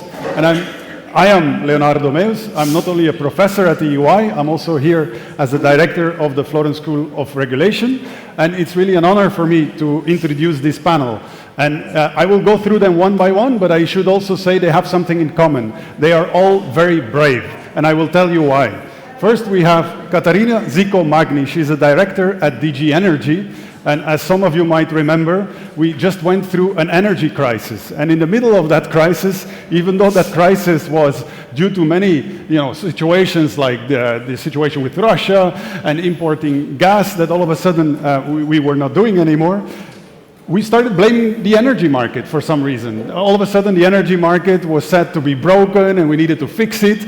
And who was in the middle of that storm? Well, Katerina's team, because she was asked to do a market reform. And we met a few times during that crisis. We also, as our school, collectively tried to contribute to this process. And we were always saying, how are you doing, Katerina? Are you still fine? Can we somehow help you? We'll come back to the topic, I'm sure, during the discussion. Then the second one I would like to introduce is Anna Colucci. Anna Colucci is the director at DG Comp, responsible for energy and environment. And as many of you know, DG Comp competition is an area where the European Commission has a lot of powers. And we know with powers comes great responsibility, so also Anna is always very brave, especially during a crisis when all the member states knock your door and say, can you please approve these emergency measures and can you approve these investments? You need someone like Anna to once in a while tell them maybe no, maybe yes, maybe no. Then we have Clara. Clara sitting closest to me. She is not only the chair of the board of regulators at ACER, the Agency for Cooperation of Energy Regulators. She's also a commissioner at the Italian regulatory authority, ARERA. Now, the ones that know energy a bit know that if you are a regulator, it's a bit like in a sports game, the referee. When you do something wrong, everybody notices you and complains about you, but when you do good things, you don't always get applause. That's why some regulators founded our school, a school of regulation, where we do applaud regulators for their good work. And also we offer them not only expertise, but group therapy as well, if needed. Then the last one I introduced in the panel is Lee Hencher. Lee Hencher is a brilliant academic colleague that I know for a very long time, and she's an energy lawyer. Now, if you know the field of law a little bit, it's not usual to call yourself an energy lawyer. She was one of the first, and I think she's still one of the most brilliant. So Lee, very happy to have you here on the panel. Then my co-moderator is Emma. Now, Emma, she's also very brave. Why? Because she's an engineer, and we still lack women in engineering, so she has been very brave. On top of that, she did 2 masters. one in engineering, one in economics. She's now doing a PhD with us, so I told her, if you get bored and you want to do a second PhD, let me know. But in the meantime, I thought to keep her busy by inviting her to co-moderate, and she will also ask the first question. Emma. Thank you very much, Leonardo. So my first question, we are celebrating this year the 30 years of the internal market. And the process of the internal market also led us to the development and integration of the energy markets in Europe, eventually leading to millions or even billions of euros in annual benefits. Do you agree that it has been a success story, or maybe for you it's rather a glass half full or half empty? So maybe for this question we'll start with the Commission. So first with Katerina, what do you think? Thanks. To answer your question about the glass, I would say it's 3/4 full. I think, you may say that it has taken a long time to build the internal market. I think we promised it to be completed, if I'm not mistaken, in 2015, and it wasn't. But I think for very good reasons. It is a market that one needs to plan very well, and it's a market where I'm very happy to have economists, engineers, lawyers, TSOs, regulators work together to get it well prepared and well done. So more than half full. I think our studies, the latest study from Acer, show that with the well-integrated market we get 34 billion euro savings per year. And the reality of the crisis also showed us that this is the case. The market works. We did have electricity, we did have gas, despite what Russia did to not only to Ukraine, but also to the EU supplies. So the market delivered, and the market worked, and we did not face disruptions. And of course, we learned lessons in the course of this process, in the course of the crisis, and that's where the electricity market design proposal then came from. So I leave it here. Thanks. Thank you. Now, Anna. So good afternoon, everybody.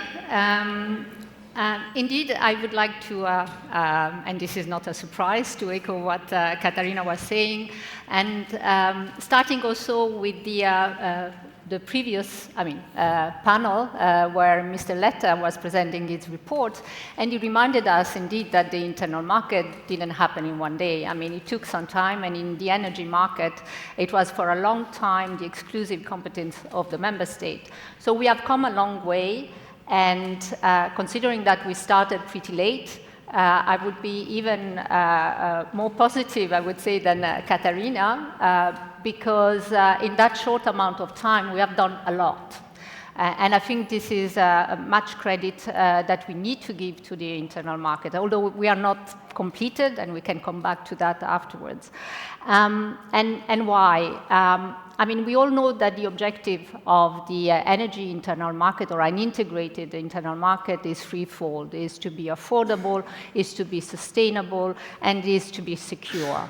And what we see with our market is that it is secure because member states can actually rely on their neighbor to make sure that they have the capacity that they need at all times.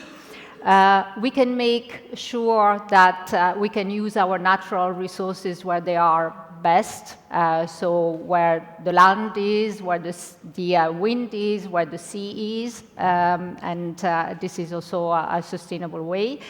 And then this is, especially in times of crisis, an important one is we save money. Because when we rely on our neighbors, we don't need to plan and be self-sufficient and plan self-sufficiency individually as each member state. I think it's interesting, if you like figures, to see that in a report by the Bruegel think tank, that if we didn't have the interconnections that we have, we would need 20% more power plants. So there is quite an interesting element there. And as Katerina also said, the proof of the interest and the added value of the integrated energy market was actually during the crisis. Because those member states that were usually exporters suddenly saw how interesting and important it was to be able to import from their neighbors. This was the case of France, just to mention it. And so I would say that with these examples and with the fact that even during the crisis, we managed to keep the borders open, the interconnection free, and electricity flow according to where it is needed.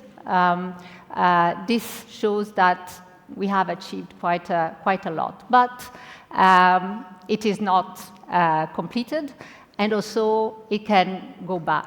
And so we need to be very careful and fight for this great asset that we have. Thank you. Now, Lee, do you agree? What do you think? Yes, I think I would like to echo the words of the two previous speakers. It has been a great asset, but it's certainly not complete. And I think the message that I'm getting from the panel is we have to be very careful and preserve what we have managed to create so far, and think very carefully on future efforts that will not undermine the continuing process of completion. I wrote something last year on strategic energy autonomy, and the conclusion with a young colleague from the Florence School, and our conclusion was it's central to preserve the internal energy market also in the face of geopolitical stress and strain on that market, because if we don't have that, we don't have the collective will to actually deal with all the problems that face us. And I was quite struck by the comments that we got from the reviewer, anonymous reviewer, who said, what a remarkable, strange conclusion. But I think now, listening to the Letta report, this isn't such a strange conclusion, that it is extremely important, not just from an economic perspective, but also from a policy and a political perspective, that we have this, what's become a common good. It might be still in the process of completion, but it's extremely important to preserve what we have. Thank you. Thank you. And now, Clara.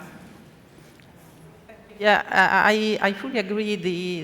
The glass is half full, not half empty. I think we made impressive progress in market integration, transparency. We think that still 15 years ago we were exporting energy when the price was higher in the neighboring country. I mean, so going the wrong direction, and that was money lost.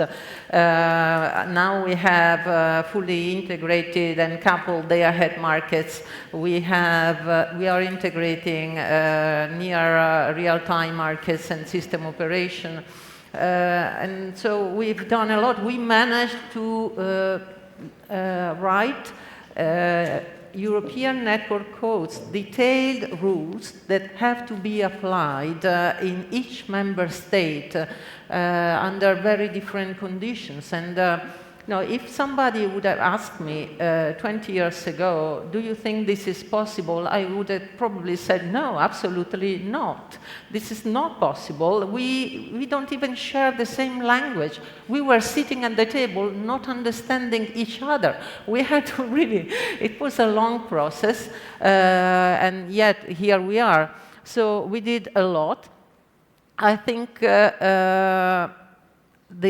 however, that the glass is not totally full. There is a lot that needs to be done yet. The real-time markets are a mess, and integrated balancing and improving on system operation, this is a need, because we are going to see a need for that on given the additional renewables. This is something we need to do. But there is another part that I think where we need to improve. We worked a lot on efficiently using what we have.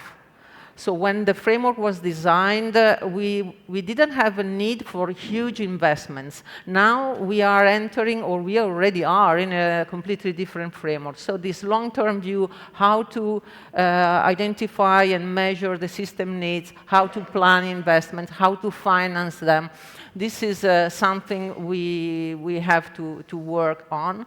And another step forward that we need to do, I think, is to better understand consumers and protect consumers. Because I think we have been working on consumers more from a technical point of view, like as if deploying meters would have been a solution. But this is not the solution. The solution is changing the way consumers behave and act in the market. And that's much, much more difficult. Thank you. Now I leave it to Leo for the second question. I'm not surprised that we agree if we look back. I was only surprised that if you go outside of energy experts, how many people all of a sudden were so convinced that this market was not working, while all of us agree that it works, and that it's not so easy, I've noticed, to explain why it works and how it brings benefits. One way we did it in some of our work is to say, during this crisis, it worked as a kind of automatic solidarity mechanism. You don't always associate markets with solidarity, but that's what it was. And I think we would have been in a very hard situation, like Anna said also, with quoting these numbers, if we wouldn't have had that market. Some countries would have really been in trouble, and some other countries might be in trouble in the coming year, so I think we all need it. Okay, if we agree on looking back, let's now look forward, right? Looking forward, then we come more to the Green Deal. We've agreed to very, very ambitious targets, not only for 2050, but also for 2030. We know we have to invest a lot. And then the question is always how much of that investment will be guided by governments through more public mechanisms, and how much will be more private and market-driven. So what do you think about that? How much will member states continue to allow, or should they continue to allow markets to function, to guide these investments? Maybe this time we could start with Lee. You also published a study, right? That's a rather more technical study on one specific aspect of long-term contracts and how you look at it from a legal point of view. But I'd like to have your opinion, okay. Lee. Thank you. Thanks for the question. So obviously going forward, everybody knows the huge scale of investment that we need to reach net zero, the legally binding target that we have for 2050. So the public sector cannot do it on its own. We have to rely on private investment, and private investment will only happen in the longer term and with a longer term horizon if there's legal certainty. All lawyers will tell you we need legal certainty and predictability. And so I think it's very essential that we have a functioning system that can deliver on that. Obviously, one of the problems with trying to achieve a fixed goal, it's a policy goal, is you've set that policy goal because you don't really have the confidence in the market to get there. So that's the very reason for having a public goal. But that doesn't mean, I think, that we have to throw the baby out with the bathwater, as we say, that we do need a lot of market-driven investment in the longer term. So it's important, I think, to make sure we get a good balance with continuing private and public investment going forward. And that's really what we're trying to argue in this new study that we have just published. Yeah, because you're a bit worried, right, that maybe it's more difficult for private, longer-term contracts to enter into those investments. Yes, I mean, as we try to explain in this report, the legal certainty, the predictability of the legal framework is really important. And what we see is when it comes to what we call public contracts, contracts for differences, as they are now known, there is a lot more predictability because you get a lot of ex-ante guidance because it's state aid. The quality of the guidance, people might have different views, but the fact is it's there. Whereas when you're looking at long-term contracts, private or commercial long-term contracts, we don't really have any, let's say, modern guidance. We have to look back to where we were at the sort of the beginning of the creation of the internal energy market, when we had different goals. And as Clara said, we had quite a lot of investment already. The market was mature. We weren't sort of dependent on a huge wave of new investment. That situation has changed. And so we have to look, I think, carefully to make sure that we don't drive out private investment, crowd out private investment by pushing public investment. That will not get us to 2050 and net zero. Thank you, Lee. Can we then go to you, Clara? Yes. I think something that strikes me often when discussing the future investment is that there is a sort of either or between markets and supports, but or short-term markets or something else like state aids. But this doesn't need to be the case, because for sure we need short-term markets, for sure we need short-term price signals, because that's the way to be transparent and to allow people to understand what the cost is of doing something, of consuming, buying. But at the same time, we need to develop long-term mechanisms, but those long-term mechanisms, they can be market themselves and market-based. So this way you could sort of accommodate both needs. If I may just add something to what you said before on solidarity, the solidarity market as a solidarity, I really think you are completely right. And during the crisis, I realized that a really integrated market, organized market, is a commitment tool somehow. It's difficult to get out of it. So during the crisis, I think many member states had a strong temptation to close the borders, but they couldn't. They simply couldn't. So I think this is a positive message from the crisis as well. Fully agree, Clara. Thank you. Anna, maybe first? Again, I will echo what we heard concerning the fact that we have to be very careful not to crowd out private investment. And this is basically what state aid control tries to achieve. We are also to remind ourselves that when we look at the figures of the expenditure of member states in the field of energy environment, this in the 6 years up to 2022 represented more than half of all their expenditures. Which also gives a good idea of the magnitude of amount of money that we are talking about. It's something at that time between 40 and 80 billion that were devoted only to energy and environment.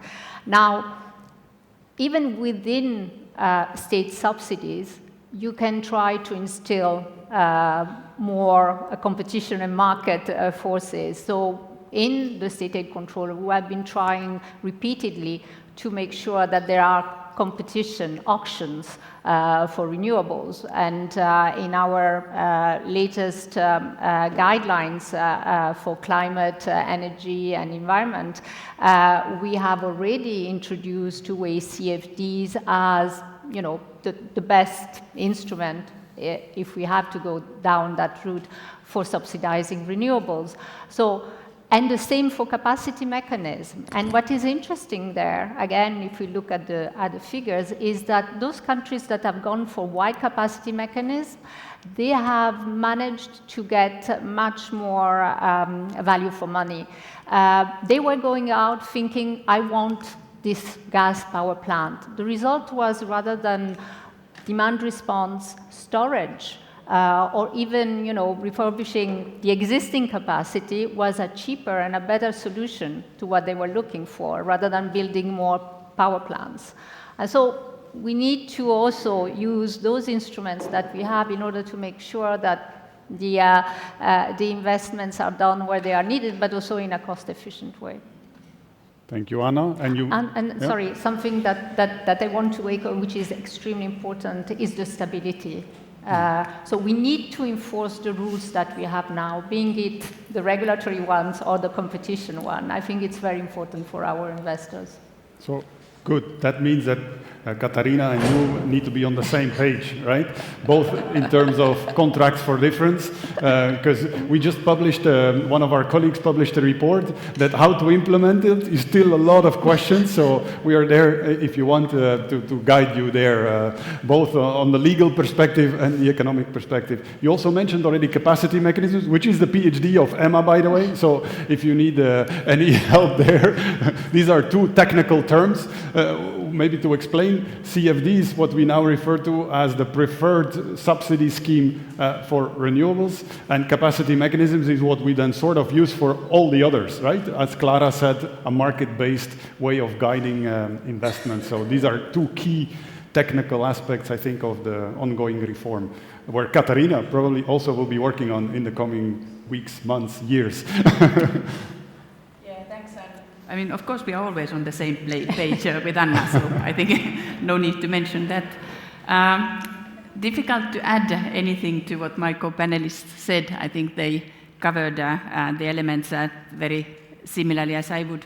But then on the capacity mechanism, maybe one lesson learned during the crisis, and I remember when we wrote in one of our numerous documents that came out during the crisis that the capacity mechanism would need to be a structural element of the market. And we wrote it innocently like that, and the feedback we got then from the people that, wow, this is big. Okay, so we'll see, look forward to your PhD on this one.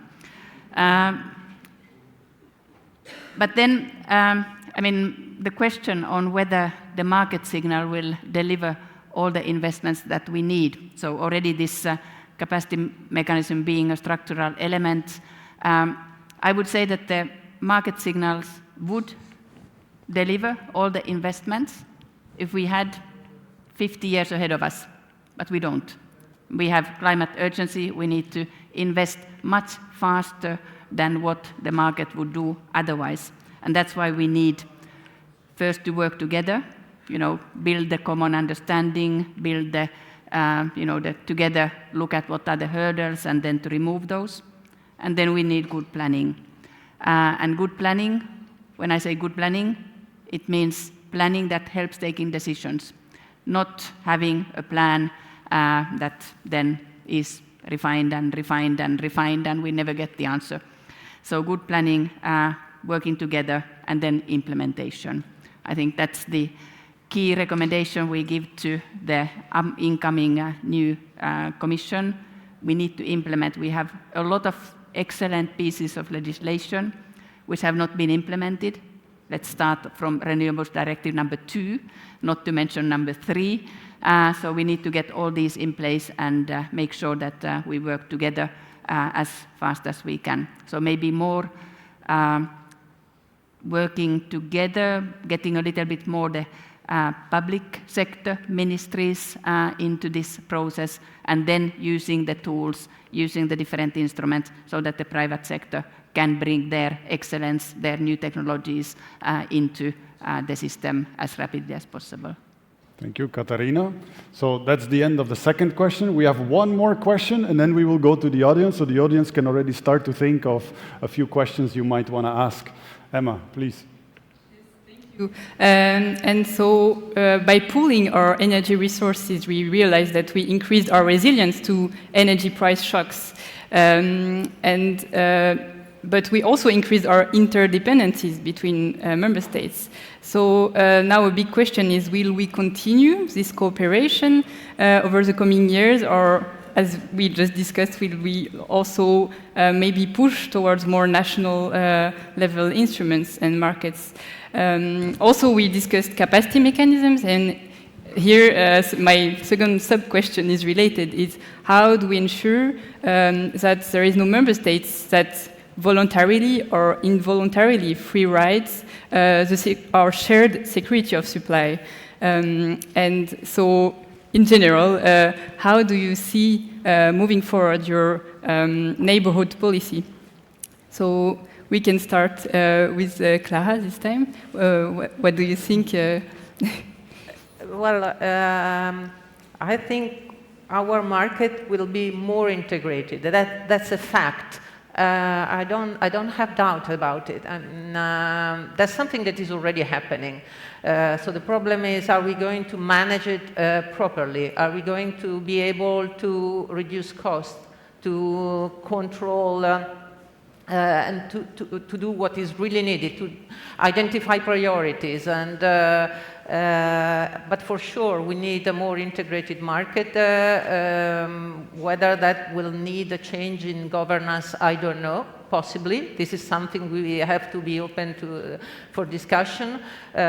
For the time being, I see that there are issues that we can altogether address from a technical viewpoint as regulators, but there are others that we cannot. We pretend are technical, but they are political. So stop pretending that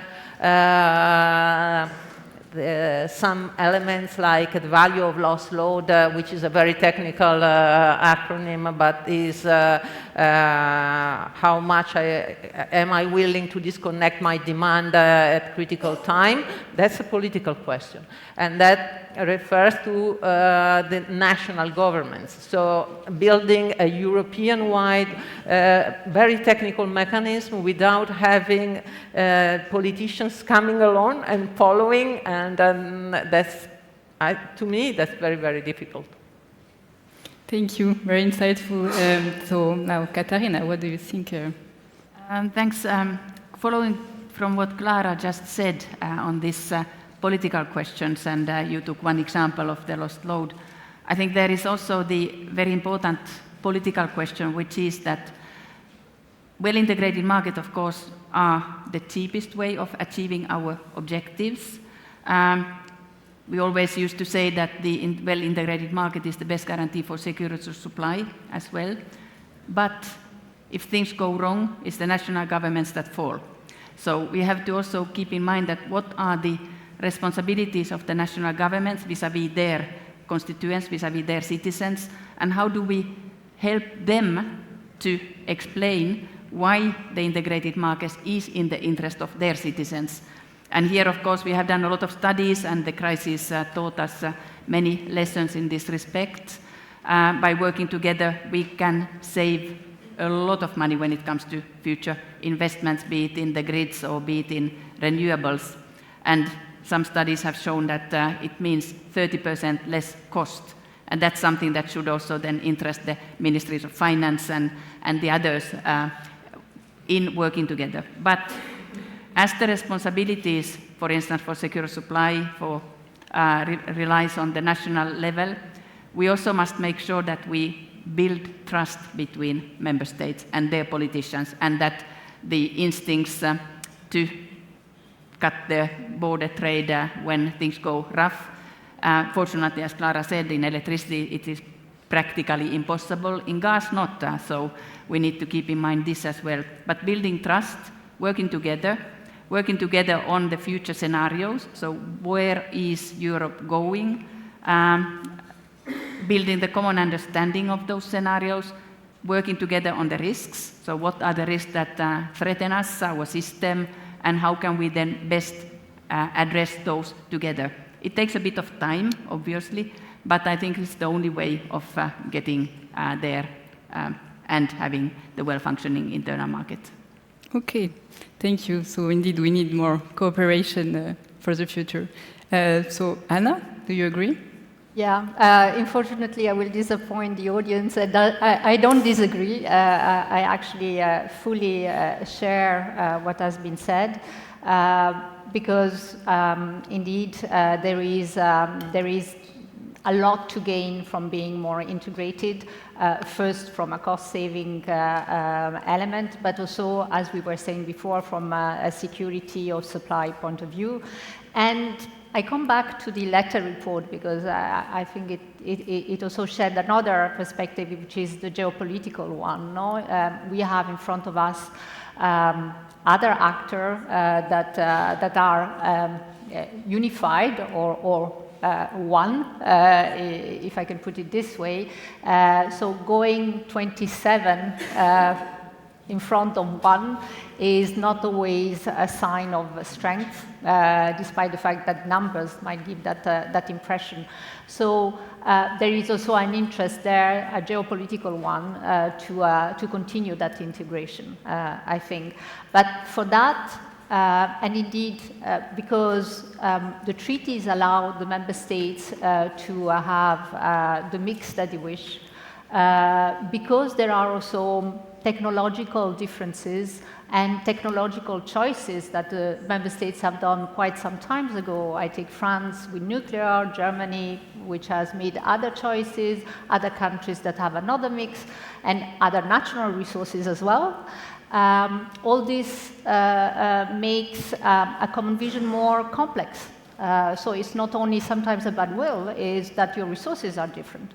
And so I agree completely with Katerina that this takes a long time. You need to have a common vision, you need to work towards that vision, and you need to do a lot of advocacy and explanation to your own citizen. Because of course it's easier to restrain that conversation just from a national point of view, and explaining that this interconnection actually allowed us to have cheaper prices than otherwise it would have been, is something that you need to also convey to your citizen. Thank you. And now Lee, to close, and then we'll move quickly to the Q&A. Thank you. I get the last word. I'm not so optimistic. And the reason is, if you look at the mechanisms that are being promoted in the new market design regulation, a more permanent reliance on capacity remuneration mechanisms, more CFDs. Who's going to pay for this? That's national taxpayers. Are they going to be happy to subsidize the needs of people in other member states? No. If you look at the finer legal print in a lot of these mechanisms, you're actually not allowed to export subsidized capacity. And maybe you're not allowed to import it either in some countries. And so the types of mechanisms that are being pushed in the new market design are going to undermine the very market that we want to preserve, unless we're very vigilant and say to the member states, you're not allowed to restrict exports. But I would be interested to see who would stand up politically and say that. I think that will be an interesting challenge. Thank you. Compromise between the more positive and negative view. We thought if CFDs are there to stay, if capacity mechanisms are there to stay, if we can Europeanize them and modernize them, maybe that can help, right? That's basically what we asked Emma to answer as a question for her PhD. So no pressure at all. Okay.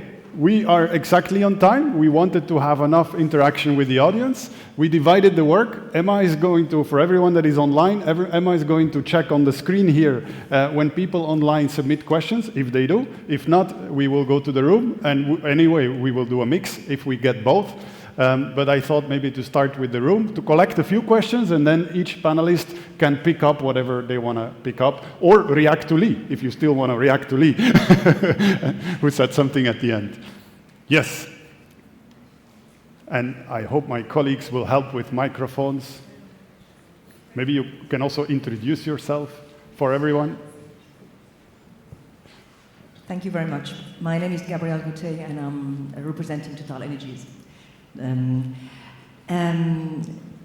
It's true that we just went through something very strange and very, very difficult. And I give you credit that in this crisis, the EU, who was very often criticized as being slow, was quick. So the answer was quick, sometimes very quick, without any impact assessment, a lot of text, by the way. It showed the value of the single market, absolutely. However, we still face some challenges, and this Green Deal was built on perhaps 3 ideas that we still have to, or will take time to materialize, or that would still challenging for us.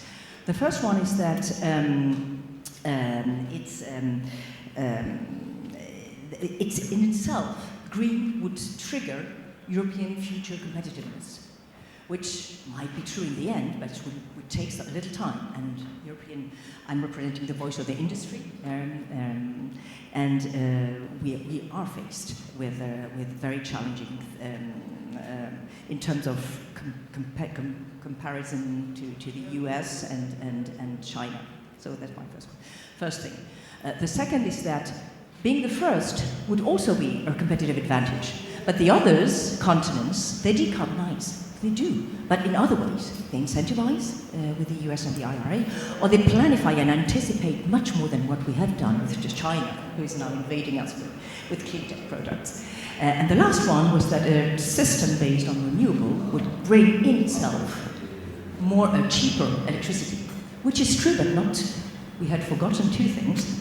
The need for flexibility, the huge need for investments in networks. Now I have a suggestion. There is some private money.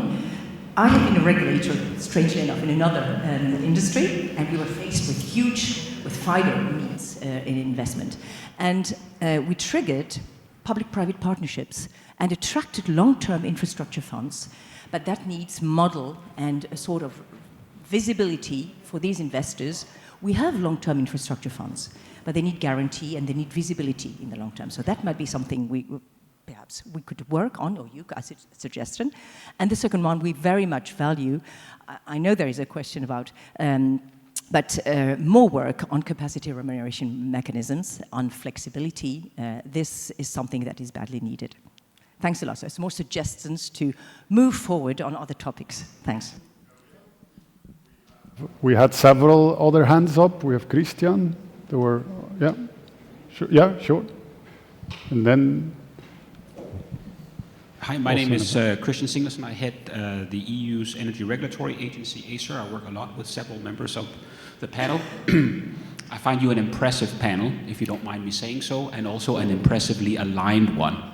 And for full disclosure, I'm fully aligned with what you said, so it could be very boring, all of it. But what I wanted to ask you a little bit about this issue of trust. I think, Anna, you were saying part of trust is that there's stability, predictability in the rules and that they will be enforced, and therefore there is an enforcement component to trust being built and maintained, which I fully agree with. There's also another component of trust in a more interconnected system, which is trust that one's neighboring jurisdictions, once they take sovereign decisions, which may impact me, maybe I don't have a full say, but I'm somehow involved. I'm informed. That there's a way of coordinating that. Could you speak to that a bit, how you would see that element of trust, which is not just carry the big stick and enforce it rigorously, but also that coordination type mechanism, which probably is going to be needed to be looked at a little bit, also to underpin this trust, if indeed we are to move forward increasingly together, where one's actions impact the others in some shape or form. Thank you. Thank you, Christian. I also saw in the back, we first had Edwin and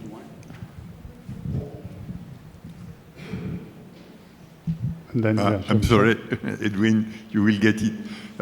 Jean-Michel Glachan from School of Regulation, co-author of the report with Lee.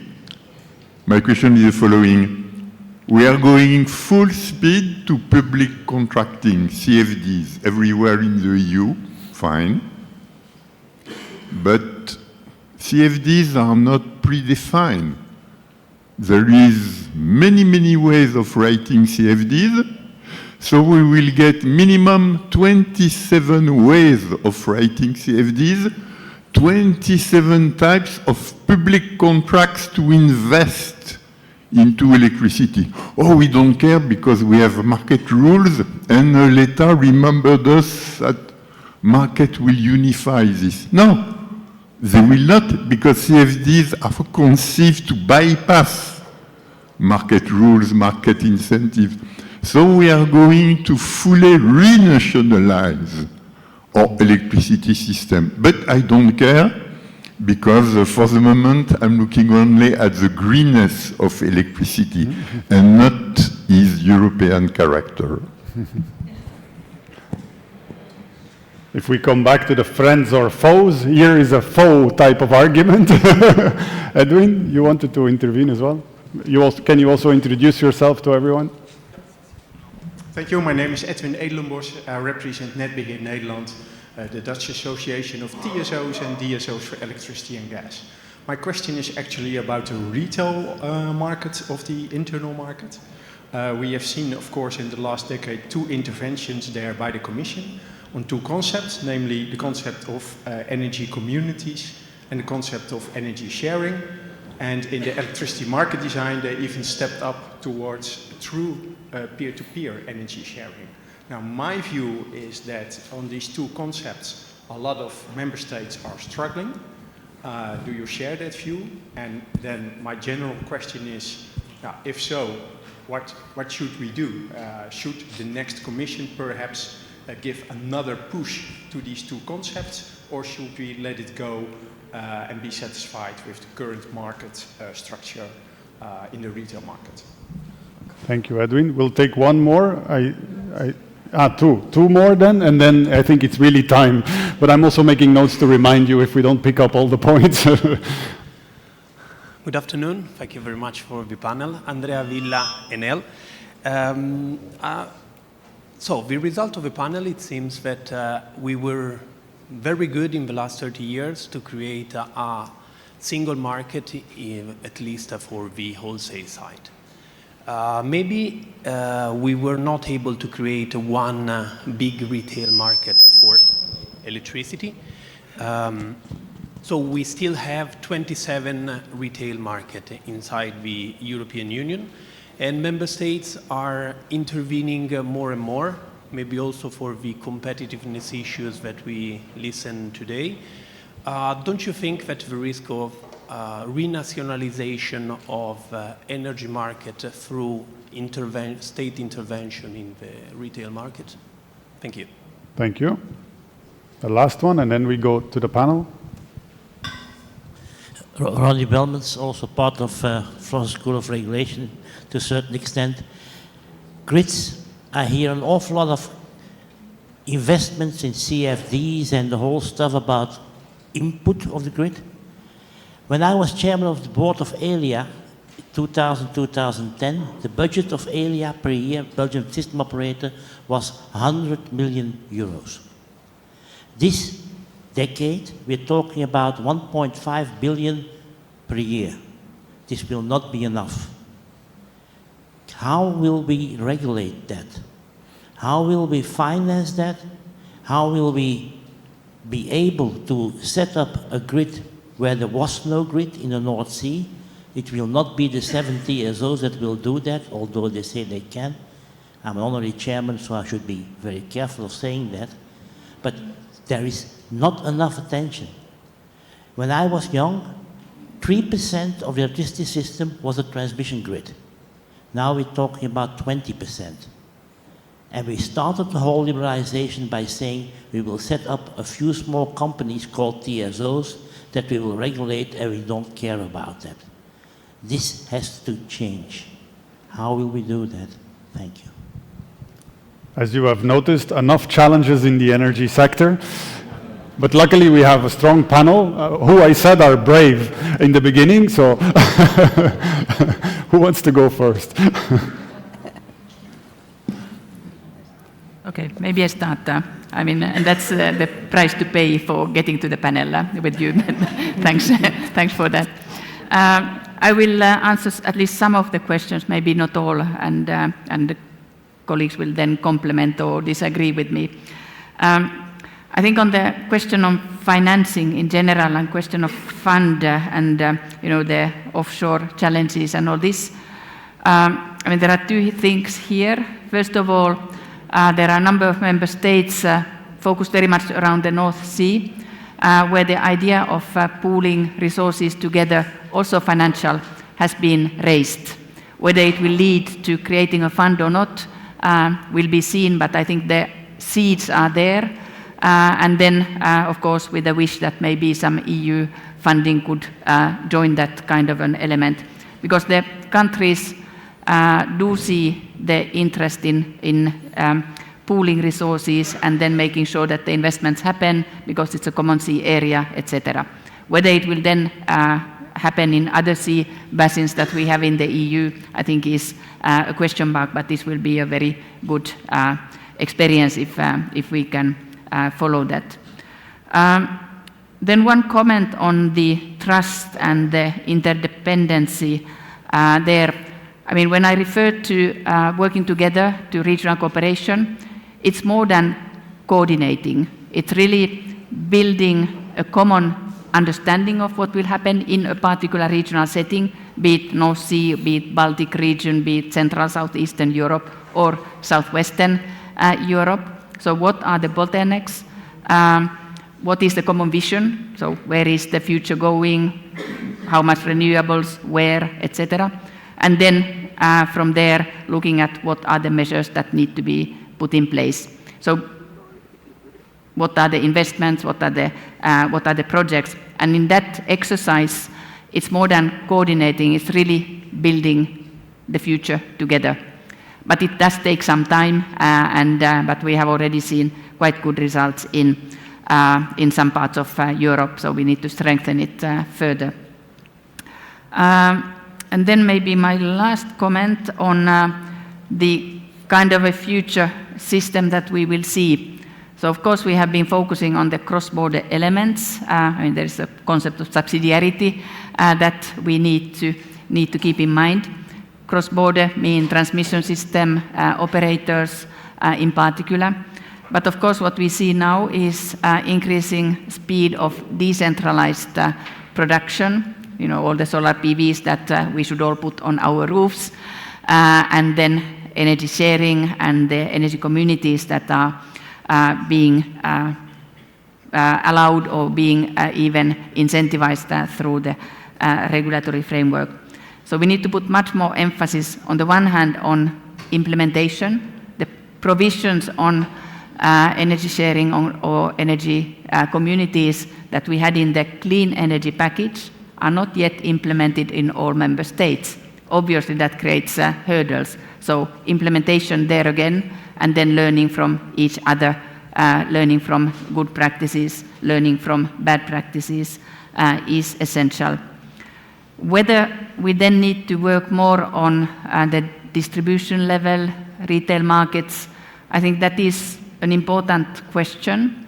I don't have the answer today, but we are certainly exploring it, because again comes the question of what is subsidiarity, what is best done at the EU level, and what is best done at the local level, knowing also that the local level bottlenecks as we see them have an impact on the EU level target achievement. So I think a very interesting question, and we certainly prepare the answers for the next commissioner designate to take position on that. So keep toned. Maybe I could add something.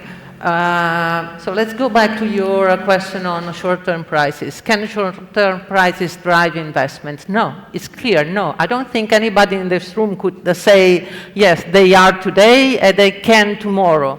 That's a fake discussion, an empty discussion, because short-term prices are not even internalizing externalities.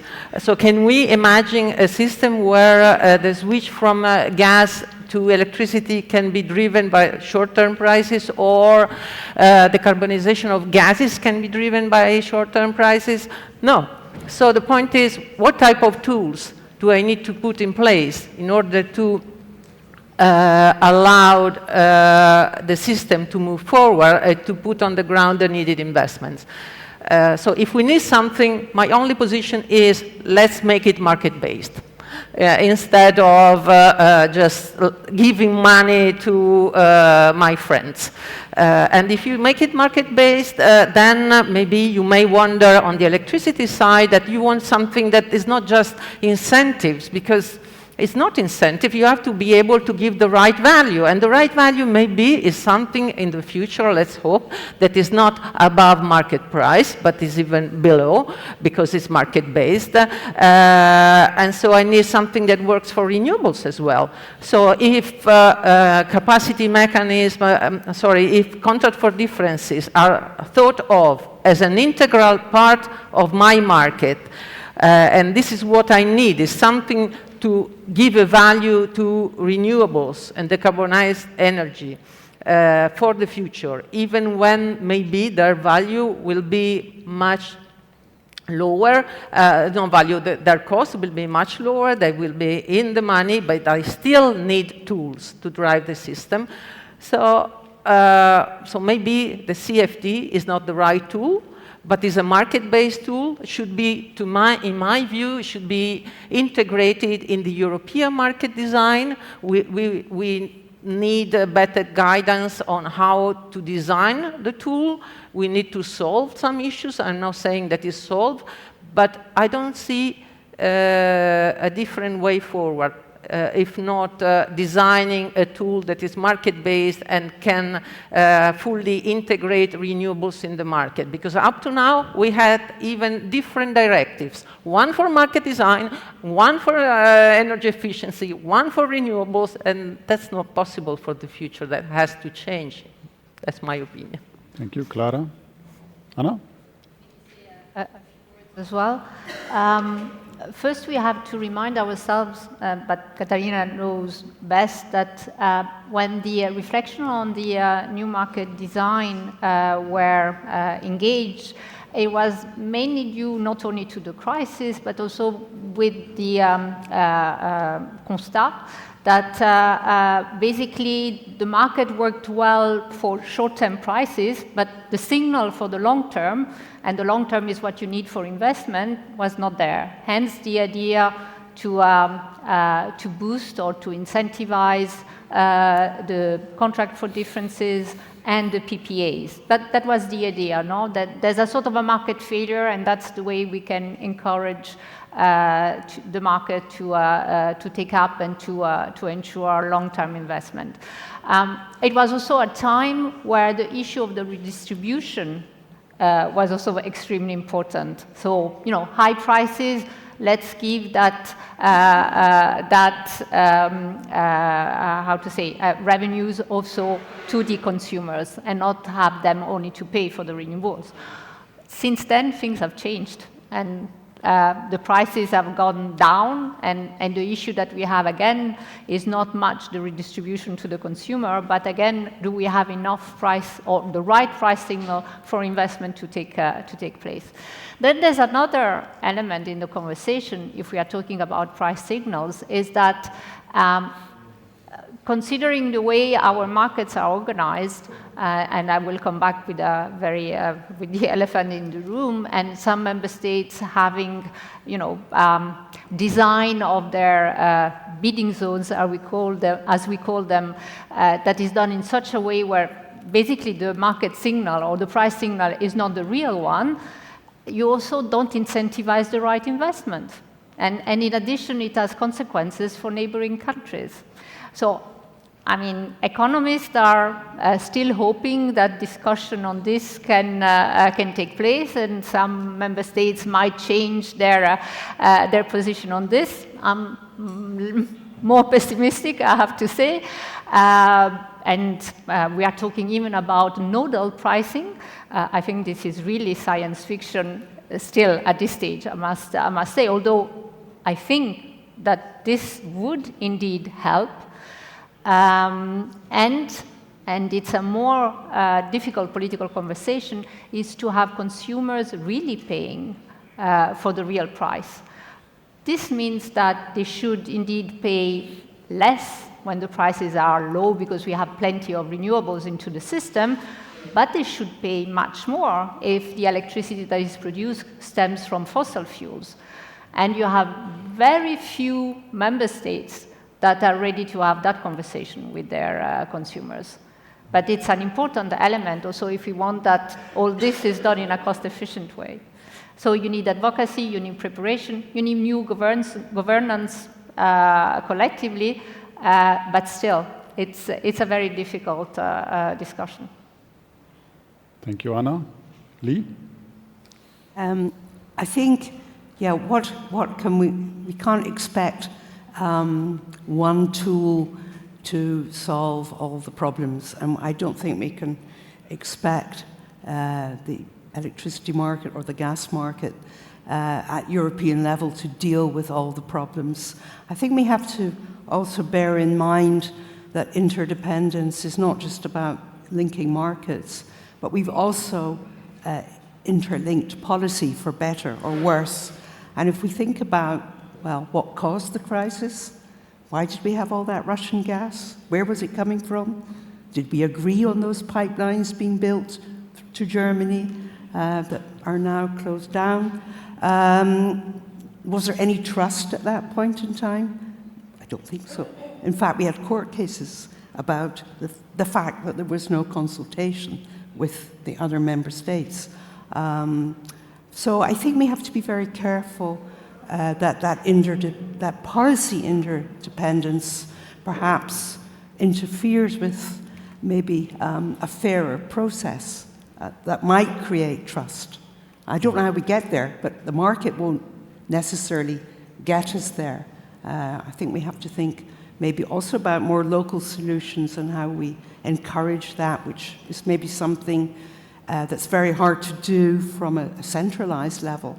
There has to be more bottom-up, I think, initiatives to resolve those types of issues. But I think we shouldn't forget that we have a lot of policy interdependence, for better or worse. Okay, thank you, Lee. We still have a few points that I think we could say a few words more, but first I'm looking at you, Emma. We didn't get anything, right? So, okay. Yeah. Then I would just maybe like you to comment a bit more on competitiveness and this global dimension. You didn't yet pick up a lot on that.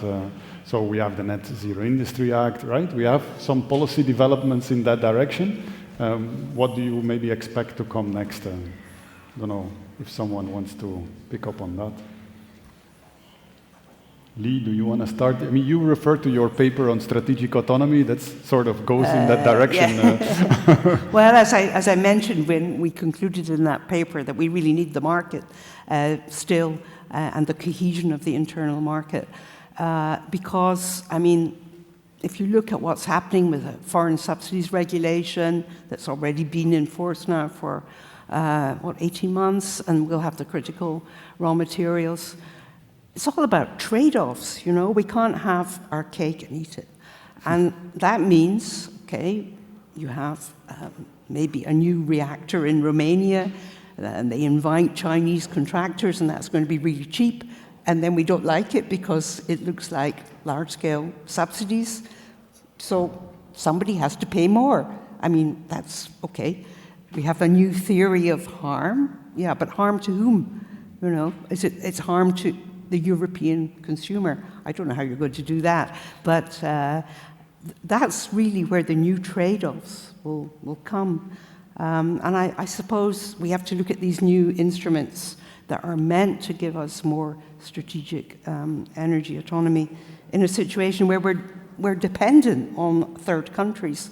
But do we then face that dependence collectively and share the pain? I mean, that's what it has to be about. Mm-hmm. So that's my feeling on that. Thank you, Lee. Would you also like to comment, Anna? Or? No, I mean, these are instruments that have just been put in place recently. And in addition, I mean, it's not in my directorate, but I can say for the colleagues that they have very few resources to do that, which is also in itself a challenge. And so I think they have been empowered by the co-legislator to get there, and they are getting cases. So we will see how this will develop. But you're right. I mean, we are in this situation where we have this double and antagonistic wishes, which is on the one hand, you know, to be a superpower. And on the other hand, to protect that market. And I think there are countries that have a clear idea where they stand, others that are more in the middle, and the voices are sometimes not unified on that front, and it feels like this. Nevertheless, I think these questions will be among the most important ones for the next mandate. I mean, it's clear from the conversation that the different candidates are having at the moment that these are the crucial ones, and they will really shape the next mandate.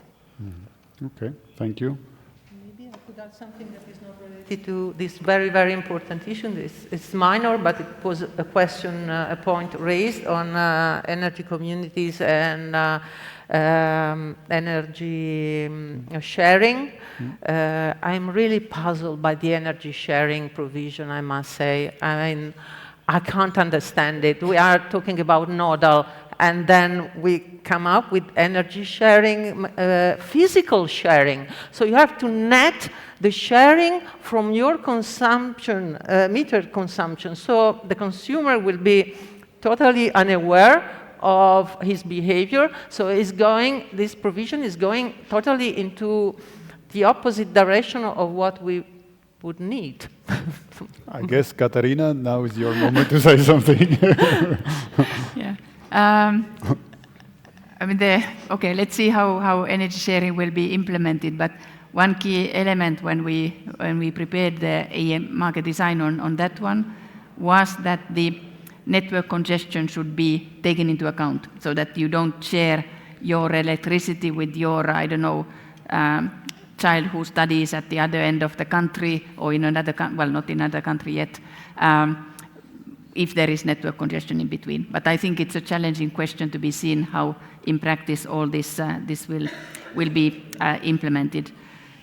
Maybe just one word on the competitiveness question you had. So I think there are a lot of instruments in place.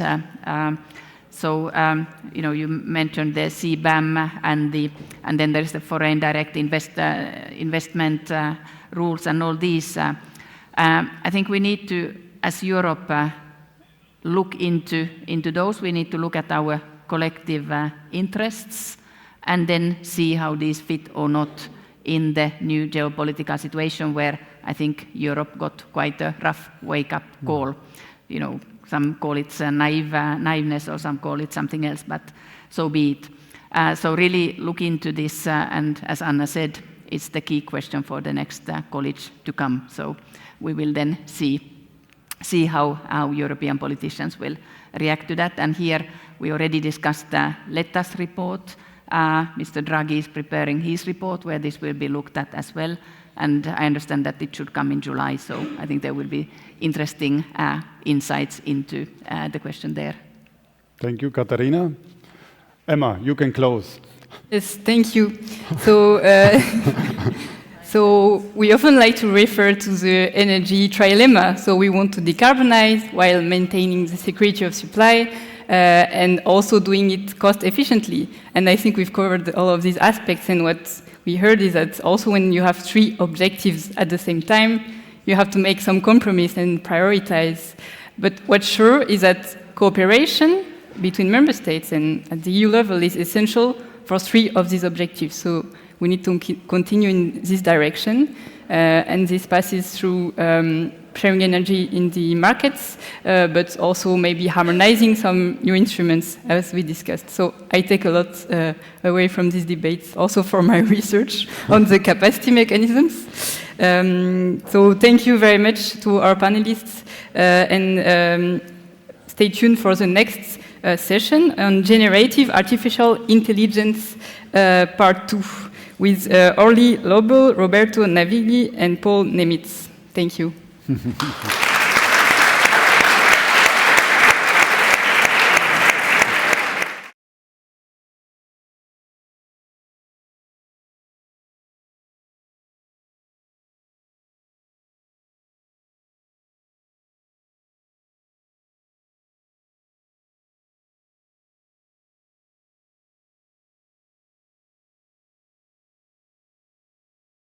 Welcome to the second part of the session dedicated to generative AI. In this session, we shall focus on its societal impacts, now how GenAI is going to affect our life for the better or for the worse. GenAI is already with us. I would recall you that GPT has obtained already more than 180 million users in a very short time. And other models such as Claude, Llama, Mistral, just to mention a few, are competing within. Many of us already use GenAI's manifold activities, answer queries, engage in dialogue, summarize, translate, write text of any kind, generate images, music, and films. But the question remains, foundational question, does GenAI really deliver new knowledge? Are GenAI models such as GPT really capable of understanding and creating? This is argued by some leading scientists, among which I will mention, for instance, Geoffrey Hinton, who is maybe the person who most contributed to the development of this model. Or the opposite view, are they just stochastic parrots, as they say? So they repeat rephrase content they have already encountered with a few variations, as argued by other leading scientists such as Emily Bender. So we may wonder whether what we are now facing is just another powerful tool at our disposal among the many tools that ICT has provided us, or is it really something dramatically new? Are we witnessing the early stages of general artificial intelligence that may surpass human performance in many, many domains? And then there is the question, will it acquire a sense of truth? We know that this system hallucinate. They propose us things that are not related to reality. But what if this system are in contact with reality? They are grounded in reality, being able to link what they perceive to their sensors with the concept, the words that they have learned. And in this case, will they be able to act in the world, for instance, engage in business, have plans, implement them? How are we going to interact with them if this is the case? But even if we are unable to conclude with certainty that this machine can think and understand, their impacts already calls for our attention. They are bringing about changes on scientific research, the production of news and artistic work, administrative and legal activity. Should we worry about it? And should we worry about possible disruption, for instance, in the labor, manipulations in the public sphere? And consequently, should we engage as regulators, scientists, academics, or just citizens to contain the accelerated development of AI? Or the opposite, should we just observe this development at a distance and welcome GenAI's potential for transforming our society, leading us into the latest socio-technological revolution? These are some of the questions that we will discuss today in this debate, and I would like to welcome our fantastic panel for this session. We have with us Professor Roberto Navigli, who is an expert in machine learning, and in particular in large language model. We have Professor Orly Lobel, who is a leading expert on law of ICT and AI and other domains as well. We have Paul Nemitz, who has been active at the policy and academic level in many issues dealing with data protection and increasingly also with AI. And then there is with me also Francisco, who is with me coordinating this panel.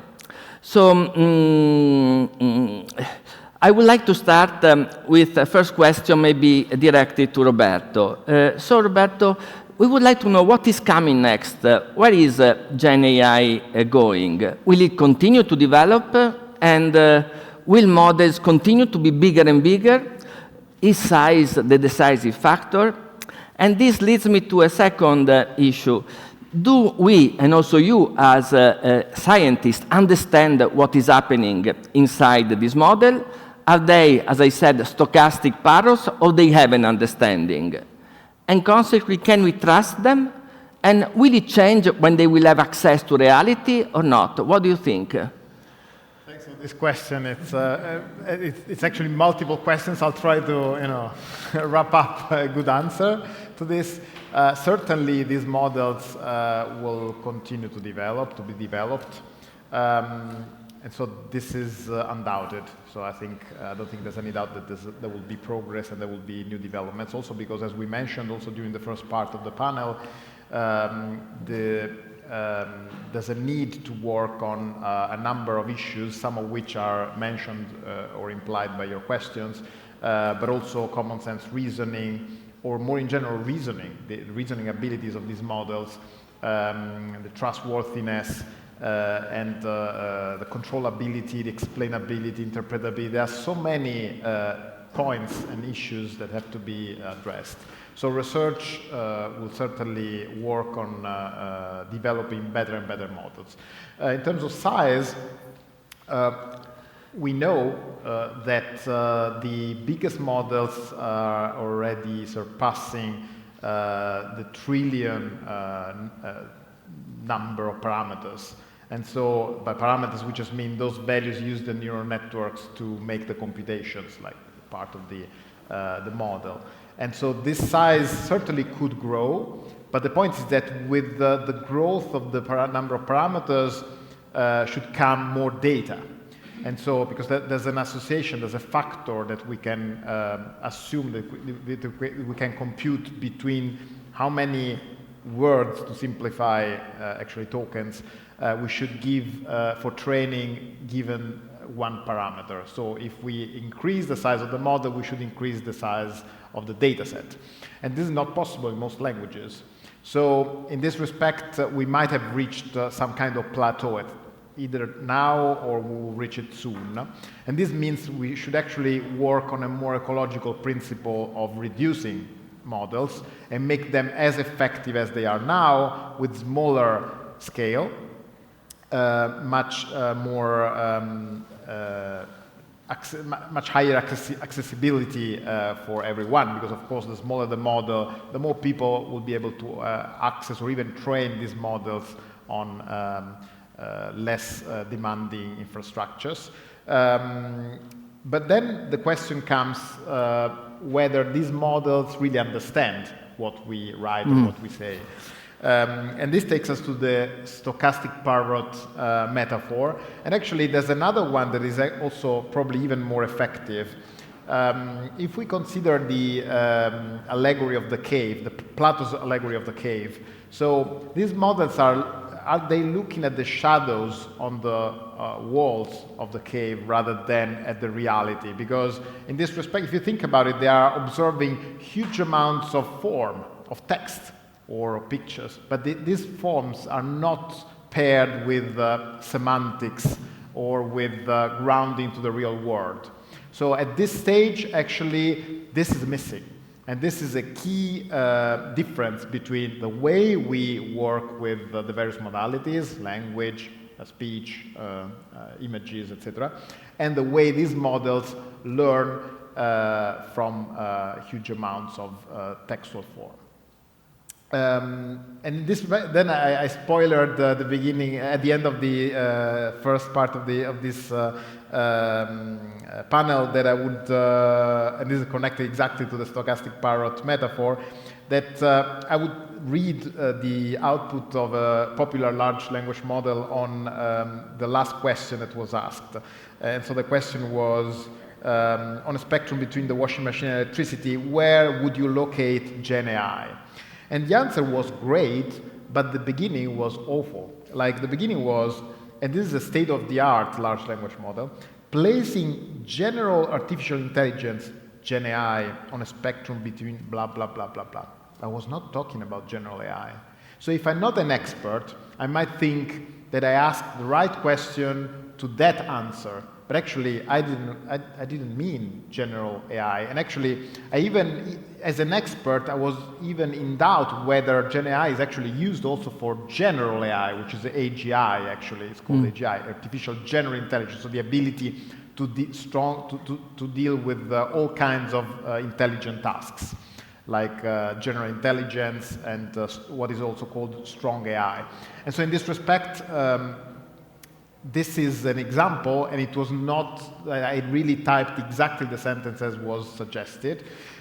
This means that at any time, these systems that don't have any grounding, that don't have enough factuality and fact-checking, I might get a hallucination unless I'm an expert, I cannot really recognize. And this is what actually affects all kinds of behaviors, of human behaviors, that so when humans rely on these technologies and are not totally aware of this possibility, they might change their behavior or change their understanding of the world based on these great models that are able to process and reprocess and reorganize form without really understanding and necessarily providing a deep understanding of what is meant. So this is a big issue. Thank you very much. But so, just to ask you a yes/no question, do they understand or not? From four. Do they understand to recombine? The metaphor is Plato's cave. So what people can understand of the world by looking at the shadows. Okay. So you can understand a lot, you can infer a lot, but you're not living a real life.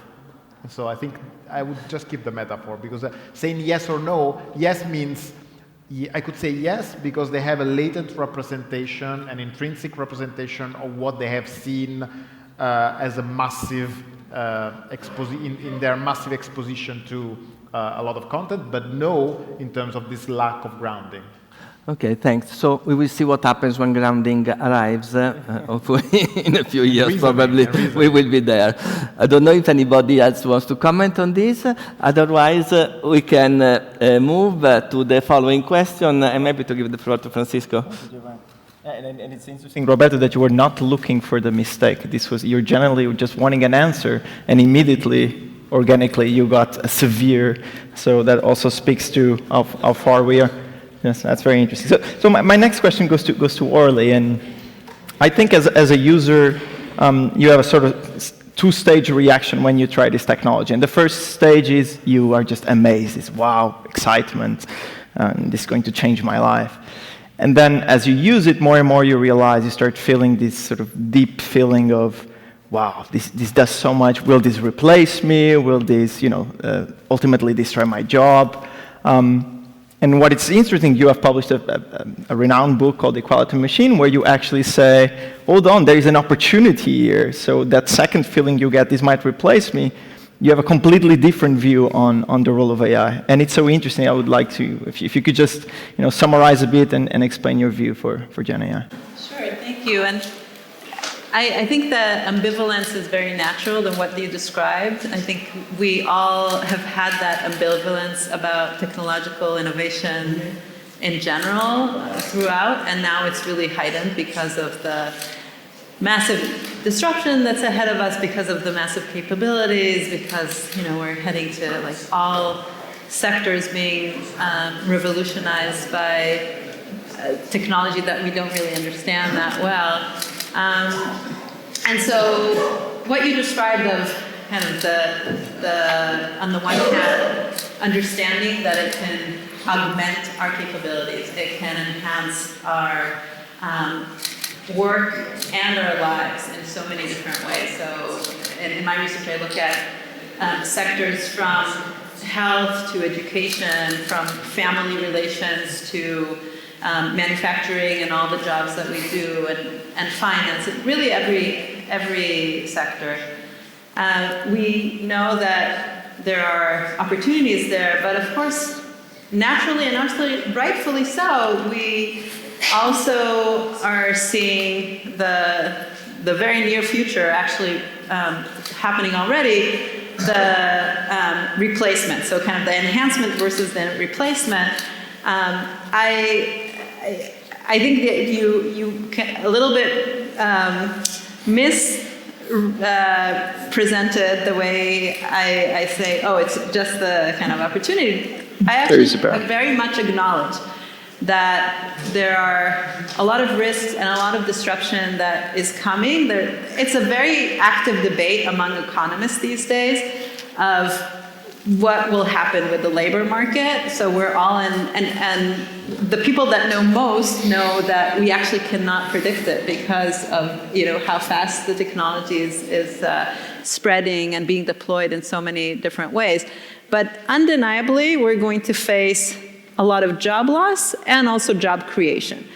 So from my perspective, one, this is something that we can't stop. So the train has left the station, we're not putting the genie back in the bottle, and we also don't want to do that because of all the opportunities to create more access, more inclusion, to connect the world, to better our lives in all kinds of ways. Like, the most natural thinking is, or kind of the low-hanging fruit are when we talk about health and medicine, when there's so much disparities in how people get their care, how many people have access to good medicine and good physicians, and on the other hand, we have a profession that really is in a crisis and there's shortages. So this opportunity of scaling is just immense, and we should take it really seriously.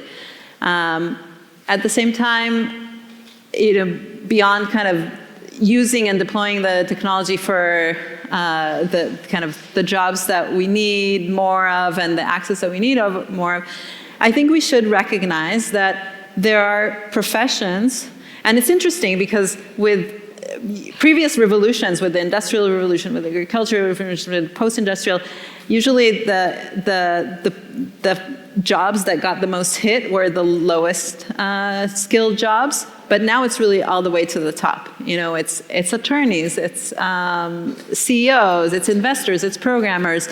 And we should see that some of these jobs will be vastly changed, some of them will be lost, some of them will be created.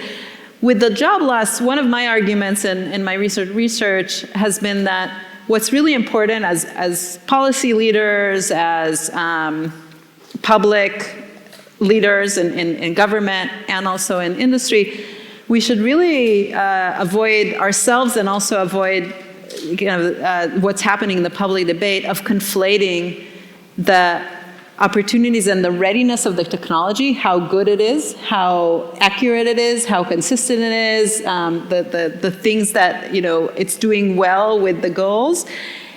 Not conflate that with negative effects on welfare, on social income distribution and gaps, and both of them need to be very much addressed. We need to focus a lot on how do we trust AI, how do we get it to be better and stronger and more accessible, but we also need to focus on the problems that it creates in our social safety networks.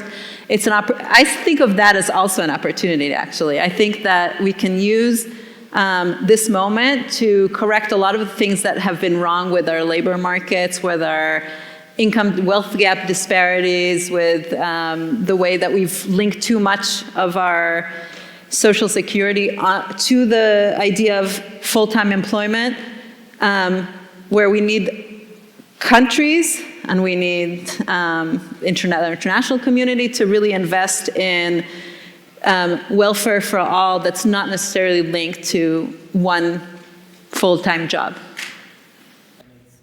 It's something that is widely discussed right now. I think probably under the UBI phenomenon, quite widespreadly discussed including the GenAI circles, including the latest statements by Professor Hinton. Giovanni, maybe. Yeah.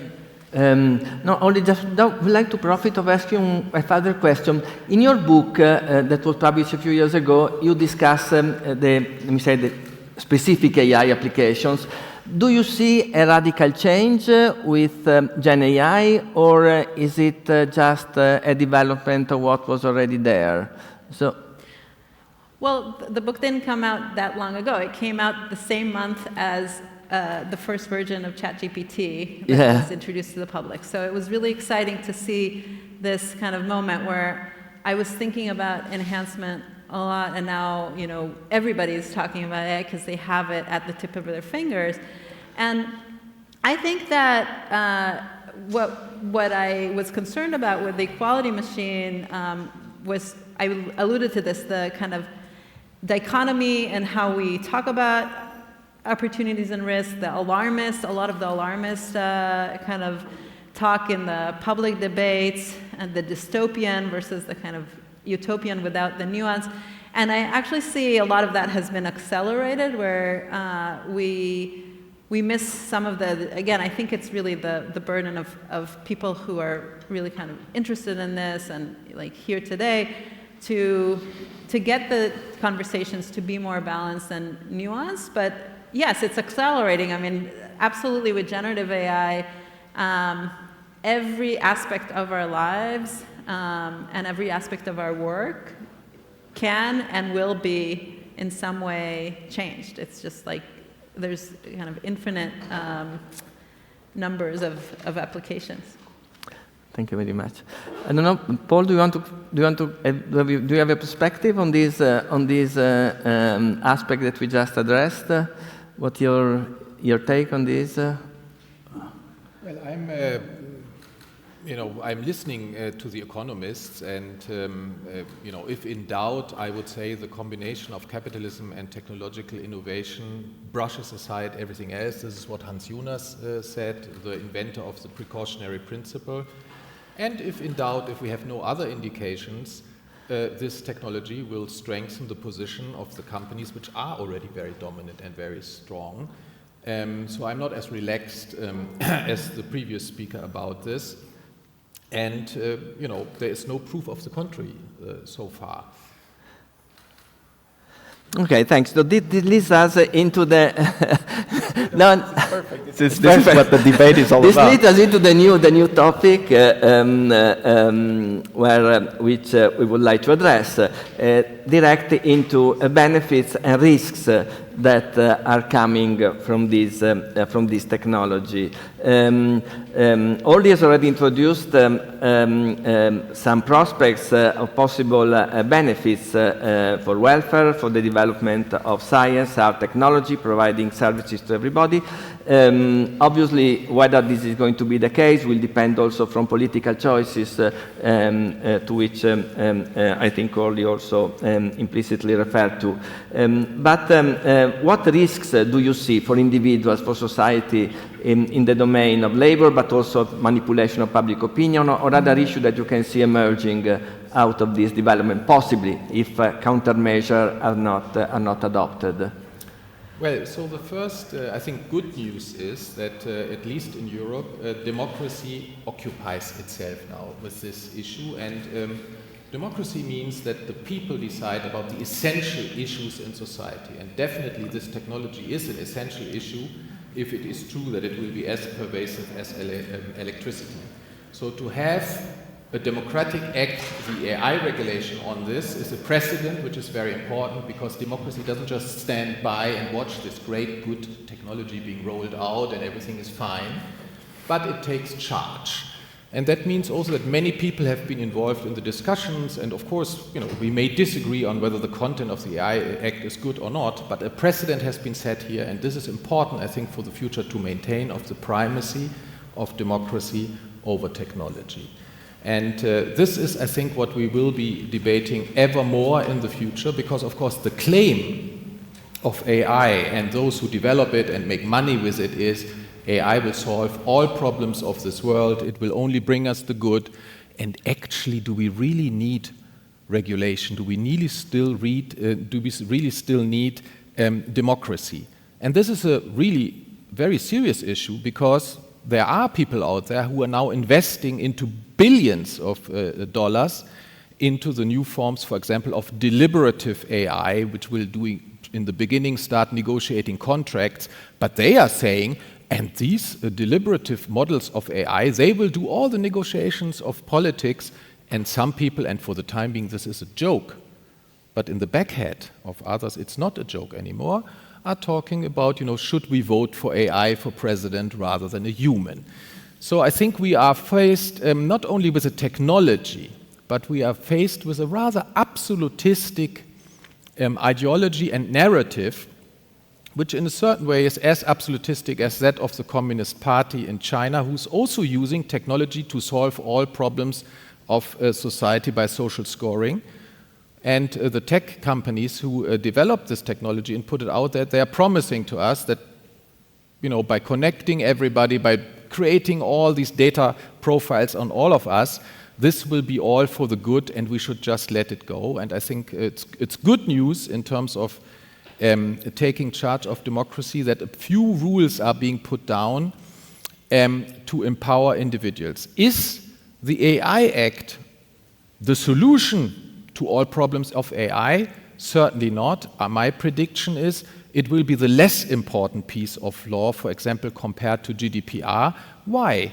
Because it doesn't, at least in the draft of the Commission and what the Council wanted, it doesn't contain any individual rights. So individuals cannot avail themselves of the AI Act unless our good judges interpret it in a way in which probably the Parliament would want it to be interpreted, because the European Parliament in the last moment did something which I think is a good thing, and the Council accepted this.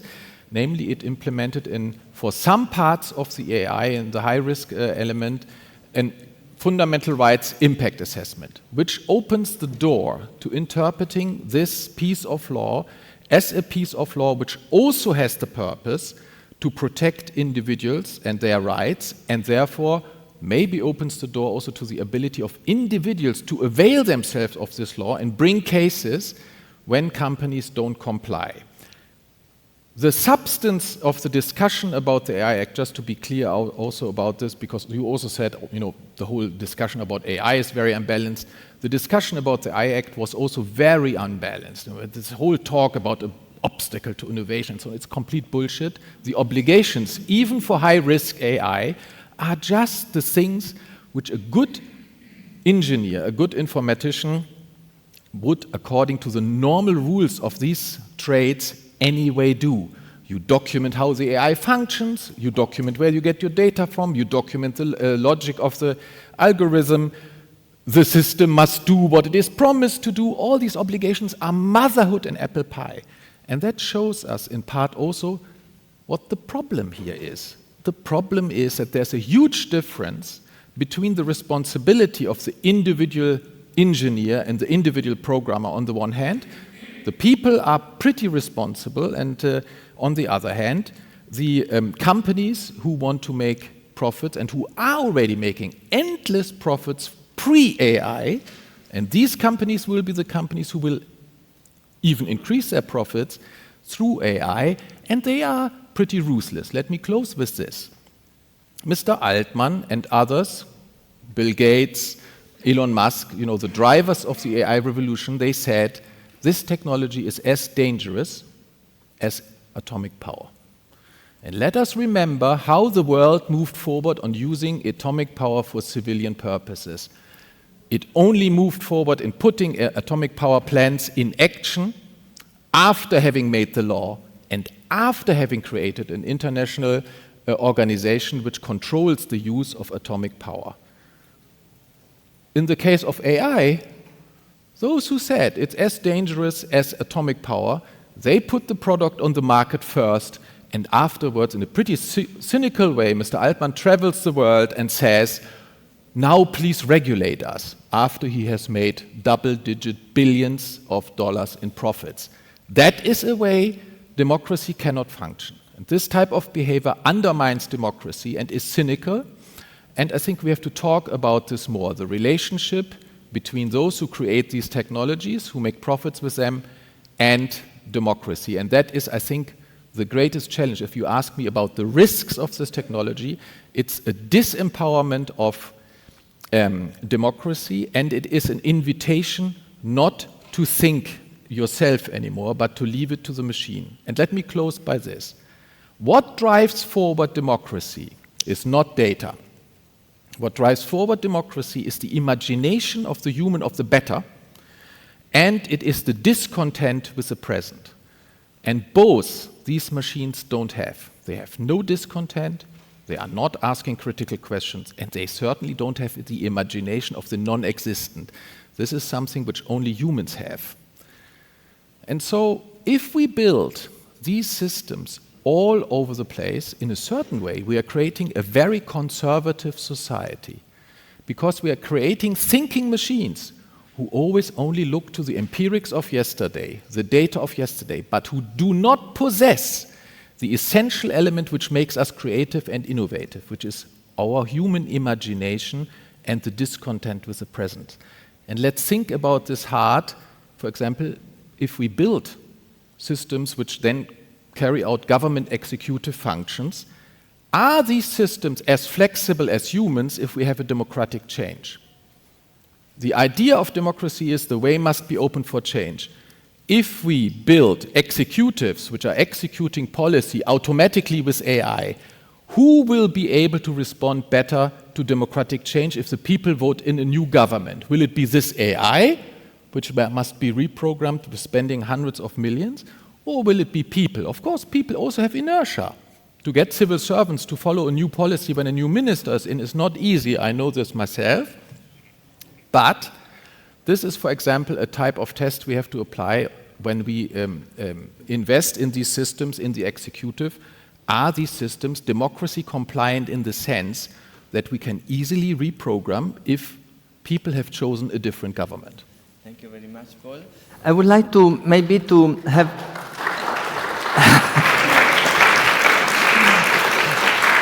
on this assimilation of AI, generative AI with atomic bomb, maybe this is that.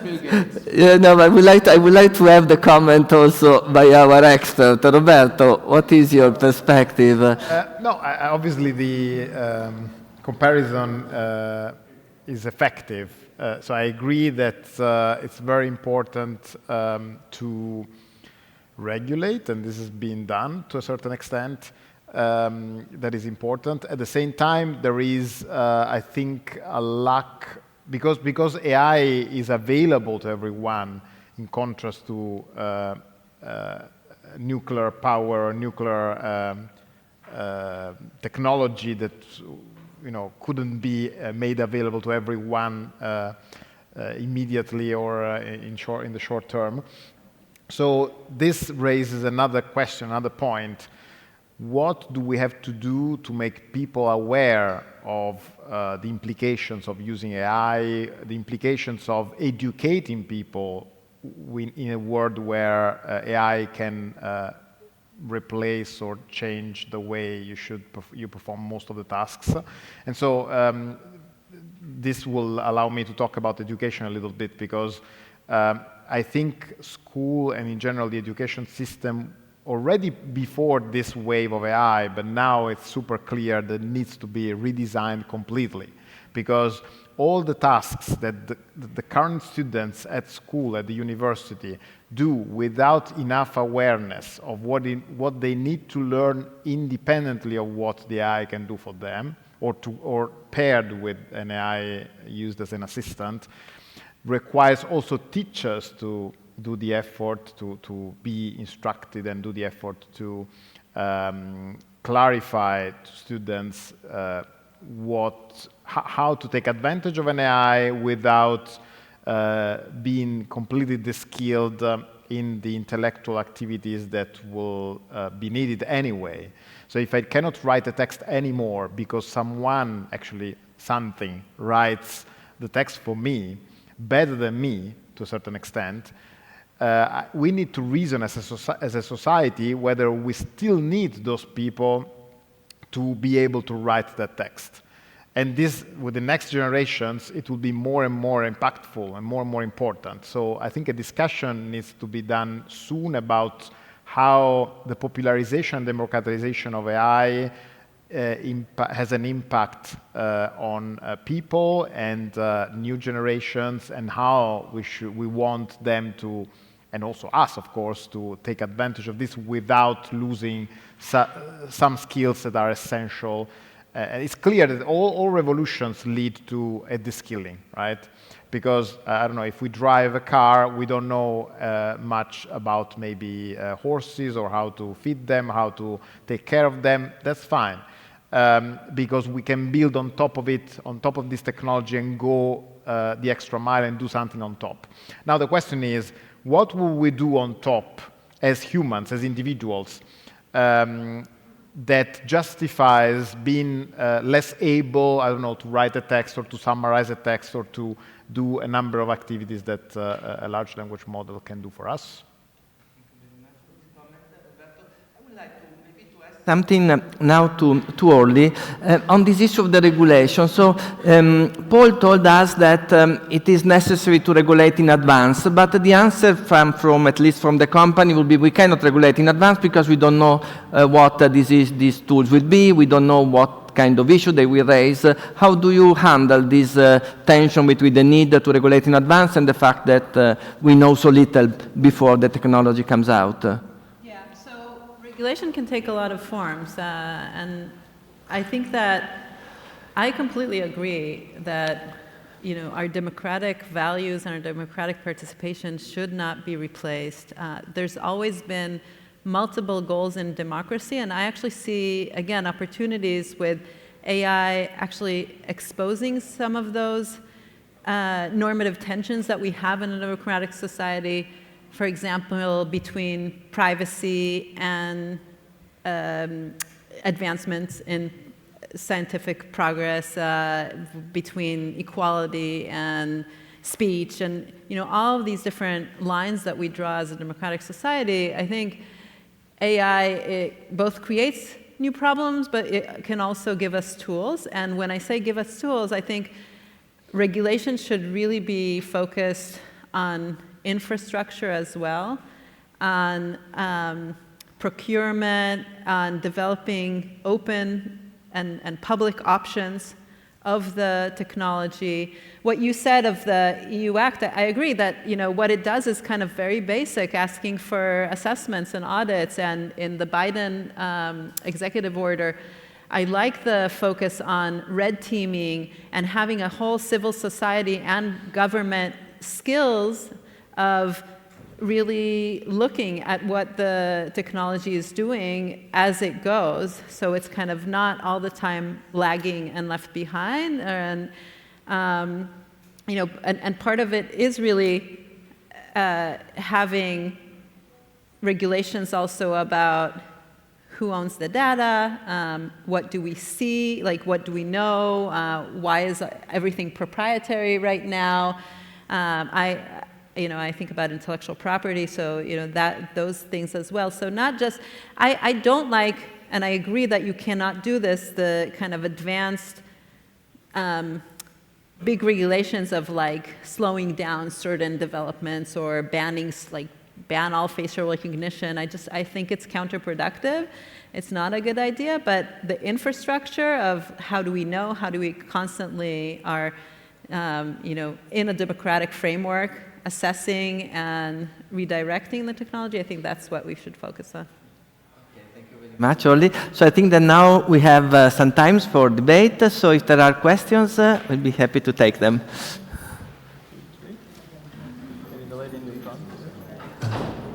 Yeah. What's the microphone? 1, 3, 4. And it's possible. Okay, perfect.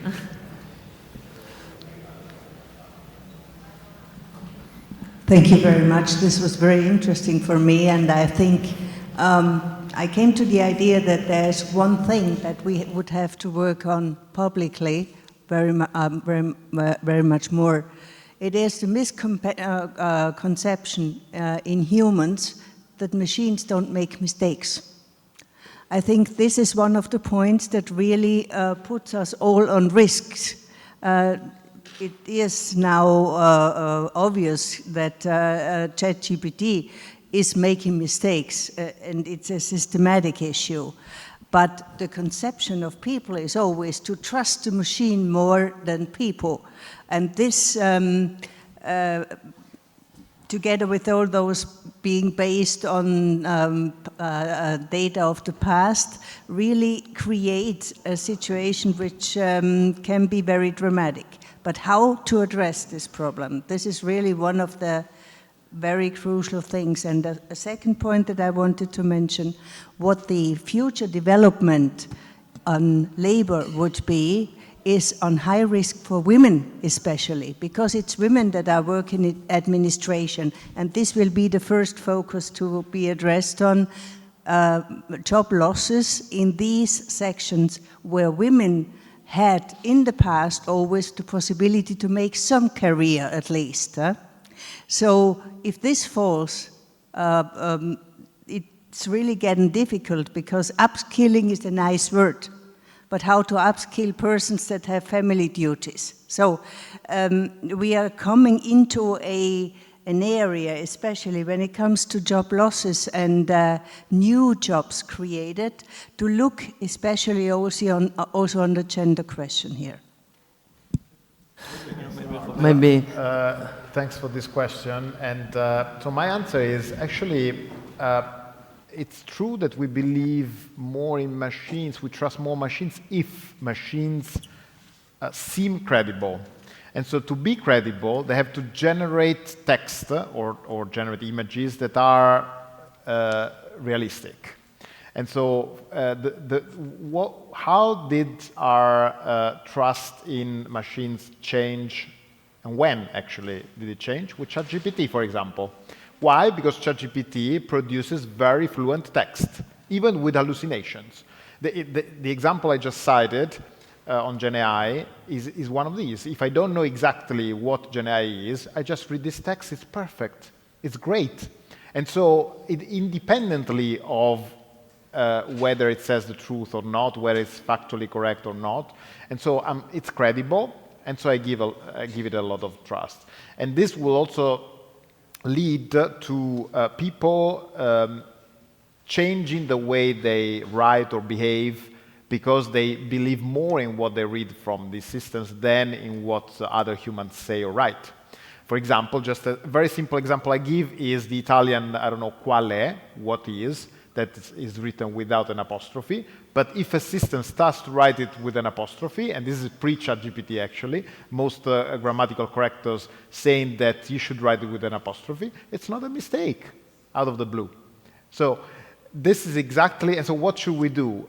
We should make sure that until these systems are really correct in their answers, we warn users that they might hallucinate, they might not be factually correct, etc., etc.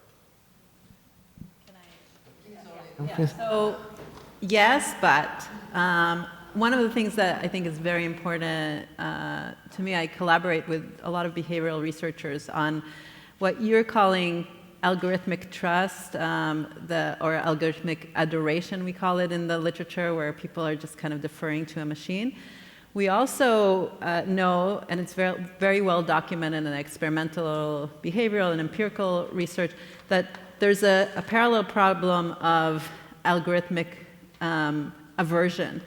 And it depends on the context. It's like you described, you know, people, it's about the framing, it's about what they see in the outputs. So we want the right kind of trust. We want rational trust. We know that for even physicians and, you know, like really skilled professionals, they actually sometimes override much more easily a recommendation that's as accurate or more accurate than a fellow physician on like a radiology screening, because it's a machine, and so they kind of undertrust it. So we need to get it right on both fronts. I think that comes with a lot of education. It comes with policy, behavioral policy.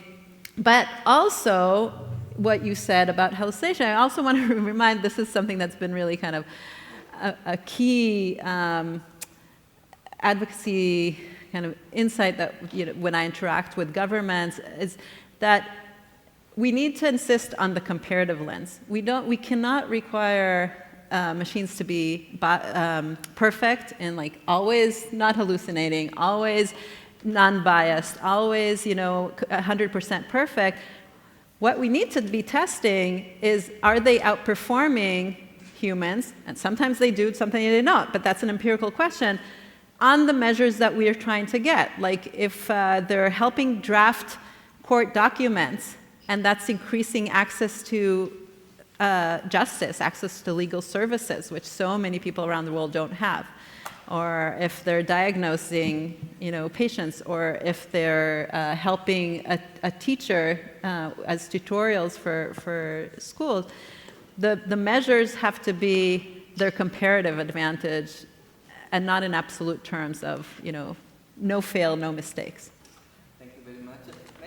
Following up on the second part of the question on the issue of the impact on work and gender, I remember that Geoffrey Hinton, this leading scientist, when asked what would be a job that is not going to be replaced by AI, said, I think a job like being a plumber, for instance, which is not a typically, but also many male jobs are going to disappear together with the administrative. What do you think? Is that the gender dimension on the impact of generative AI or not? It's a very interesting question. It's a good question, and I've thought about it quite a bit. As I mentioned, there's a debate. Like, there are lots of different jobs that are changing. I think you're right that it's easy to say reskilling, upskilling, and we really have to invest publicly in that and have the investment in the transition so that people can, afford to be jobless and still have their well-being. But I think on the gender dimension, again, it's kind of, we're in the world, as it makes sense, of risks and opportunities. So, for example, the Japanese government, I was just a G7 representative of the World Economic Forum to Japan's government's digital revolution, and they've been really at the frontier of asking questions about, why there's low population, demographically people are not having children, and there's longevity, which is great, but one of their insights that's very clear is that women have always had this huge tension between work and family, as you said. And so they're actually at the frontier of thinking about AI as an opportunity, and not only AI, disembodied AI, which we've been talking about, but embodied AI, like robotics, robots that will change diapers and that will, the first panel said, somebody said, my heart goes to the washing machine, because that revolutionized gender dynamics where women could go out of the home to do more in the workplace, and electricity actually as well, I was going to say, but electricity also as well, it gave some safety, it put light in the night, and it shed light, connectivity has shed light on, hashtag #MeToo, a lot of opportunities. And so I think we need to invest more in thinking about work-family balance and care work and women's work. But I think, it would be nice, but there are opportunities there. Should we just keep? One word. I must say, I as a father, I think I changed 1,000 times the diapers of my child, and I had demand. I don't want my child to have the diapers changed by a robot. I'm sure that's not good for the children. I don't need a doctor's expertise on that. Let me also say something about what you said in terms of the comparison to the human. Let me give you one example in law. As a human, I have the privilege of free speech, and therefore I have the right to aggressive speech. Question. Does the machine also have the right to aggressive speech and to say wrong things, which I have? These are questions which we have to think about seriously. I don't agree with your comparison that we have to look just at the performance. No. I would say, until proven wrong by jurisprudence, I hope that our judges decide that the right to free speech privileges which humans have, aggressive speech, saying wrong things about people and so on, do not accrue to ChatGPT. And conversely, no copyright for texts produced by AI, because intellectual property protects the human genius and not the machine. And so, I do not agree with a picture of the world which puts the machine in a systemic way on the same level with the human. My view of the world is primacy of democracy over technology, and humans are the subjects, machines are the objects. And that has a lot of consequences in law and a lot of consequences in politics. I'll just respond. One, about changing diapers. I've changed all my 3 kids' diapers, but also my nanny has changed diapers. And she's a human, but there are things that we can think about, that we've delegated, and I'm sure you haven't changed all of it. There are functions, and we need choice. So like everything, I think we're opening up choice, and we, if we're helping ourselves on some levels, or where we don't want to replace other functions, but prohibitions kind of from the top, that's not democratic either. If people are wanting this, you also want markets to help the quality of lives in all kinds of ways. I think hidden in your kind of hate speech, distorted speech, humans are at a different level of machines, is some assumption that we're kind of regulating as a one-shot every field of life. There are things that definitely in the democratic process that absolutely we should differentiate between what's produced by a machine and what's produced by a human. And I think I never mentioned, and I don't think a lot of people mentioned, like specific rights to machines. That's absolutely not. I all of the time thinking about it as a tool that has opportunities, good and bad. But I think this is actually exposing how it's very difficult to talk about regulating AI in a one-shot across all applications, all different sectors of life. So, if a physician uses ChatGPT to help them appeal refusals of insurance for their patients, then there, it's not about like democratic speech. It's about how we're giving more access to more people in need to get more treatment. And that's a very different context than if we're talking about political exchanges, about the voting, about democratic process. We need to differentiate. I think we need to get some Maybe we'll get some other questions. Time is running out. Unfortunately, we could keep going until She's a good late. sign. I saw Martina there. And then we have Nicola. Thanks a lot. Thanks a lot. My question is mostly to Paul Nemitz. Well, I think no one denies the risks of AI because I think everybody looking at AI is a bit scared about the consequences. The problem is how to best address these risks because most of them are really transnational in nature. So if we, as we are doing in the European Union, we do this national or regional regulation, we risk that we create this cost on businesses, and as we were saying in our session earlier, our startups are dreaming of going somewhere else to do their business, so we are not really solving the problem. So my question is, do you see the EU engaging seriously at the global level? Do you see there is a platform at the global level where we can discuss these issues and try to fix and address these risks in a most effective way, or not? Thanks.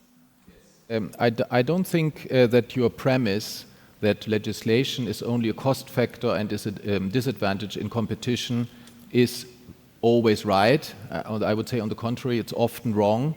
And I would say our legislation, whether on data protection or AI, creates trust of users into technology. And therefore, our companies, when they export to third countries, they can refer to this trust-building legislation, including its tough enforcement, to convince clients to buy the technology which is produced in Europe and not elsewhere. And by the way, the American companies have completely understood it. After GDPR, they said, Apple and Microsoft, we will provide GDPR levels of protection worldwide, and I think the same will happen with AI. So your premise on the economics is wrong. That's my view. Second point, democracy means we legislate to protect and organize here for us and for the people who live in Europe.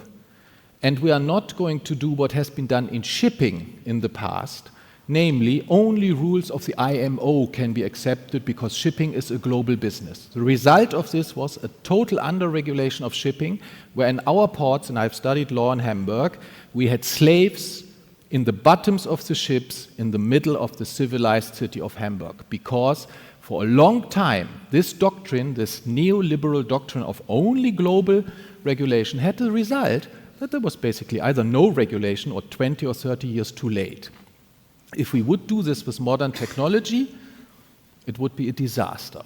I am proud that Europe is not only innovation leader in many technologies. Just think about where the COVID medicines came from. It's not true, this narrative about, great innovation in China and America. We are doing well in innovation, but not only in technology, also in society, in law. A modern society needs innovation in both areas, and that's what we are delivering, including also through our education system and so on. And I think that is something to be proud about. And if it is true that we have a crisis of democracy, which we have, I think on that we all agree, we must stop talking down the most noble speaking act of democracy, which is the law. A couple more questions. We had Nicolas at some point, so someone there. Martha there. So. If I may, perhaps let's try to combine them. I'm Philippe Lambrecht from the University of Louvain. I have just a question. We've been speaking of wash machine and these things, but there's a question of plumbing here. Where comes the data from, and what is the dominant language of that data? How is this all conditioning the type of response of the algorithm? I would like to have your feeling about this, because I feel that there is a dominant language right now in data. Thank you for your answer. How much is English influencing? It's clear that the English influence is everywhere. I mean, the web is predominantly written in English. So this takes us to the point of, for example, we trained the Italian large language model. Do we have enough data in Italian for a large, very large language model? The answer is no. So we are trying to get it from some other sources, because on the web, no, I have to stop at some point. So either I translate from English, but this means that then I'm going to translate the beginning of an email, like I hope this email finds you well, literally in Italian, which we don't say it. We don't say in Italian, I hope this email finds you well. So, but now systems start to do it, like ChatGPT says that. And so people will start to use English forms in Italian or in any other language. Why? Because we don't have enough data in Italian. And so unless you find another way to create models that don't need so many data, like humans, I don't need to read the whole web to speak. Hello?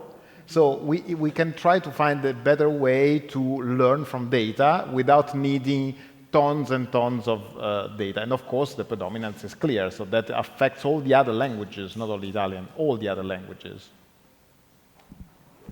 Yeah, thank you. Thank you, Francesco. So I'm struggling with sort of undertone in the conversation, which, so I think I'm on board with the idea that we should not forget the law. I mean, we have a law department here. I'm a member of it. And, I think it's important. But I also think we need to draw lessons from history. And the history of law and technology is rife with claims that technology and democracy are fighting against each other in a zero-sum game. And we know from history that these claims are absolutely exaggerated and end up being ridiculous when we look at them in hindsight. It started with cars.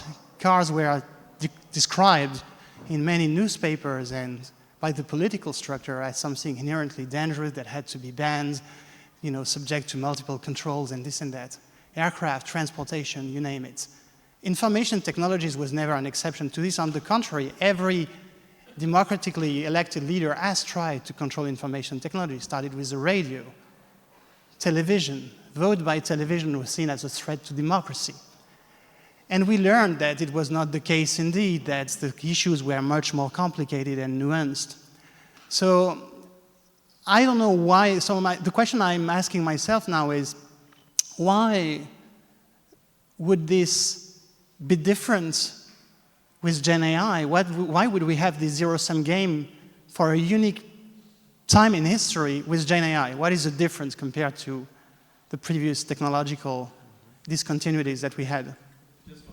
2 minutes for everyone. Yeah.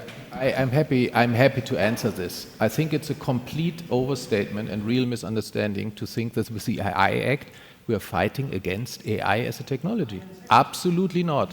What we're doing is, to take your example of the car industry, we are introducing the safety belt, against which the car industry fought for 20 years, although everybody knew that the number of dead people on the street would be half if we have a safety belt. We had to wait for 20 years to get the safety belt as a legal obligation. That's what we're doing. And I think that is absolutely the right thing with law to do. And I would turn this around, your historic lesson. My historic lesson as a policymaker is this. Every time we make a law in Brussels, we get expertise written by great professors from all over the place, paid with a lot of money from industry, that this piece of law will cost you 5% of GDP if you adopt it. America doesn't have the problem. They never adopt a law in Congress which puts limits on the big digital companies. But every time in Europe we get such predictions, and every time in hindsight they are wrong. So that's my lesson from this type of debate. Should we just quickly hear from Orly and Roberto? We really don't have much more time. I think the metaphor of cars is not sufficient. Like there are, I just experienced in California an attempt to ban self-driving cars, and that was a lobby of the truckers, or specifically autonomous trucks, and it was the labor movement of truckers that were afraid of job loss. And I thought, rightfully so, it was good that Governor Newsom vetoed the bill, because we need to look at the measures of safety, absolutely test the safety and continue testing it in advance, in approving it, but again, this is kind of the greater effects should be addressed separately from how good the technology is. I think we need the safeguards, but that's just like one sliver of what's happening. So I think I actually really like your question, and like how in the greater trajectory of history, we've had these like moments, and we're experiencing it on steroids right now, of saying like, this is all going to disrupt, in very negative ways. But we need to think very context, sector-based, field-based, and look at what it is, what are the harms. There are no undeniable there are harms, but absolutely also recognize the goods, recognize the advantages, and be, nuanced. Last word is yours. So we end with technology. I totally agree on what was said on this question, as an answer to this question. I would just add one key fact. So we are probably even more concerned because of the fact that that AI affects the intellectual sphere, compared to cars, compared to other technologies, nuclear power. So this is really human. So in the intellectual sphere is what really makes a difference between humans and other items. And emotional, yeah. Emotional as well, yes. And so that's why we're more concerned. So I think it's a different case, although of course comparable. I think, unfortunately, we would like to continue our conversation. There are so many questions and issues, but we have to stop now. We'd like to thank all the speakers in this panel for this great conversation, and the public as well.